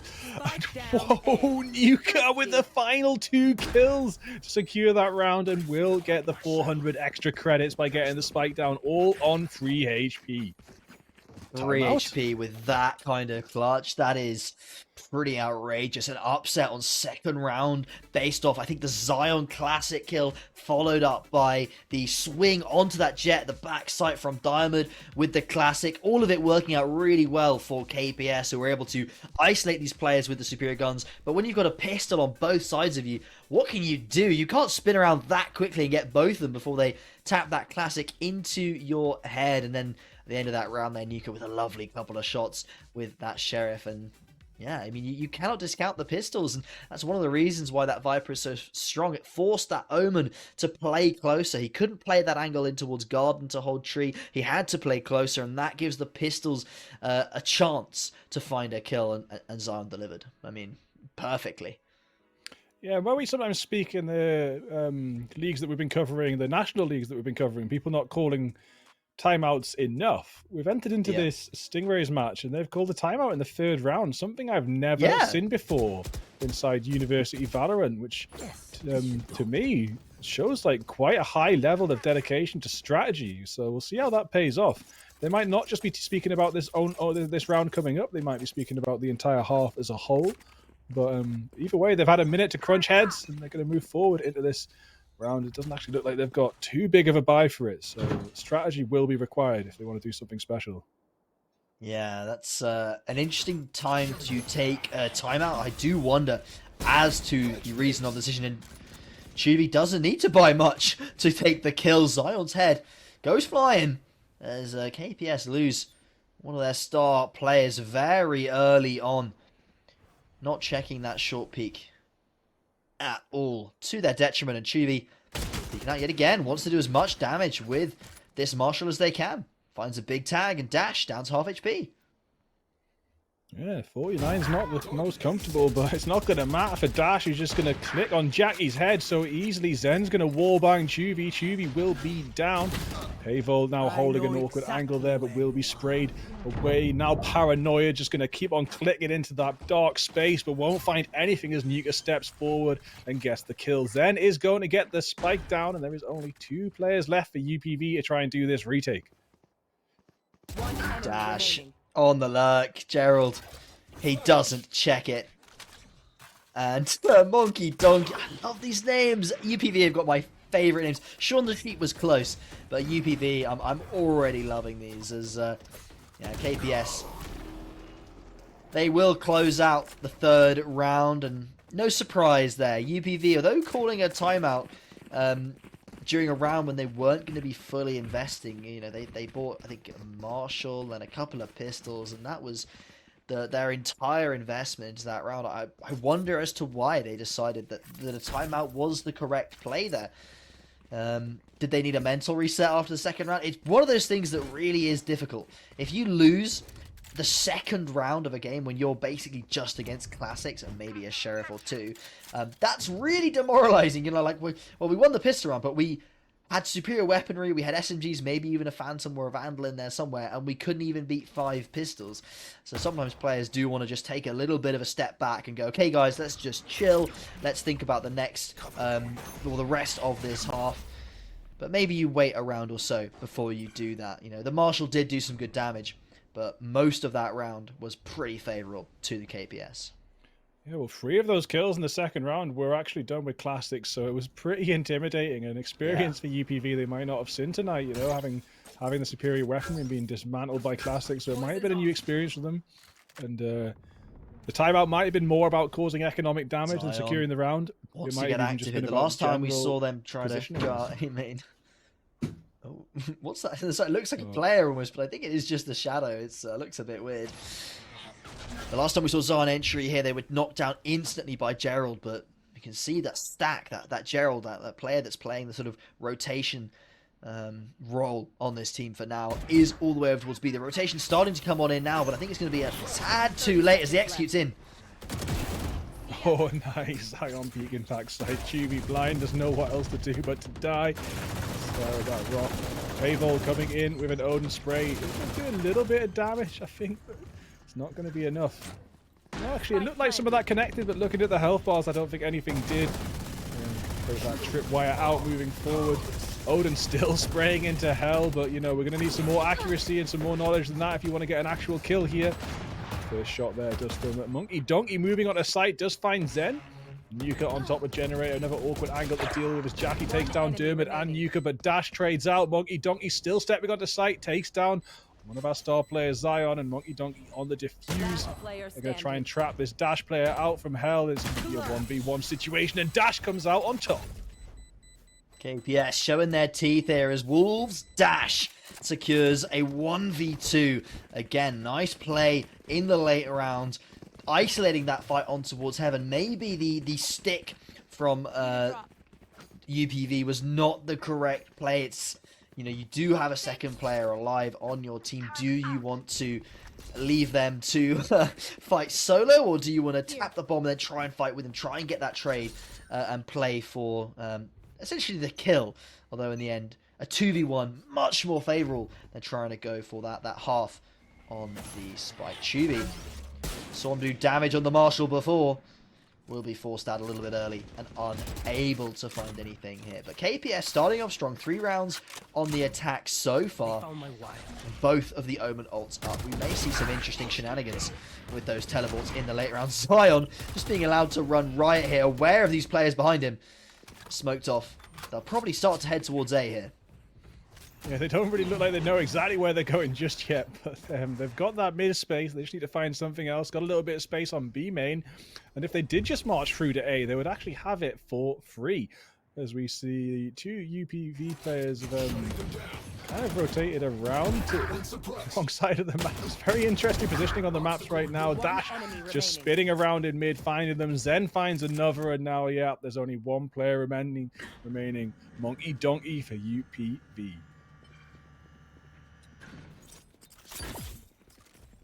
I mean, this round pretty much spelled out for us already, as KPS have been showing some real strong performances here on the attack. It looks a little bit chaotic at the moment. I think both these teams trying to get quite aggressive, especially on these rounds where UPV are on this anti-eco. They're on an eco. They're trying to push out a main. They're going towards middle with marshals. They're trying to take quite aggressive fights, and someone's invested quite a fair amount But so far that's not paid off for them too hard. They've only managed to secure the pistol round so far in this game, although Monkey Donkey may be about to change that. They want to go for it, and Zen will shut them down. 4 rounds going the way of KPS and keeping enough players alive to build a very comfortable economy and finally get the other ultimates, well, much more towards being online. Zen just one off. That Viper's pick can be really tough to deal with. Chuvi obviously can use their ultimate in response to it, but it would be quite a big investment for that Viper's Pit if they did decide to use it. Dash also pretty close with his, and the KO ults, they can always come out against each other and leave no one with any abilities whatsoever. Okay, now Gerald's got an op in hand, but very interesting using that poison orb for the push there. It does block any early peeks from the defensive side. They managed to take a little bit of space with it. Gerald's going to peek onto Zion, get a shot down with the op, and it will be UPV on the advantage for this current round, but 3 rounds behind altogether. They have kind of been played with a little bit by KPS ever since Korean Pop Superstars whipped out that victory with the 3 classic kills in round 2. They've been in control of the ship, and UPV are looking to start somewhat of a mutiny as they get that early pick followed up again. They're in a 5v3 situation now. Should be pretty comfortable moving forward. First advantage we've really seen go UPV's way, and they're in a position to make something of it. With all these players stacked over towards B and plenty of information from those 2 A players. On the angle as well. Operator so powerful in situations like these. But using that Viper Smoke really well. The miss from Gerald! That could be disastrous. Does find the kill, but Dash finds 2 in response. Has to look for more and finds it. Dash is going huge. It's a 1v2. He's pulled it off before. He's got the spike down. If he does pull it off, it will be the first ace we've managed to catch on stream today. Undoubtedly, there must have been an ace somewhere else in the amount of games we've had tonight, but we haven't seen one on stream. Can Dash get these final 2 kills? Has been caught out by the 0 point. Gonna try and make a peek, but it's going to be a 2 to take on with that peek. It's not going to be enough. They're too far apart, and Dash doesn't quite finish off as Monkey Donkey gets the kill and the defuse.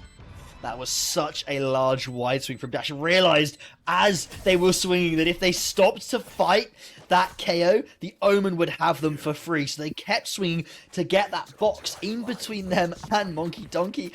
And it almost works out for them. Maybe could have played a little bit more for time towards the end of that clutch. Just try and delay as much as possible. But they made UPV pay for that round, killing 4 of their players and taking it down to that last 1v1. That's a situation where UPV, yes, they're going to get the round win there, but their economy is not going to thank them for losing so many players. Yeah, so close, and I think you're right. Time might have been the essence there. If Dash had just played a little bit of ropey dope, a little bit of where am I behind that box, behind that raise on that box, maybe could have got away with it a little bit, forcing Monkey Donkey onto the spike and trying to focus on the defuse rather than the duel. But yeah, very, very close and extremely hard clutch situation. Clutch situations are so hard to deal with on the spot. Yeah, everything is clear in hindsight, but you know, we're trying to talking about like, oh, could you not get 5 kills? Can you not kill the whole squad? Come on, Dash! Instead of just 4 of them. I mean, it's still impressive as it goes, isn't it? And hats off to Dash for handling that up to that point. And already has proven themselves very vital to their team earlier on with that 1v2 they pulled off on towards that A site. So definitely nobody's going to be pointing at them as the person to blame for that round there. 11-4. 4 of them just from that previous round alone. And KPS still going to be buying. And this is another strength of the Viper. Gerald? That wall blocks off so much towards mid, and Gerald just confidently walks through it and gets punished for it. KPS, they want that mid control, and they demand it. I think after that, Dermot, the IGL of Korean Pop Superstars, after seeing Gerald walk out into mid facing one way, might be pretty confident moving forward. Probably feels like he's got the game in hand after cleaning up that super easy kill that made Gerald look many ranks below what he actually is. So I'm pretty sure that Dermot has a lot of confidence moving forward now for the team. 3 kills as well in that round, taking down Jackie to close it out. They're only 3 rounds ahead, but I do have a feeling that they're going to be feeling themselves moving forward.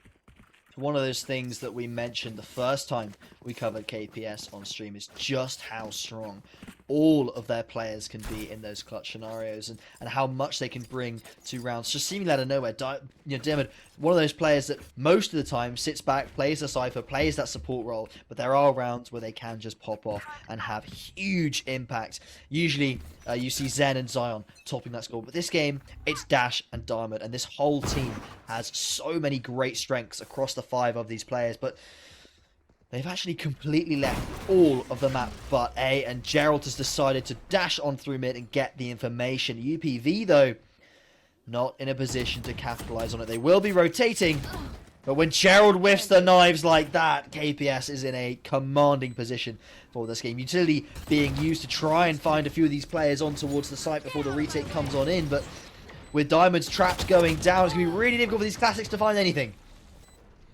It's a shame because Gerald is quite literally the highest ranked player of the entire Stingrays roster, whether that's in this lobby or out of this lobby. And it's just a couple of small mistakes can really throw off your mental. That might be something to do with what's going on here, but yeah, unfortunately, Gerald being a player whose rank would suggest that he's going to be holding it down for the team hasn't quite managed to come out on these 1v1s that would really change the tide. So moving forward, we'll hope to see a little bit more from Gerald. Monkey Donkey currently the top fragger for UPV.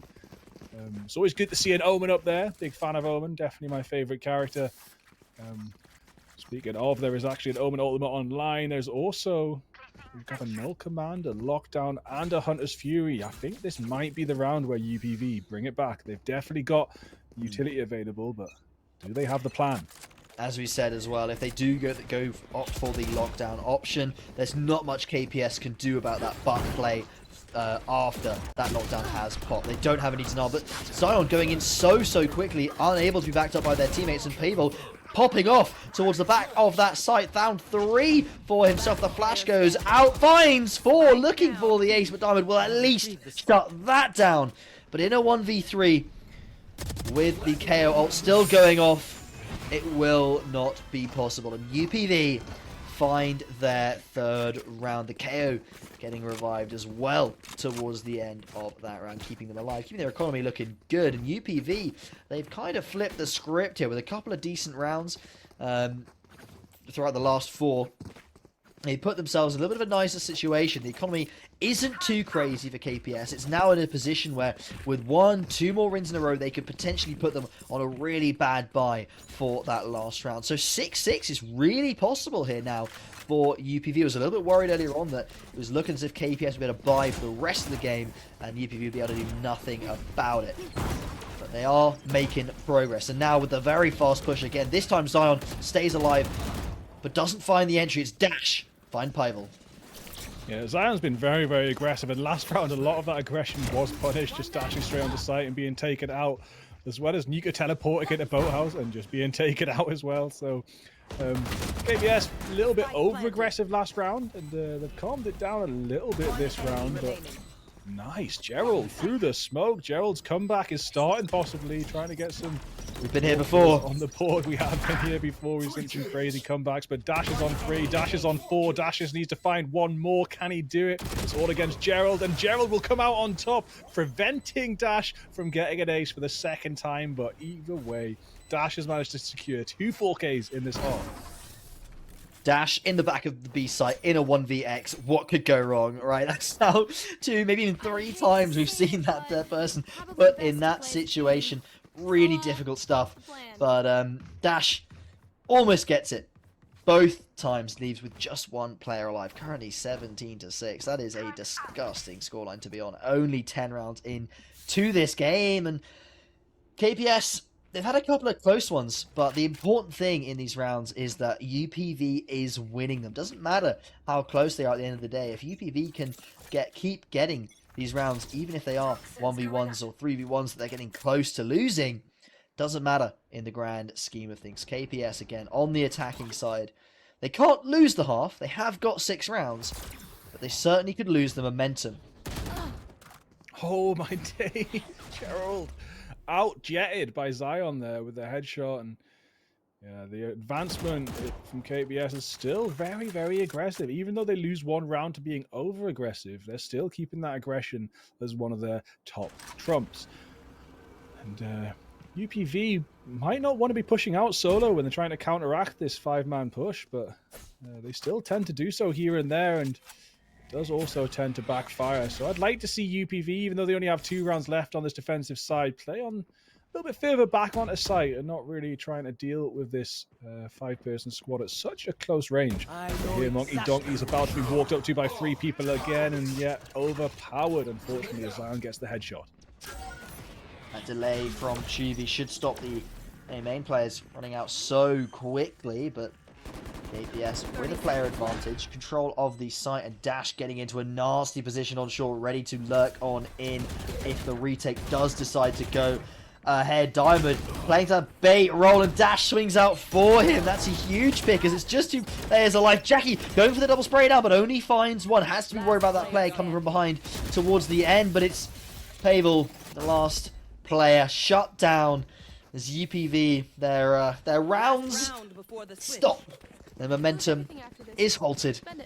KPS putting on a really, really strong attacking side here. I think usually we see the defenders getting those side wins here on Ascent. That's certainly what we've been seeing the rest of the day, is the defenders really starting off strong, and then when we see those attackers swap on, they start to have a little bit closer of a game. So far, KPS proving superior on the attacking side. Everything could change after the half, but there is a lot riding obviously on this game. You may have to play a full another day of best of ones if you lose this. No team wants to have to think about that. 24 HP on Jackie, but Zion is found towards B main, but the real push is over on A Bigfoot, and nobody's realized. And the spike will go down very, very easily. All 4 players of UPV now trying to come into the fight, but possibly a little bit too late. Dermot, interesting. Just taking his time, making a Cypher setup in the middle of the round. Yeah. Could have easily have been pushed and headshot there, but yeah, UPV just don't quite have that same aggressive confidence that KPS have in this game, and that's the lockdown. Players have the ability, so it's something to do with their mental, I think. That lockdown has gone out, but 2 players have already died before the lockdowns popped off. So I don't know how this retake is working out, but that lockdown was so late that the spike almost about to go off before Chuvi can even take a fight. As KPS, they've doubled the score of UPV at the end of this half, 8-4. And with no signs of stopping. Really strong performance from them on the attacking side of Ascent. Mostly down to just Dash having an insane half. 20-7 with 7 assists to boot. An incredible performance from this player. Most of those kills, to be fair, in rounds where KPS actually lost, because they were sort of 3v1s, 4v1s towards the back of B site. But still, an exemplary performance from Dash today. Yeah, I mean, that's like 3 rounds that UPV should have won, but Dash stopped them single-handedly. And that's 3 rounds that would could maybe make it 7-5 to UPV. That's insane. Dash has taken a 7-5 scoreline and turned it into an 8-4 scoreline to him, like, single-handedly. That is mental. Gerald wanting to get aggressive here with the rest of his team, but that Viper's bite slowing them down just Zen, that's disgusting. Moving headshot onto Gerald. What can the man do as the defender killjoy utility actually slows him down? Sorry, the attacking killjoy utility perfectly placed there. Dash in towards the back of the site. They're not expecting it at all. Gets a free double kill after his teammate used that near site. Lovely stuff. Communication coming out there. Dash towards the back. The Omen, of course, there being Nuka, finding a lovely blind. And KPS locking UPV out of that site completely. I mean, that's a lesson you should really be learning on Ascent in the very, very early days of playing Valorant, is clear wine, clear boathouse. But today, clear wine, clear boathouse. Today, in these Ascendant to Immortal lobbies, we've seen so many players just forget to clear wine and forget to clear boathouse, and it's nearly always backfired on them. I guess they're assuming at that point, to be fair, that there's going to be someone playing CT. You don't usually play double or even triple site, and so it is fair enough to make that assumption. But on a pistol round like that, you never know what setups your opponent's going to go with, and KPS went with the perfect one in that scenario. They did check wine. Not 100%. I mean, I'm pretty sure could have checked it a little bit harder after everything was in today. But Dermot spraying through the smoke will get an assist Oh, the no. two teammates get two other players. Dermot with 3 assists with that blind spray. So Dermot actually managed to damage 3 different people there with the spray down blind. And KPS taking a victory there will make it 10-4. UPV going to find it so hard to come back from this, but they do have a bye round. They do have something that can maybe bring the scoreline up to 5, halfway towards KPS. But of course, the Pop Superstars only need 3 rounds to take this victory now. Yeah, when you do explode out onto A like that, if you've got 2 or 3 players playing that door position, it's so hard to cross the site without some kind of solid cover or a couple of dashes just to get you over that line. If you're crossing with 3, 4, 5 players across that A opening, multiple players are probably going to get either dinked or just straight up killed by a Phantom Spray or even an Outlaw spamming, which somehow worked out so well for Zion there. Never mind the fact that Tripwires called out multiple players there as they were walking on in. Lots of threats from the KPS side. Zion, always the star with the Outlaw, finds Chuvy and wants to look for more. This is, of course, the bye round for UPV, and it is not looking good. Spike down mid. Zion's found 2 already with the Outlaw. It was a story of the University Esports League in Britain to start with. But it looks like it's a story that's going to continue into the International Masters, and starting to look like Korean Pop Superstars have secured their place in the top 8. Question I've got is, are we going to be back at Nottingham with the same 2 teams? I mean, Zion is having well, I don't know. That round was just beautiful. So many easy taps with that Outlaw, and one of those players, as you said, there was a huge storyline throughout University Esports in Great Britain about how strong this player was with that Outlaw. Every second, third round, you'd see them picking it up, and the amount of kills he found, unbelievable how consistent it can be on that new sniper. And they're proving it again here, even on the Continental International stage, as you say. Popping off yet again. 3 kills found, with potentially more to come. Plenty of time to go for that reload, and the dash still in hand. Will dash across. I don't know if they know about Omen. What a bait from KPS as Nuka finds one, and they're still not clearing him properly. Will finally fall. Chuvy with the Guardian, but no, there's Dermot as well. Dermot is here, 2k, 2 heads. Dermot's going to get them easily, and now the camera looking at Monkey Donkey, trying to get the spike down, but it's just Monkey Donkey is being swarmed. Meanwhile, Pavel does get a kill on a dash with the Guardian, but Monkey Donkey trapped in hell. Spike down. I'm not really sure what the plan or the play is here, but Sheriff in hand to do his best, but caught lacking, muted in hand, trying to shroud and step around the map, maybe even go for a very late rotate, but will be sprayed down. Korean Pop Superstars on match point secure their top 8 place and make their way through to the group stages. What a short setup. If I was UPV right now, I would be shouting, what are these guys doing? Putting 3 short like that, you've got the Omen bait. Well, first of all, you're peeking with the Outlaw, which you probably suspect is going to happen. Then you've got the Omen in the corner, so if you try and push the Outlaw, you're going to get killed from behind. And then, not only that, once you've killed both those players, Diamond's just tucked in behind a plant pot. No one's clearing that in any scenario. That is, if that's a setup that KPS regularly go for, that is incredible from them. Big, big gamble. But it pays off. Excellent stuff from this GB side. And they're 1 round off, securing their spot in playoffs, putting both of our great British teams into that top 8 scenario here at University Esports Masters. I mean, one of the great things about this map is that you can put 3 people in guard and you'll have 3 people ready for an A defense, all the same. But of course, it does leave A lacking a little bit.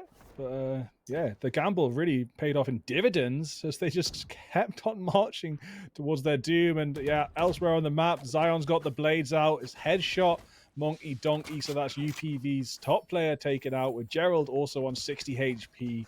It's starting to look like KPS are probably making their way through to the group stage unless something absolutely insane happens moving forward. Yeah, Zion on the angle with the operator.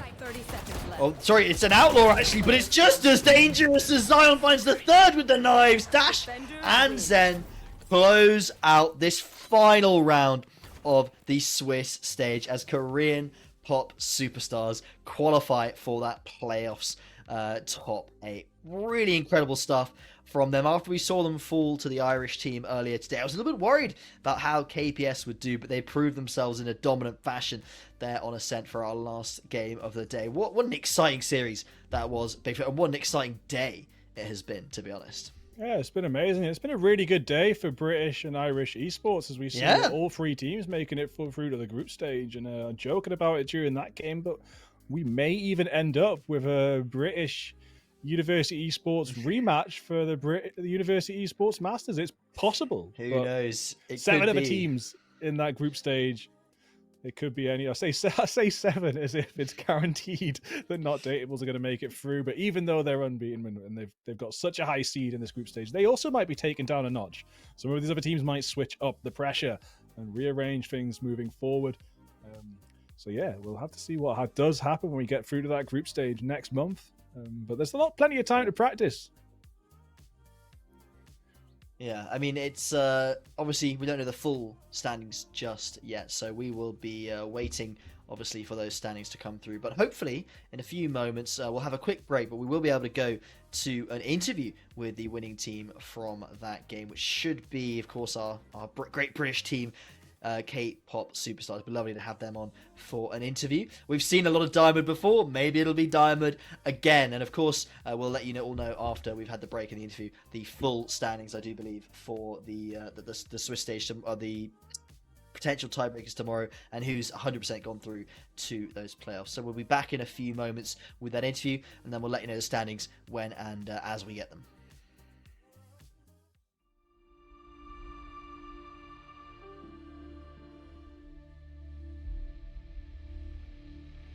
Welcome to the Amazon University Esports Masters Finals!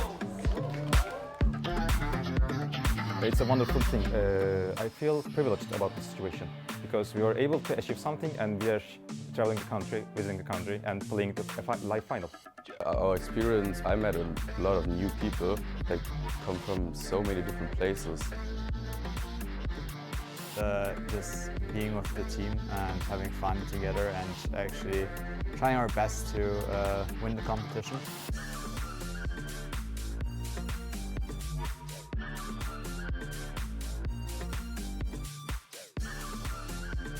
For the first game of the Amazon University Esports Masters Final.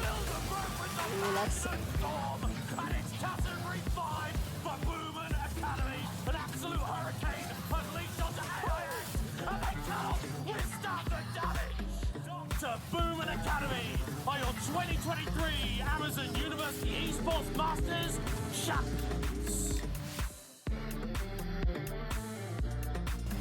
And it seems as if Amazon's time for one is Dempsey, no way! Only gonna take one shimmer on either side to crown this one, and Fabso may just have found it. Congratulations on your win. As a team now, you get to claim your prize.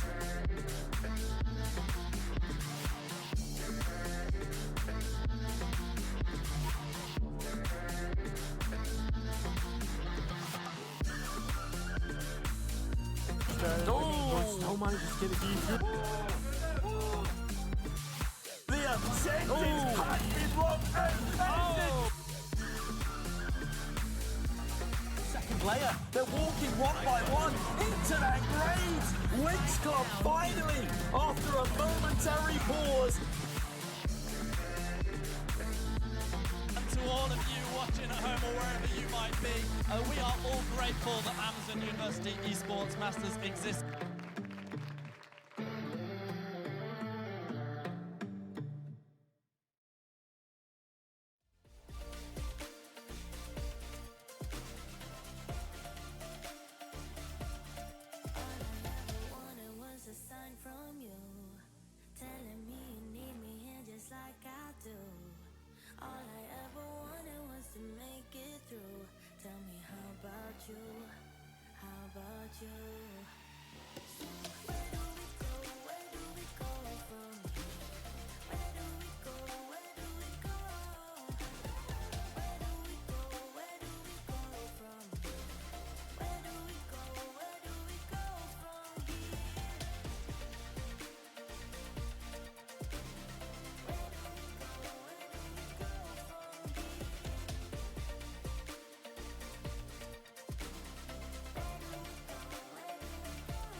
thinking of me, but you're just lonely. To me, I'm special, but to you, I'm anybody. But to you, I'm anybody. But to you, I'm anybody. But to you, I'm anybody. Anybody. But to you, I'm anybody. But to you, I'm anybody. But to you, I'm anybody. Anybody. But to you. But to you.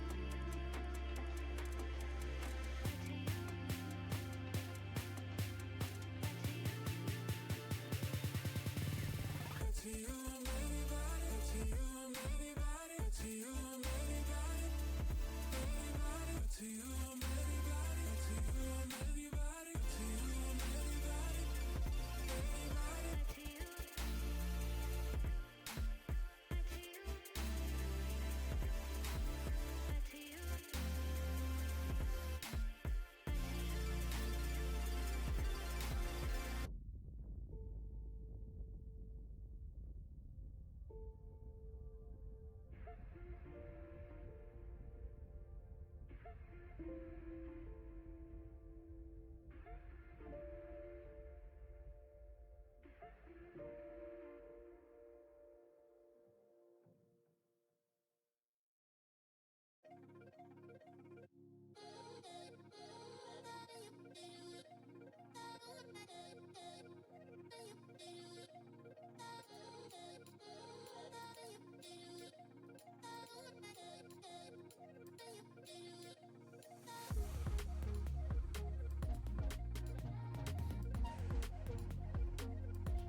Welcome back to the University Esports Masters, everybody. We are done for the day, and look who we've got with us. IGL himself, Dermot. Korean pop superstar number 1. How you doing there, buddy? Pretty good. It's been a long day, a lot of VALORANT for a couple of retired guys, but it's what it is. It's it's feeling good. Good. No, you say you're retired, maybe you're still coming back for more. I saw you on the interview with Affinity. She said, "What's next for you after this league?" And you said you're retiring, but then I saw your name on this lineup, and I thought, not just yet, maybe just at least for a little bit more of exam season, we'll see these guys bopping about. It's been. I mean, we haven't touched this game since that interview with Affinity. Wow. I'm actually currently in the GTA RP queue right now. I'm trying to get in, so it's been wild to jump back in today, but it's been a lot of fun. I miss the boys. I just wanted to ask you a quick question. So obviously you guys competed last year, but this year, how well did you know the other teams based off of your experience last year? Did it help you at all, the experience of last year to this year? Did you see some familiar faces, some familiar names? Did it help at all, the fact that you've competed now the second year in a row? I don't think the names mattered, but maybe more the importance. We kind of get the vibe that this could be a step up from the UK Valorant scene that we've been playing in, and today certainly proved that it was a lot of close games, a lot closer than we would have liked. But the status of the event really raised our awareness and kind of got us warmed in to get things faster than maybe normally it would take. And we've seen not Dateables go unbeaten, and you might have beat them at the end of the last tournament, but how do you feel about them winning every single game they've played today, and what about the prospects of a possible rematch for the Masters final? Yeah, I'd like to play the Undateables again. It was fun last time. We were missing Zen. We got Zen back. I don't think it was Kendo and Friends today. I saw Steven popping off, but it felt like Kendo and Friends in the land, so we'll see. I'd like to take that matchup again. Why not? Yeah, I'd like to see it again, but of course it would be nice to get some foreign players over to challenge one of you guys as well, should either of you make it through to the final. But it looks like these teams moving through to the top 8 are really, really tough, and it could be anyone's game moving forward. Yeah, it's we played some incredible teams today. I don't know if it was just the rust that we had and things, the comms are all over the place, and we were just rusty. But we played some good teams nonetheless. The Ukraine team, one of them was insane. But now I think we're locked in for playoffs, so we know when that's going to be, and we can maybe get some practice in after these exams. Yeah, I mean, you'll find out your matchups, I'm sure, by the end of tomorrow, probably, when these this tiebreaker and stuff all gets sorted out. But one thing I do want to quickly ask, just about that last game, you had, I think it was like the second last round, you had 3 of you towards short. So you had, was it Zion peeking with the Outlaw, then you had your Omen was tucked in the corner, and then you had you yourself hiding, squishing yourself against that plant bot. Was that a set play, or was that something just in the moment you were like, I need to just tuck in here and play for the trigger discipline? I think I think it's kind of a set play, but I think that happened like round 4 or something. We did that. Maybe it was quite early, yeah. Oh no, but we did that from pistol to that round. We ran that every single round on defense. And they just, if they went B, we came B. If they came up short, I think it's solid, and we got the trips onto A site. So it's a pretty solid setup, I'd say, for, So yeah, it's set. It was lovely to see in action how it perfectly panned out. Zion with the peak, backing on off, the Omen gets a kill, and then you yourself tucked in that corner, finding 2 quick kills. Just absolute decimation. Really lovely to see you guys back at such a top level and see progress. Both the UK teams, the GB teams, heading on to that top 8 is really exciting for me and Bigfoot to see.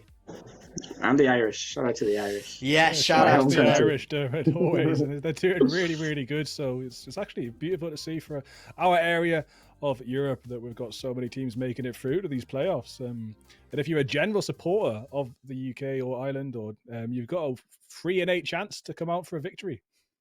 Yeah, that's the plan. I mean, I think we'll put in some work here, and we'll definitely show a better face in the playoffs. And I mean, last year we fell out in the quarters, and this year we're definitely looking to go further. So I'm excited. Good luck and all the best for it, mate. It's really good to see you back at it and coming out of retirement to give us a little bit more entertainment. As you did very, very well in that game. So hats off. Appreciate it. Thank you. Well, thank you so much for that interview, Diamond. And I believe we should be able to display the Swiss leaderboard in a second. I'll just see if we can get that up. This is the final results of the Swiss stage today. Not Dateable going completely unbeaten. 6 wins for 6 games. An incredible performance from the great British teams. Now, one thing to mention here, I do believe that there are going to be tiebreakers tomorrow for... I think there might be an issue with some of these standings. There's definitely 7 teams that are locked in. I think Falcott organization should have 4 wins, and it is WSK Fit and below are going to be playing for that tiebreak spot. I might be incorrect, but I'm looking at 2 different standing sheets here. So but from what I can tell, there are 1, 2, 3, 4, 5, 6 teams on 3 wins. And Bigfoot, that means that they're going to have to play again tomorrow. They're going to be playing tiebreakers for 1 spot left in playoffs. The rest of the teams locked in. I'm going to run through them for you now. Not Dateable, locked in at first seed, your only unbeaten team. NUPESU, that is from Ukraine, with their 5 wins. TUD Apes Azure, the Irish team that we saw earlier, in 3rd. Esports Union, the German one, Göttingen? Göttingen. Göttingen. Yeah. There you go. Sorry, I'm so terrible with names. But they are locked in at 4th. Owls in 5th. Korean Pop Superstars, who we just saw captain there, in 6th. And Falkutet, we'll call it the Croatian team, coming in 7th. A strong performance from them as well with 4 wins. Exactly. I mean, I'm so proud to have been able to see all these other teams. So pleased to have been able to see all these amazing teams from across Europe. And I'm just sad I won't get to see the tiebreakers tomorrow. I'm really excited to find out. I'm sure we'll be updated on socials or on the tournament page as to what happens with that last spot. But there's still a fair few teams in it fighting for that 1 spot. But there is only 1 available, so only one of those teams will make it. We're saying goodbye to about 6 teams tonight, including Hungary, Czech Republic, Italy, France, Netherlands, and one of the Belgian team. All of those teams are going home. There's 1 French team still in it, but most of them will be going home. And sad to see, it's only 1 day of playing for them, and then they do have to go. But such is the way of the Swiss stage. And congratulations to all of our teams who have made it to the playoff stage. Yeah, it's been a phenomenal day. Really good to see. Really good to be involved in an international community. Yeah. The production has been amazing. So big shout out to everyone behind the scenes. Big shout out to everyone behind the teams as well. It's not just the players. Some of them might have coaches. They've got universities behind them, students' unions behind them, everyone. There's so much that goes into this. So just big thank you to anyone that's been involved in any way whatsoever. And haven't managed to keep an eye out on chat today. I apologize, but shout out to anyone that was contributing to that today as well. Really appreciate everyone's involvement in this amazing community of university esports that comes together for an international event like this. It's beautiful to see. Yeah, really, really, really amazing University Esports Masters as a whole. The opportunities that it provides for these teams to play against other regions, absolutely incredible. And even just the regional University Esports themselves. Make sure, if you haven't done already, get involved in your regional University Esports tournaments. They are wonderful to play, and you could end up potentially making it to the Masters, like all of these teams have done. But Bigfoot and I are done for the day. Thank you very much to everyone in the production team, everyone on the socials, everyone in the tournament admin team. And Bigfoot, thank you very much to you for joining me here today for an incredible 6 games of Valorant. Thank you so much, everyone. And that is the University Esports Masters Swiss stage over and out. See you later.